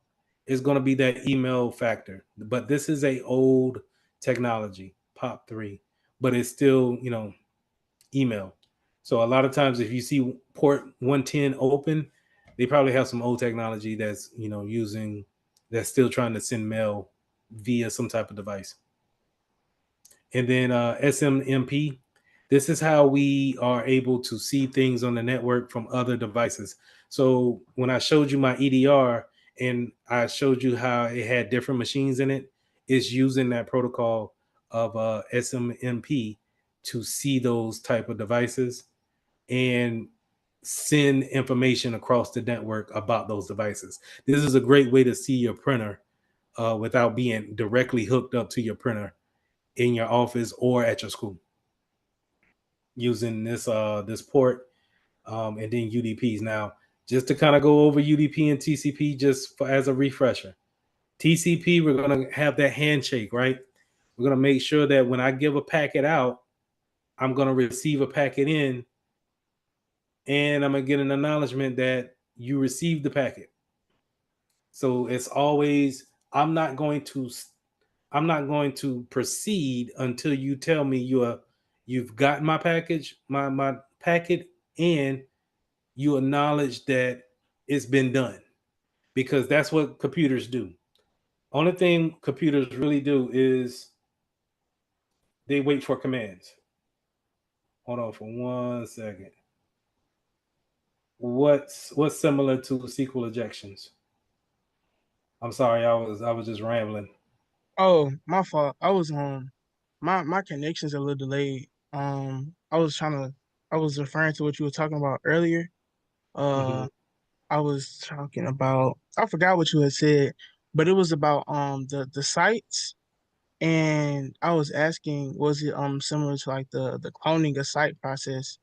Because like you can clone sites. Like I know like a lot of hackers on stuff online when they, so say you're on Facebook and you Mm-hmm. click a link and it tells you like log back in, and then you log in and it redirects you to the actual Facebook page. What you Yeah. just did was, you clicked on a link and you logged in, even though it said Facebook, it wasn't Facebook, it was a clone site, and it sent the hacker or hackers your information because Mm-hmm. how they cloned the site, and then it redirected you to the actual site. I was just Right. asking that a similar process to that. I'm trying to think about what did I say that would allow you to say that, and I can't remember. But what you said is correct. That does happen. Um, was it during the protocols what I was saying? Realistically, I knew while I was typing it, and it just left my head. It's cool, but I'm going to say yes. Yeah, you're right. Uh, if it come back to you though, let me know just in case I'm wrong. But Yes, sir.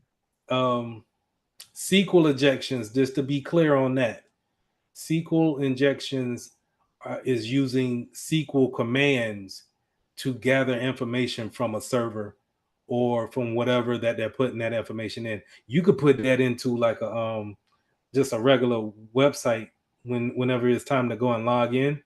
You can use a SQL command that you would use in a database to call on information. Let's say if you're using a SQL command to say, I want everybody's information that joined this site this month.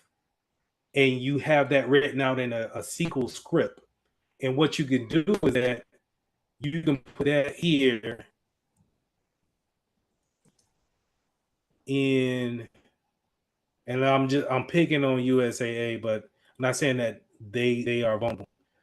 Because you could take that SQL script and put that here in this online ID. And what that does is that if they were vulnerable to that attack, it will spit out all the people who have joined USAA this month in an Excel spreadsheet or some type of document because it doesn't know how to handle what you put in the online ID. Whereas in order to combat that, we needed to make sure that we had the coders code to where, hey, the only thing you're going to put in the online ID is what we deem to be um, a good username. If it's not a username, then you're going to report an error after that. So that's a SQL injection. Just to be clear on that.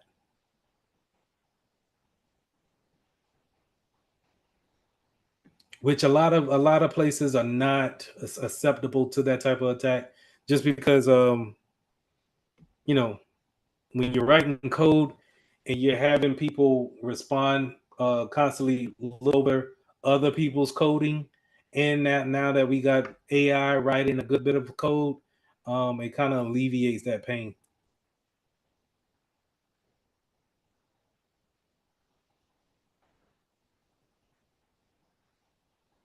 True. Yeah, the hacking that goes on Facebook, I think Facebook is the most notorious for it. Um, they hit me up with a lot of the guys that I served with. I don't know how people are getting their accounts taken over, but even like my mom, she had her account taken over, and I was just like, she doesn't do anything but just click likes on people's posts, and I'm wondering if that was the case of how she got her account recreated. Um, and they took her picture, but when you click on that profile, it kind of just has nothing. And I'm wondering how did that happen, but I'm still trying to figure it out. Yes, sir.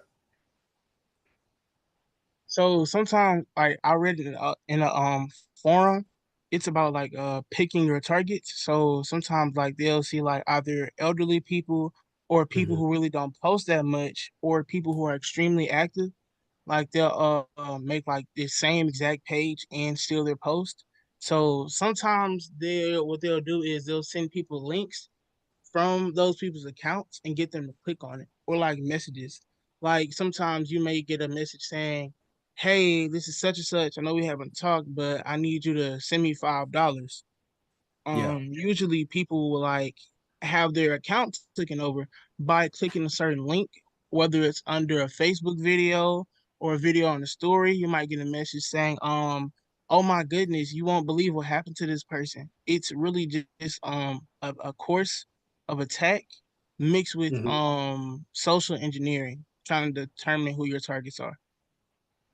That's yeah, my that's 100% true. Like I just had this guy. Um, so this is my Facebook, right? And I thought that I could make this bigger.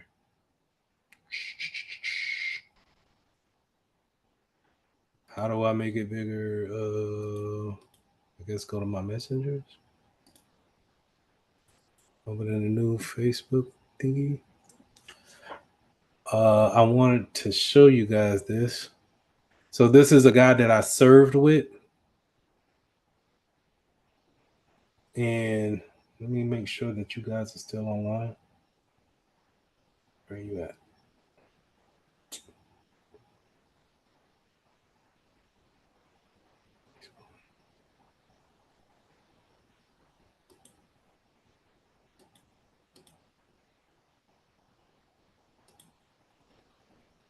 Are y'all still there? Where did y'all go? Okay, you're right here. My bad. Hey, too many windows open. All right, where did the Hawkins thing go? Right there. And so this is Hawkins, right? And I hate to put him on blast like this, but for learning purposes only. Um, he contacted me the other last month, right? And I was like, I know him because we went to Afghanistan together, but we ain't talk like that. You know what I'm saying? And he just came out of nowhere, and you can't see his replies because they deleted those things. Now, if you go to his profile is linked. Matter of fact, of course, I don't want to put him on blast. But so going back to our encryption, we were talking about ports. We went over ports, hosted scan for the ports. So the tool that I want you guys to check out is called hosted scan. Now, I hinted at this with the first two lectures that you can go into vulnerability management within cybersecurity and do those type of scans that will let you know if a PC needs to have any type of remediation to it. And a lot of times those tools are very expensive and you only really see them in a business format. But the lucky thing about this is that I was able to find a vulnerability scanner here for free use. You can create your own account using your Google account and then go in here and get some practice with some scans. The only thing that needs done this is that you need to make sure that you scan a public IP address and not a private. So remember when I said when I'm looking at that 192.168, this is an internal address. I'm not going to be able to scan that within a tool like this. Since this is out here on the internet, I need to scan a public IP address. And now the thing about that is that we all have public IP addresses because it's this thing called NAT. And whenever you are in your household, you have one particular IP address.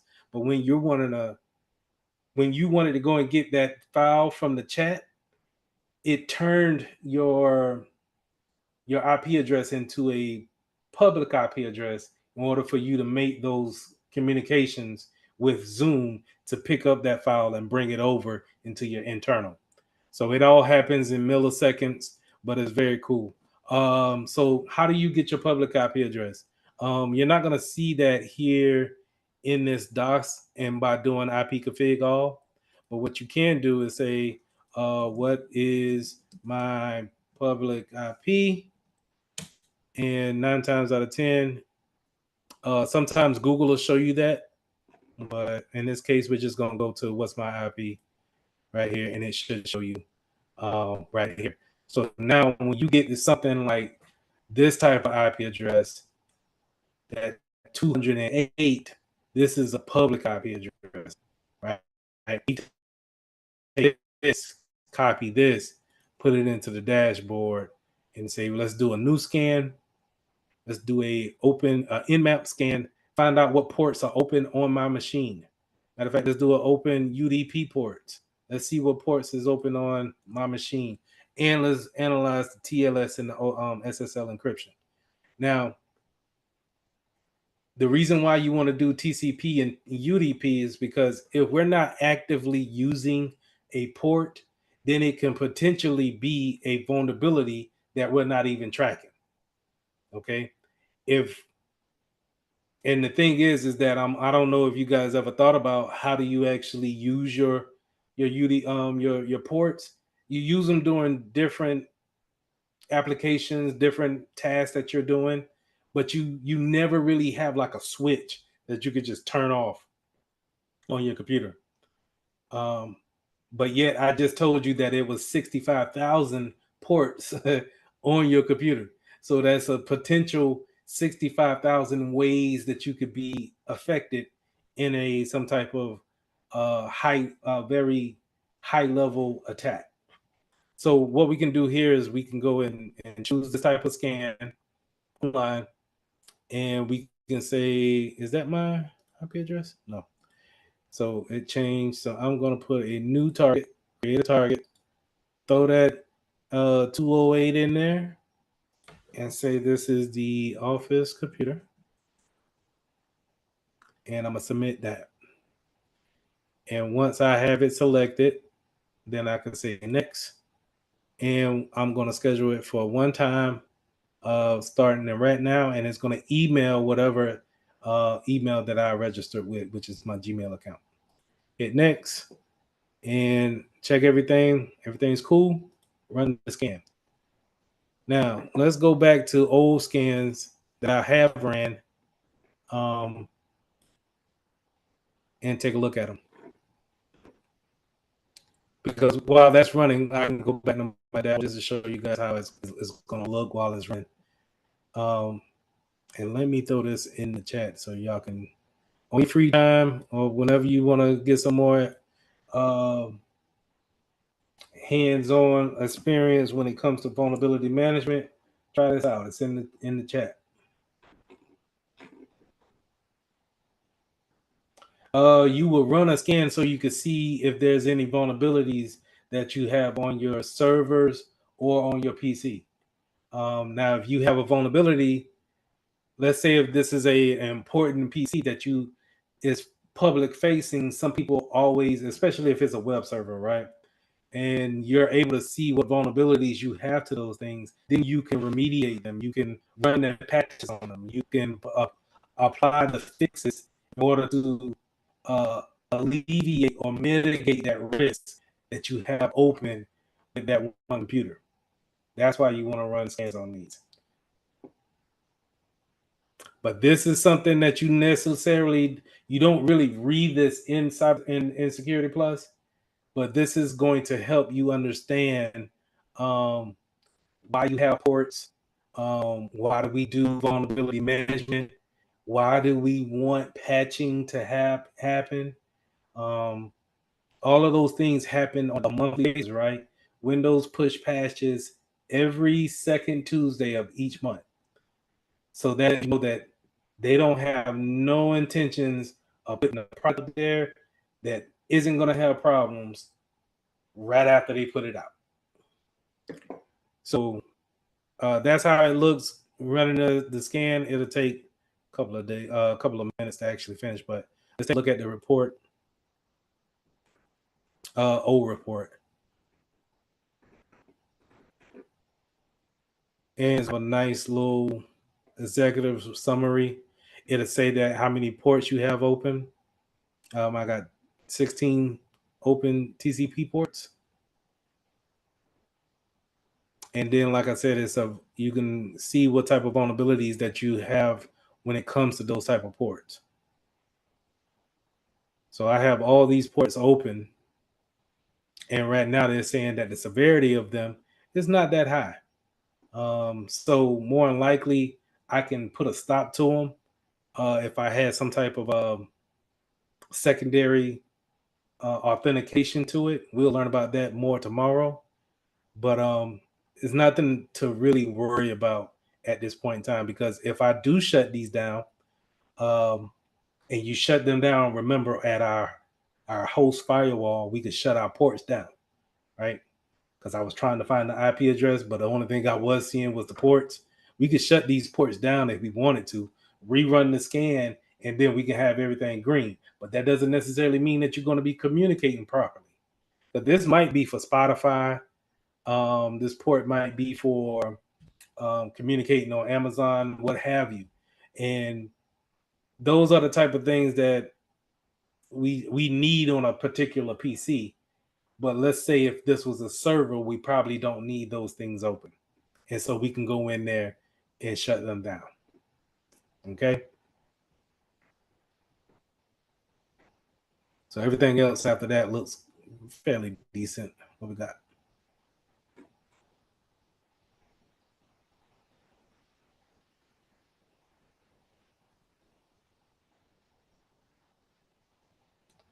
IPS is think of IPS as an encryption. IPS is going to go right back to the HTTP format. So that's going to, I want you to think, whenever you see IPS, I want you to think of an encrypted tunnel that you're using to communicate from one device to the next device, whether it's my computer versus your computer, and we're talking to each other. It's going to be an encrypted tunnel around internet that internet protocol, secure protocol. No, it's not that. That IPS, I forget what IPS stands for. Jesus Christ.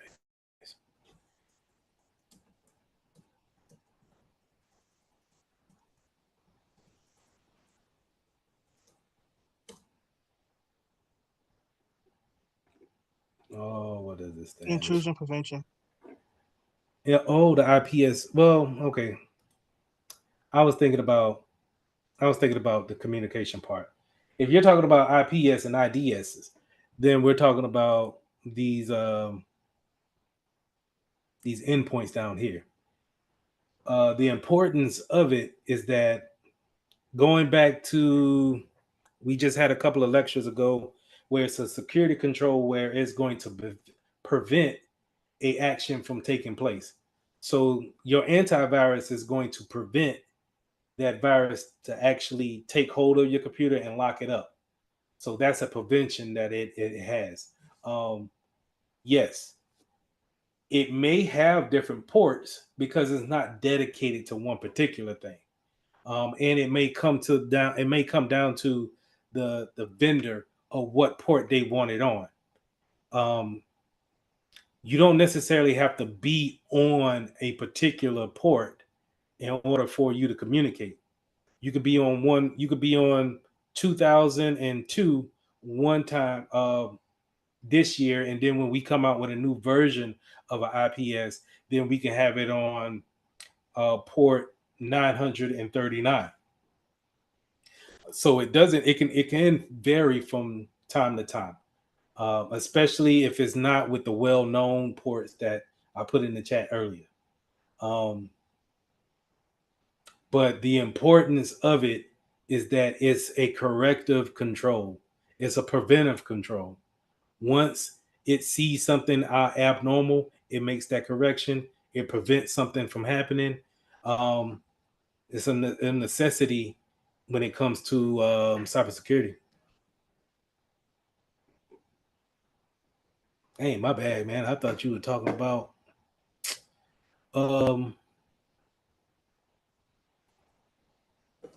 I forget the protocol too. The secure protocol in order to talk on the internet. I'm sounding.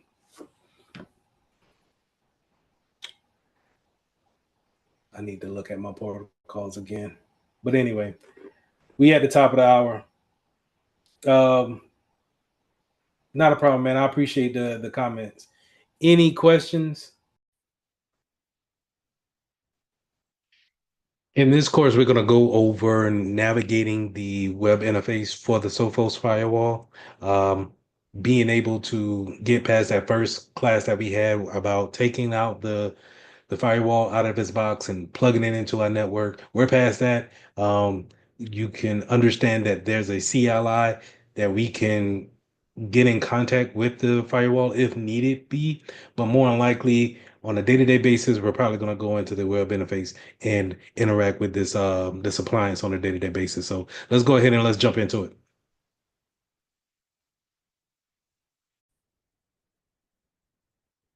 So when you're logging into the web interface, you're probably going to be presented with a dashboard like you see here in this slide. And here where they have these things highlighted is could come out of the box this way defaulted for most applications, whereas they're going to show you different types of readings on your appliance. And it's going to be up to you as a security professional to determine what is important to you. Do I want to take those things off my dashboard? Because your dashboard is going to be pretty much a quick, fast overview of what's going on in your network concerning that particular device, right? And so for this firewall, they have the system where we can see how physically how is it holding up? Is the services that we have running on it? Do they need any attention? and things of that sort. Then you have the traffic insight. I'll probably take a look more at this as a security professional, just because I want to see if there's been any kind of spikes that's been going on. Is there heavy traffic leaving our network, coming into our network?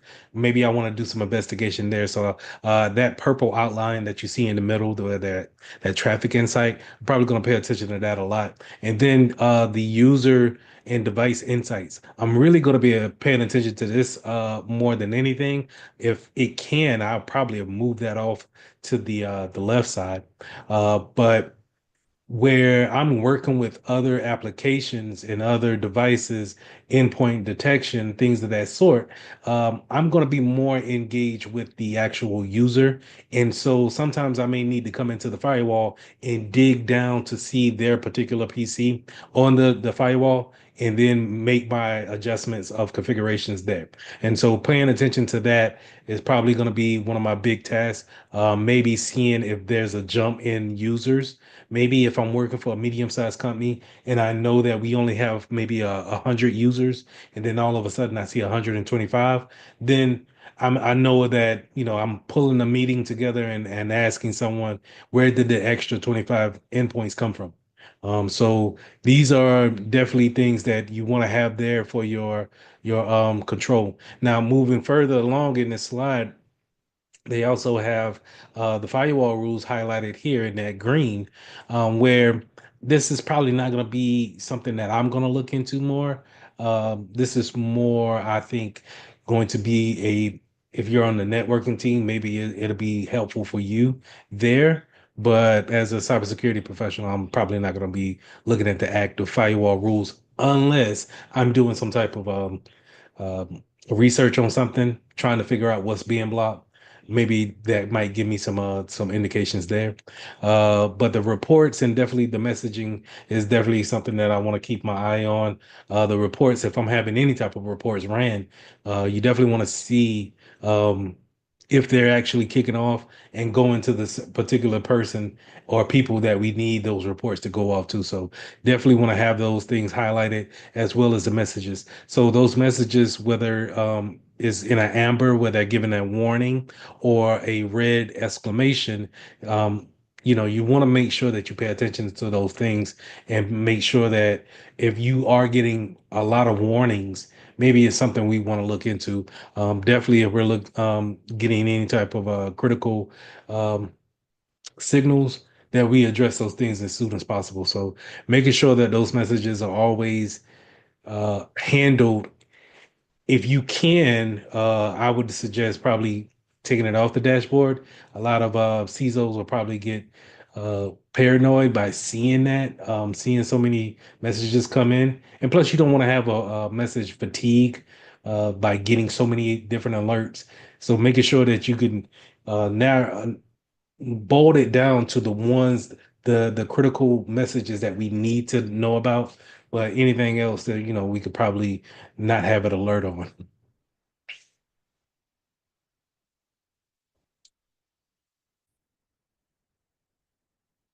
Now, when you're going through and navigating these type of applications, it's not just for your firewalls. You'll see a lot of tools that you work with. They have setups like this where you pretty much can do anything that you really want to do to that service there. So you could see now you can perform those actions with the CLI, but you could tell that you're probably going to need some type of cheat sheet in order to get to and perform those commands in a DOS window versus seeing the user interface like this. The reason why I bring that up is because by it being so user friendly and in depth, it's easy for us to make user groups or user accounts and have people inside our firewall making changes that they don't need to be. So I'm always going to preach the fact of least privilege is something that we need to have. And if we need to let people into our firewalls, let's say an auditor needs to be into our firewall to check the settings, then we need to make sure that we create some type of read-only account and be able to have them look at the information, but definitely not be able to change the information. So just keep those things in mind when you're looking at all of the advancements and the detail options that you have navigating this type of interface. And this is a good example of what I'm talking about, where um, it's not necessarily where we were at on our last slide here, where you can see everything that's over here as far as configurations, but it's more on the settings that you have on your account. You have the opportunity, if you're not locking down that account, to shut down, reboot that particular firewall. And this is something that we don't want, especially in business hours, or we may not want at all. So we definitely want to make sure that we lock down those accounts in order for we take that option away. I'm not too sure if the Sophos application can do that, but I'm pretty sure they could. But it's something that you want to keep there in your back in the back of your mind when performing security, is that everybody doesn't need to have the opportunity to shut down your firewall at any given time.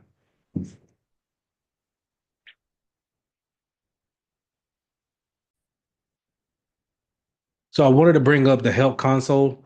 It's a very important part of understanding that it's there in your day-to-day basis, because as you're getting into cybersecurity and you're going about your day-to-day tasks, a lot of times someone may give you a task for your application or whatever you're in charge of, and we need to reach out and ask people questions. And this is where the help section comes into play, where you can research the problem or research that feature before you add it on, or you can actually submit a ticket and have them try to contact you to actually get them on the phone. Now, it may come down to if you still have a warranty with them, or if you have some type of TAM setup where they can actually get on the phone with you and within a reasonable hour and walk you through any kind of opposition that you may have.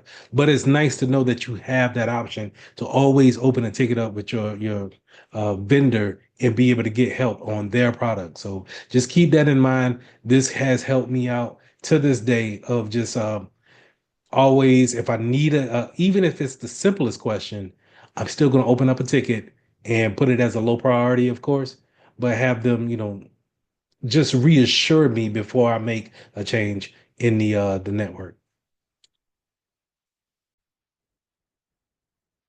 Now let's talk about the logs. We always want to know where our logs are, especially when it comes to firewalls, because you're going to live and die by your logs. If you're doing any type of evaluation, or I'm sorry, investigation, we need to make sure that we understand where our logs at, but then how to navigate them when it comes to our filters. How do we put our filters on in order to navigate through all of the logs that come in? And I put so much emphasis on that because every second we pull in maybe hundreds, if not thousands, of logs, different logs, um, to a database somewhere, right? And then when you're looking at trying to understand what happened and why it happened in an investigation, we need to go through our logs and get the precise time. So understanding our log view, being able to navigate that type of application is going to be vital to getting the information right. So always keep that in mind when it comes to your logs. And sometimes when you're working with a SOC or you're working with another third party, they will probably need access to your logs in order to digest them. So we also want to keep that in mind when it comes to working with others when it comes to our logs.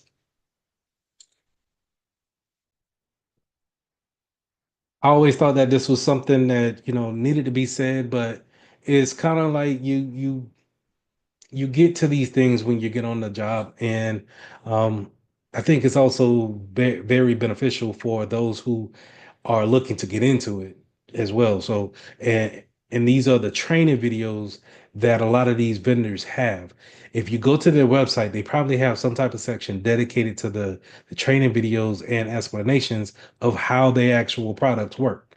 And it's free for the most part, where we can go in there, look at it, study it, and then we become, I wouldn't say experts, but definitely become more adequate of handling their products versus not. And it's just like this course is built off of Sophos firewalls, and they're giving you a training material to actually type in commands that you would on a firewall. So whenever you are presented with that firewall, you are not lost totally. You know what I mean? So, but again, if you are lost in some type of capacity, you can still feel comfortable putting in a help desk ticket and having them walk you through it. So I think that's always good to understand these tech videos. They are out here, and therefore our benefit when it comes to their appliances. Now, when we're talking about having our firewall look at different objects or identifying different things coming in and out of our network, we need to identify these objects in some type of way. More than likely, it's going to be through IP address, MAC address, or some type of domain name. And this is where we can set up our firewall to look for those particular cues and then perform whatever actions we want on them. So again, like I said, it's either going to be an IP, a MAC, or a frequently qualified domain name. So that's FQDN. So once we put those things in, we could pretty much say that, hey, we want our firewall to look for these particular cues and then perform whatever actions we want on them. Now, it's also going to come down to what actions we want to perform on the type of way that they are communicating. So is it going to be over HTTP, or is it going to be some type of file transfer? Things of that nature also plays a part when it comes to how these objects are actually communicating with our users on the network. But and a lot of times these firewalls are smart enough to understand and disseminate between MAC addresses. So it could be some type of IoT device that uses uh, uh, I'm sorry, an IoT device that uses some type of MAC address versus some type of computer or a tablet that's using an IP address versus a website or application that's looking for an update on another web server. So all of these three different objects can be searching for certain things on the network all at the same time, but our firewall should be smart enough to do that. Now, another thing that I wanted to bring up is the star or the wildcard option that you got here. When we're doing a frequently qualified domain name, we're going to be looking at not only, let's say, sophos.com, anything that could come before that, which could be admin.sophos.com, or it could be mailbox.sophos.com, or it could be workspace.sophos.com. All of those domains, instead of me making an exception or some type of putting it on a particular block list or an allow list, I can just put a wild card there and say, hey, anything that has .sophos.com is allow, block, whatever action that I want to partake on anything that's owned by them. Okay, so that's something that I want you to keep that in mind, because it'll keep your exceptions list confined and more precise. And in turn, if you're the only one working on those type of lists, it'll help you out when it comes to managing those things later on down the line, because you'll find out quickly that these lists can get long and out of control very quickly.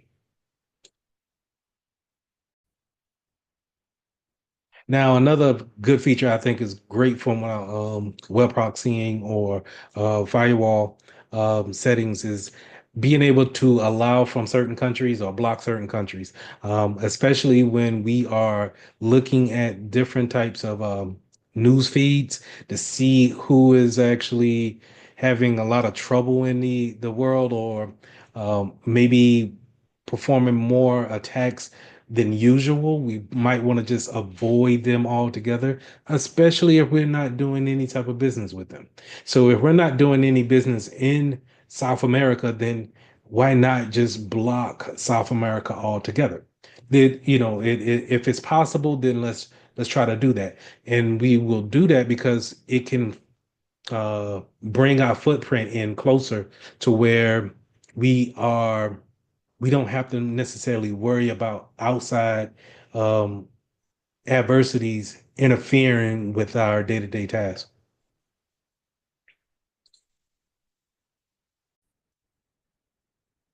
So let's go ahead and let's walk through this simulation. I'm not going to talk during this simulation as like I did on the first one. I'm pretty much think that you guys understand that once you open that attachment, you should be able to walk through it on your own pace. But I'm going to walk through it here in this class so you could just see that you're doing the right thing. But it's really no way to mess up in this training. But this is also going to walk you through certain settings within the firewall and get you comfortable with just putting in those commands, putting in those username and passwords, and getting you more acclimated with the interface.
Hey, I've been getting some questions about how did I get started in cybersecurity, and is the process hard to transition into or to get into as a new person trying to land one of those entry level jobs? And feel like I should talk on this subject by showing you where I came from and my journey to get into cybersecurity. So I started off in 2007 as a 25 uniform in the United States Army, which is basically I work with radios, and I did very basic computer troubleshooting. So, pulling IP addresses, making sure that you could turn it off, turn it on, hooking it up to a printer, those type of things. That's where I got my bases at. That's where I learned at.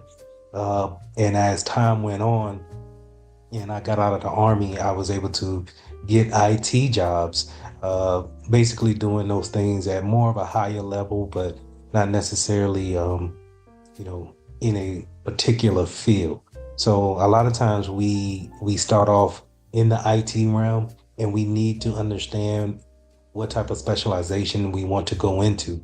So we don't want to get stuck in help desk and service desk, just doing a lot of break fix, unless you like that type of stuff and you maybe want to manage the help desk or the service desk. But 9 times out of 10, I would think someone getting in this field would want to end up as an IT director or having some type of specialization under their belt. And so that's what I did. I started to get these jobs and doing the same thing, but it was here at my job at INSP where I had to think about what do I want to become. Do I want to work in servers, networking, or at that time security was just ramping up, and that's when I started to think about cybersecurity and going to try to get my Security Plus. And so I knew that Security Plus was the entry level certification that I needed. And I tried my best to get that while working at this job.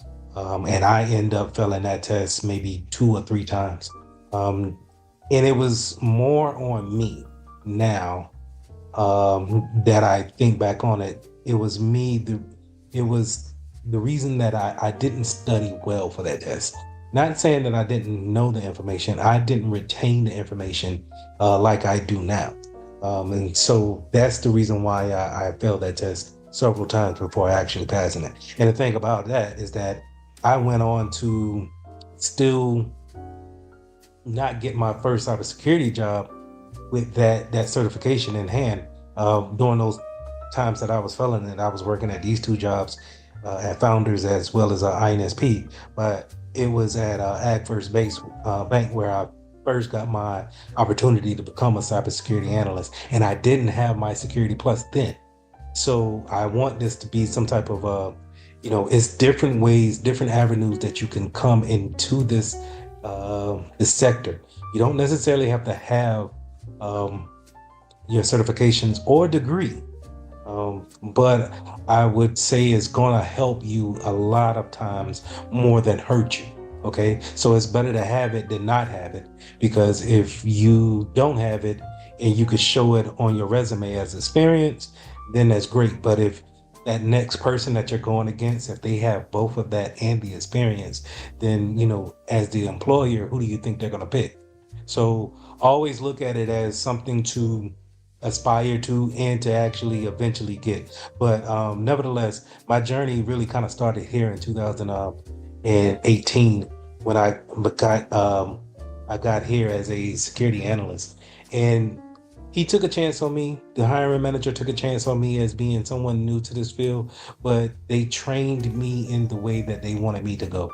And that's where I'm ever so grateful to them to actually bring me on and let me get my hands dirty with all the type of tools that they had, policies that they had, the way, how they had to actually have that infrastructure set up to where we had to secure different things for different organizations. It was almost like having 20 different companies that you work for versus just one company.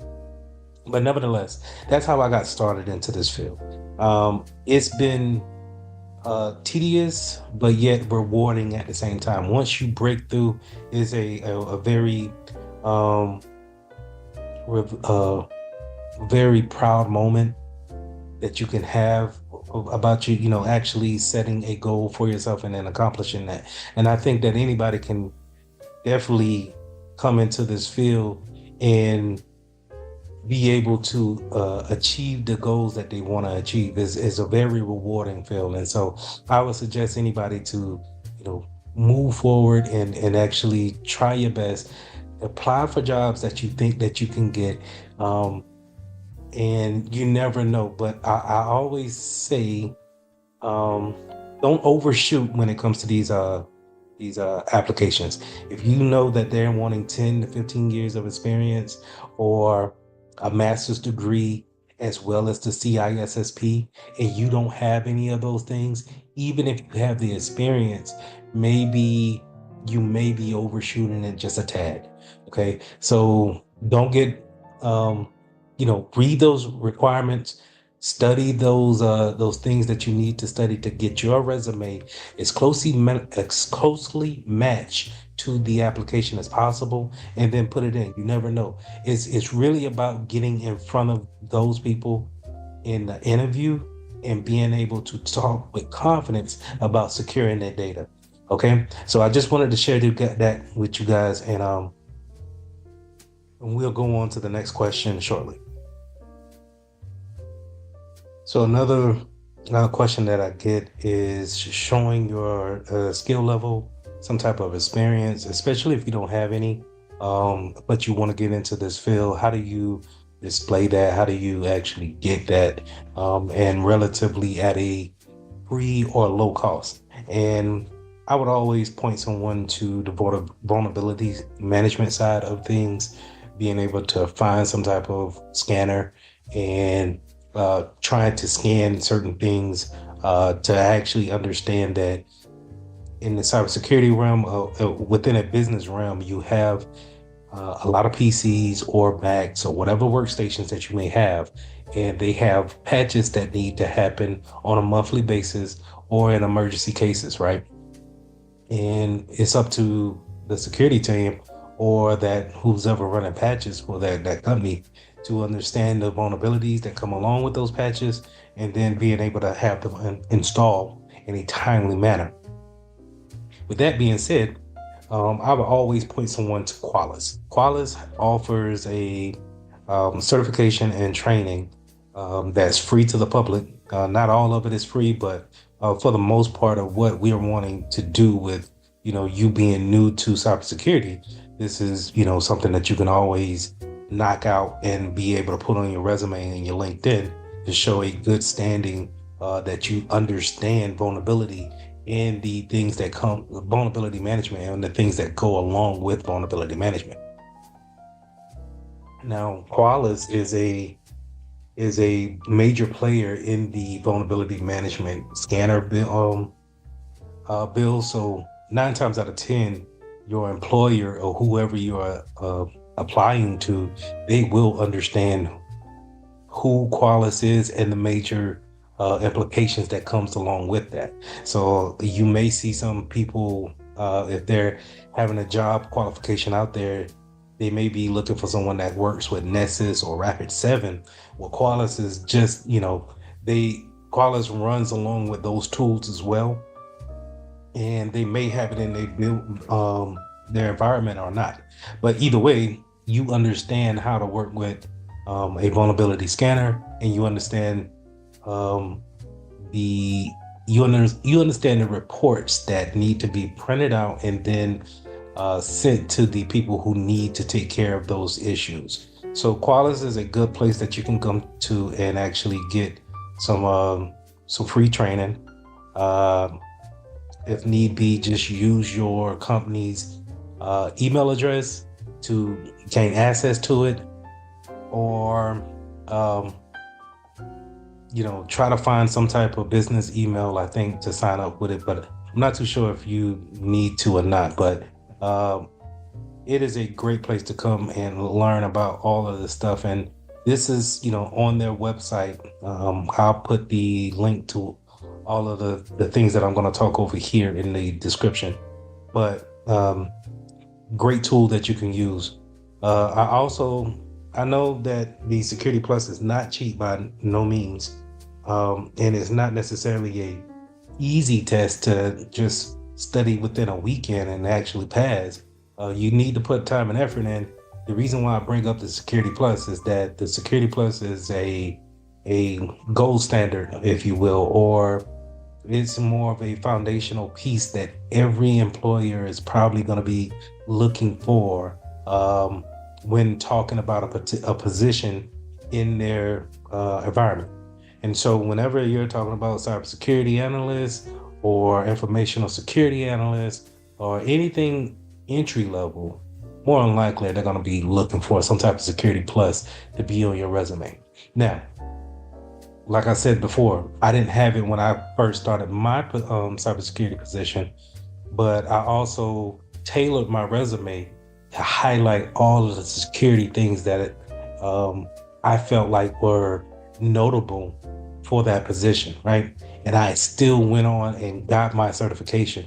And the thing about that is that while you may not have it, it doesn't necessarily put you over the person who does have it, right? So if they're lining you right up with that person that has that certification and you don't, it may outweigh the type of resume that you bring there, because they may look at it like, okay, this person has the experience and the certification, so they're taking certain steps. It gets them to talk about that person more than your resume. So that's why I will always bring up the Security Plus as a good place to get started, and to actually, if you have the opportunity to maybe get in one of these boot camps or get behind a nonprofit who can actually pay for the certification, great thing to actually get into your resume. Try Hack Me is a great learning center that's free to learn the foundations of cybersecurity, as well as getting into that pen testing field. So it's a website that you can go and kind of get these hands-on labs that you can actually get more in depth with what's going on in the cybersecurity field. Now, as someone who works into the field, will you use this on a regular basis? It's more, it could be, right? But it's all about where you're actually working, who you're working for, what type of data are you trying to protect? And those things may cause you to replicate some of the things that you find here. But the reason why I bring this up is that these are great free courses that you can record yourself doing and then posting on your LinkedIn profile to show employers that, hey, you understand how to navigate around Linux systems, Windows servers, typing in commands. You are able to show these skill sets that are needed on a day-to-day job basis. So great opportunity here that's free is tryhackme.com. Finally here, I have VMware. And as we move closer and closer to everything just being into the cloud, having some idea of how to work in the cloud, to me, is very big as far as what you could put on your resume, how you could show that employer that you have the experience, right? So going to vmware.com and then going to the resources tab here, you can see something that they have under tools and training, the hands-on labs. And now you can go here and sign up for it. Of course, you'll have to give up the email or whatnot, but being able to go in and work in their labs on their software, you can now put this, again, you can record yourself, screen record yourself going through these labs, showing that you understand the the contents of the lab and then posting it on your LinkedIn, on your profiles. And that's kind of giving you a public exposure to, hey, I have this training and I'm able to understand what's going on. And to me, I think not only just videotaping yourself doing it, but talking through it.